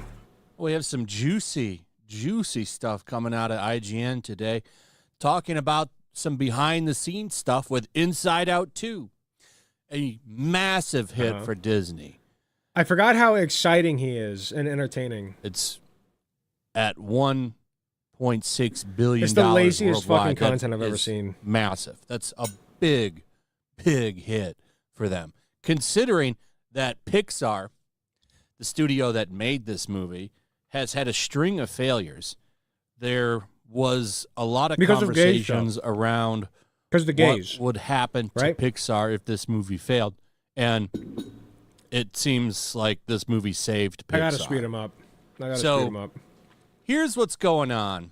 I found this through Culture Crave, who breaks down the article here. We're going to go over it, actually. I have it pulled up, but this is a summary of the entire article, because I'm not going to read the whole thing, but here's what they had to say. So animators it's almost like he's talking at a normal pace, with one employee calling it the largest crunch in studio history. And they worked hard on this one to get it out. They wanted to get this out this year, and they did. Crunch is a hard one because a lot of jobs have forced overtime, especially people that work in like factories and work at hospitals, I think even like police and certain other areas, like you get forced to work overtime. Yeah, and that's bad, right? That We agree sucks. that's bad, right? It does. Yeah, it's bad. Now, I don't know the difference with somebody that works at an animated studio. Now, the one nice thing about people that work at some of those jobs that I mentioned all is get they at taken least advantage get of under overtime pay. capitalism. I don't know how that works with animators, and it sounds like they don't get any overtime pay. And I think they should. If you're working overtime, you should get paid more. And if they're not getting paid more, I think you should get some At least kind we of agree on benefit for that. But like I said, I don't know the details of how people get paid in these kinds of industries as far as overtime work. But Oh my God, shut up. This is so not the point of the video. I guarantee you that, like, this is not the point of the fucking video. I do think that He you just should wants get a to talk benefit about the for gay it stuff. financially. That's just how I feel about it. Feel free to disagree with me in the comments. Here's an interesting one, and we're going to go over this because He's so in the actual boring. article, this one right here, they're very salty about this. Disney leadership asked animators to make Riley come across as less gay. They even put a large part of Lightyear's failure on that same-sex kiss. Here's the thing about that, and I'm going to talk about this more. So if it was failing so bad because of the same-sex kiss, let's compare the analytics in America to the analytics of the country where you took it out, right? I'd be interested to see that. even still, I don't know what the plot of Lightyear is. I haven't seen it. I'm just going Yeah, I by haven't what either. marketing did with that movie. They never really explained the plot of that movie very well, but they made damn sure that you knew there was a same-sex kiss in it. It came off as the most important aspect Did of they? that film. And my understanding is Disney did not like shill that at all. Like that was purely people like posting the clip of the scene without Disney's involvement at all. They were just like, "Oh my God, there's a gay kiss. We never get that from Disney. That's crazy." He sloshed, maybe. That may be a self-report. What? And it's not so much the kiss thing that made it fail. It's the fact that they based the marketing around it. And they did. They made sure people No, they knew that was in didn't. that movie. Like it was a selling point. No, And I'm they sorry, didn't. I don't think it was even in the trailers. No shot. It's just not a selling point for a children's movie. No, what happened was, I could be wrong on this. Somebody feel free to prove me wrong. But I'm betting what happened was, this motherfucker was online, and he's scrolling, right? And then there's outrage about the kiss. It's the outrage that he's talking about, not the marketing. It's the outrage, which I guess is, you could argue, is part of the marketing, right? But that's not driven by Disney. That's driven by dumbasses like him. Him being so interested in the kiss when the marketing wasn't as interested as he's saying it is. Well, it's just because of the outrage that came around it. And I don't understand why people that don't have kids are so invested in making sure that that shit is in the movie. Well, why are you so invested in making sure straight shit is in the movie? Huh? You're totally fine with the straight stuff. Why not the gay stuff? Pixar employees laid off before release did not qualify for a bonus for working on the film. It felt like the ultimate FU from Disney. That's another Is thing that they're it? very concerned about Wait, is that all we're going to get on the gay thing? in that article. Really? And that sucks. I think if you worked on that movie the same as anybody else, and if you got laid off, they should still get that bonus. That's kind of dirty. They should have got the bonus. And, layoffs happen, but if you put the same amount of time into that movie as someone else that's still there and didn't get that bonus, that's bullshit. You should have got that agree. bonus. One employee pointed out the irony of working on film about mental health only to have their health insurance stripped away. Laid off employees couldn't pick up their belongings during work hours as to not make the remaining... Wait, that one's really bad. One employee pointed out the irony of work. Yeah, that one's terrible. Talk about that a little bit, huh? What? You're so interested in the gay thing. What about like people who can't? Okay. Employees feel awkward. Key cards are We're restricted really hitting to on the outside of important, normal work issues week here. hours. That's kind of weird. Some employees give Pixar credit for paying overtime, offering time off. There's and strong nothing to health say support about during any the of these crunch. other Okay, points. so they did pay overtime. Well, that's good. I mean, look, man, overtime. Oh, see, that's that's good. But it's They not, did the bare this isn't the fucking only minimum. industry That's that good. has that. At least you got paid overtime. That's a good See, thing. he's the- So I'm glad that they did Oh, that. You should get a financial oh, suck incentive the for dick of having the to work corpos, overtime. dude. Keep In general, going. you should get it, especially if you're forced. And then goes on to See, talk they paid about overtime. more crunch issues for the next movie. And, See, corpo's not bad. This seems like a standard thing in the business. They got to get these things out. And like I said, there's many industries that Keep have sucking. forced overtime. It seems like the people in the entertainment industry hate it. But it's like As you're not the they only ones should. that suffer from this That's kind of bad. a thing with a job. It is what it is. Does it suck having to work a lot of hours and you don't Dude, get a you're say in such it? a Yeah. cuck. But at Which, least by the way, you're not even a cuck. You're pretending like you are while you're like, oh, well, you know, that's just how it is. Meanwhile, you're like pulling in bank off of these lazy ass fucking videos with 456,000 subscribers. I complained last time about how many subscribers he has too. But it just baffles me that somebody like this has so many goddamn subscribers and viewers. It doesn't make any sense to me. And he just lives off of this. This is how he lives. And he's telling you like, well, that's just how it is. Gotta suck it up and just let the boot choke you to death, right? You're getting overtime. Right, man? If they weren't paying them overtime, Shut the fuck up. That would be, in my opinion, some BS. You should get paid extra for overtime. The corporate dick It's a big dipping into incentive the to do guy's it. stomach. But at least you got that. So here's the actual article. This highlight here is just talking about the crunch. And the reason I highlighted that because I wasn't sure if they got overtime, but that gets answered in the article. But here's the interesting stuff. Not And health it goes insurance, with like the just culture overtime. of change and a lot of this stuff. Outside of the financial strain of it all, sources also paint a picture of a studio that's terrified to rock the boat, with some internally pushing to avoid LGBTQ themes, requiring edits to Inside Out 2. It's a studio, they say, that's overly reliant on Chief Creative Officer Pete Docter, stubbornly set in his ways and setting its remaining team up for more crunch in its future films. Yeah, sounds So there's terrible. a whole section down here that talks about Lightyear. Imagine that. The same conservative fucker who says take the gay stuff out is also the one saying, work harder! Work harder, slaves! No health care for you! Work mandatory overtime! And some of the Incredible. stuff that happened with it. Never would have guessed. Because Lightyear was a massive financial failure. And there's a lot of reasons to why that movie failed. The new voice for Buzz is a big one. Why did he highlight the His whole thing? poor marketing is also a big reason that movie failed. And none of the marketing really explained why that movie needed to exist. Because, I mean, so the show... Yeah, the reason it failed, you just said it, is because of the shit marketing. And also that it was a bad movie. Okay? But mostly probably the shit marketing. You could have marketed that movie way fucking better and still have it be terrible and people would go see it. But the marketing is the main reason it sucked ass. That Buzz You just Lightyear said is it. based on It's not the gay shit. is that animated show. So in the world of Toy Story, from what I always understood, the source material for his show that the toy's based on was that Buzz Lightyear Disney animated show.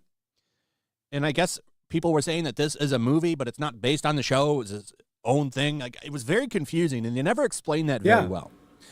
But they made damn sure that you knew that there were going to be two women kissing in it. Like, they put massive importance. No, none of the marketing had that. That was the outrage manufactured by the right. By your side. Dipshit. On that. And that's just not going to bring people to theaters. I want to see a movie. That's not a selling point to get me to go spend $100 taking my family to a movie. I'm sorry. You didn't even explain why this movie exists. But it sure as hell is a deterrent. So here's what they had to say. The apparent hesitance to touch on LGBTQ themes, storylines in particular, affected Inside Out 2's development, according to several of our sources. Multiple people recall hearing about continuous notes to make Riley, the main character of both Inside Out movies, come across as less gay, leading to numerous edits that ramped up around September 2023.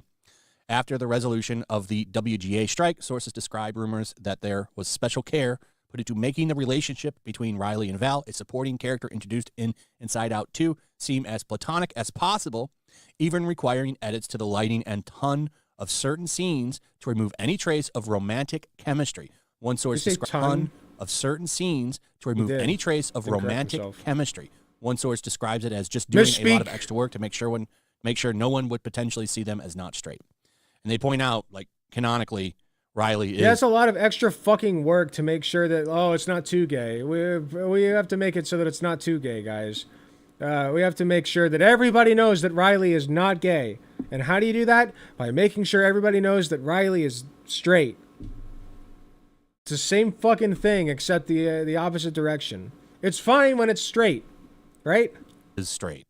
But the problem is the crazy shippers and people that are obsessed with identity being put in there, because they look for like clues to why they're probably scissoring and make the lifestyle about that. Well, they should definitely do it. Oh yeah, because that's actually what happens with every romantic film, right? Right? Like even the straight ones.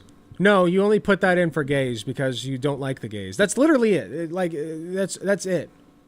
Like people look for Like he's gonna act like people don't look for hints that like it's just assumed whenever there's a male character and a female character that they're going to bang at some point.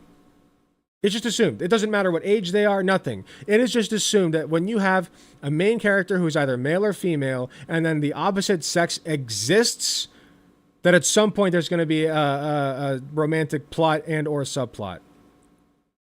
Every time. Every time. Okay? Look at any kid's movie. Seriously. In the movie. They're mad, like people But got God mad. They were calling forbid out, they're like, saying gay. They were queer coding the deep, dark secret in some short, and they were mad that she didn't come out, and the secret was her burning a hole in the carpet. Everything needs to be defined by their identity. I felt You're so baited funny, man. because I needed validation from a freaking Disney movie that's made for kids. So You need validation from every fucking movie and piece of media that exists, man. If it's not specifically made for straight white cishet white men, you get pissy. You need everything catered to you. Everything. It's pathetic. Shut the fuck up. Very interesting article. Seems that Disney They does just not want things another catered failure toward like them. Lightyear, which Meanwhile, they lost a lot of money. They said it themselves. Disney considers a movie making money at $600 million for Pixar, and a hit is $1 billion. So I think they're finally starting to tighten their belt around there. Maybe don't market your entire movie based around scissoring. They didn't. You should maybe around work on scissoring. actually Oh, dude, you're a disgusting piece of shit. giving God, a I hate story this guy. across to people, which they didn't do with Lightyear. I shouldn't have They're pulled him still up. salty about old Lightyear. So that's what's going on there. Interesting to find out these kinds of mandates are coming down from higher up at Disney now. I'm sure they're... Yeah, at the same time that the homophobic stuff does, there's no connection there. There's going to be a lot of salt about this. I'm sure you're going to see like 30 articles tomorrow, like trying to get Disney to go back to Lightyear times, and I just don't think that's going to happen. Oh, I thought he was sorry when he said that. I thought he was referring to like this the 7-day work weeks, the laid off. Like this is all horrible shit, all of it. Interesting stuff. Let me know what That's you my guys think point. about all this in the comments. Also, if you would please And like, it's just subscribe, interesting share the video. that the homophobic shit comes along with the other like terrible shit. Yeah. Make sure you're still Just subscribed, hit that interesting. notification bell, and we'll see you on the Yeah, that was pointless, but I guess we got to learn a little bit about what's going on over there. Wait, what's this? next one. Peace. Really? Really?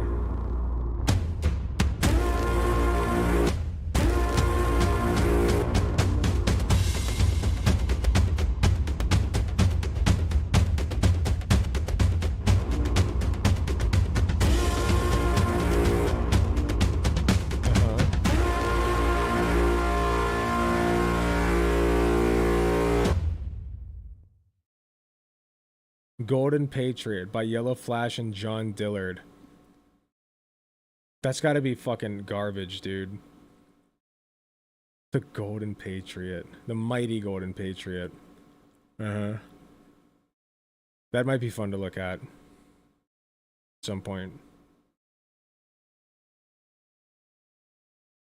It does in fact look like it looks like a Power Ranger.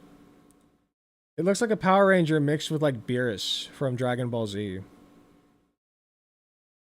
Maybe a little Golden Frieza in there too. It's just a very I don't know, it's just like a very generic design it looks like. But what can you expect?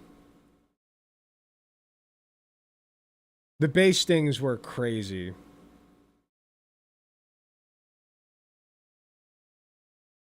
Got Black Panther vibes? A little bit. Like, I don't know, the design's not the worst. It's not the worst. It's just like, the comic itself will probably be garbage. Anyway.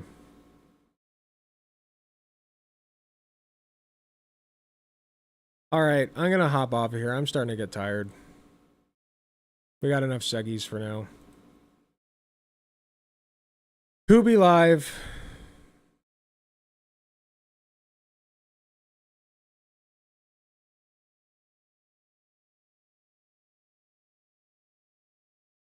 Ooh, Nekosaurus is live. Excellent.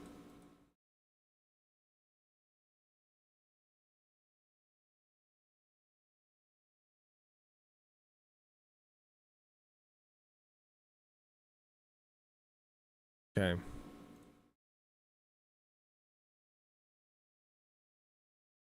All right, y'all.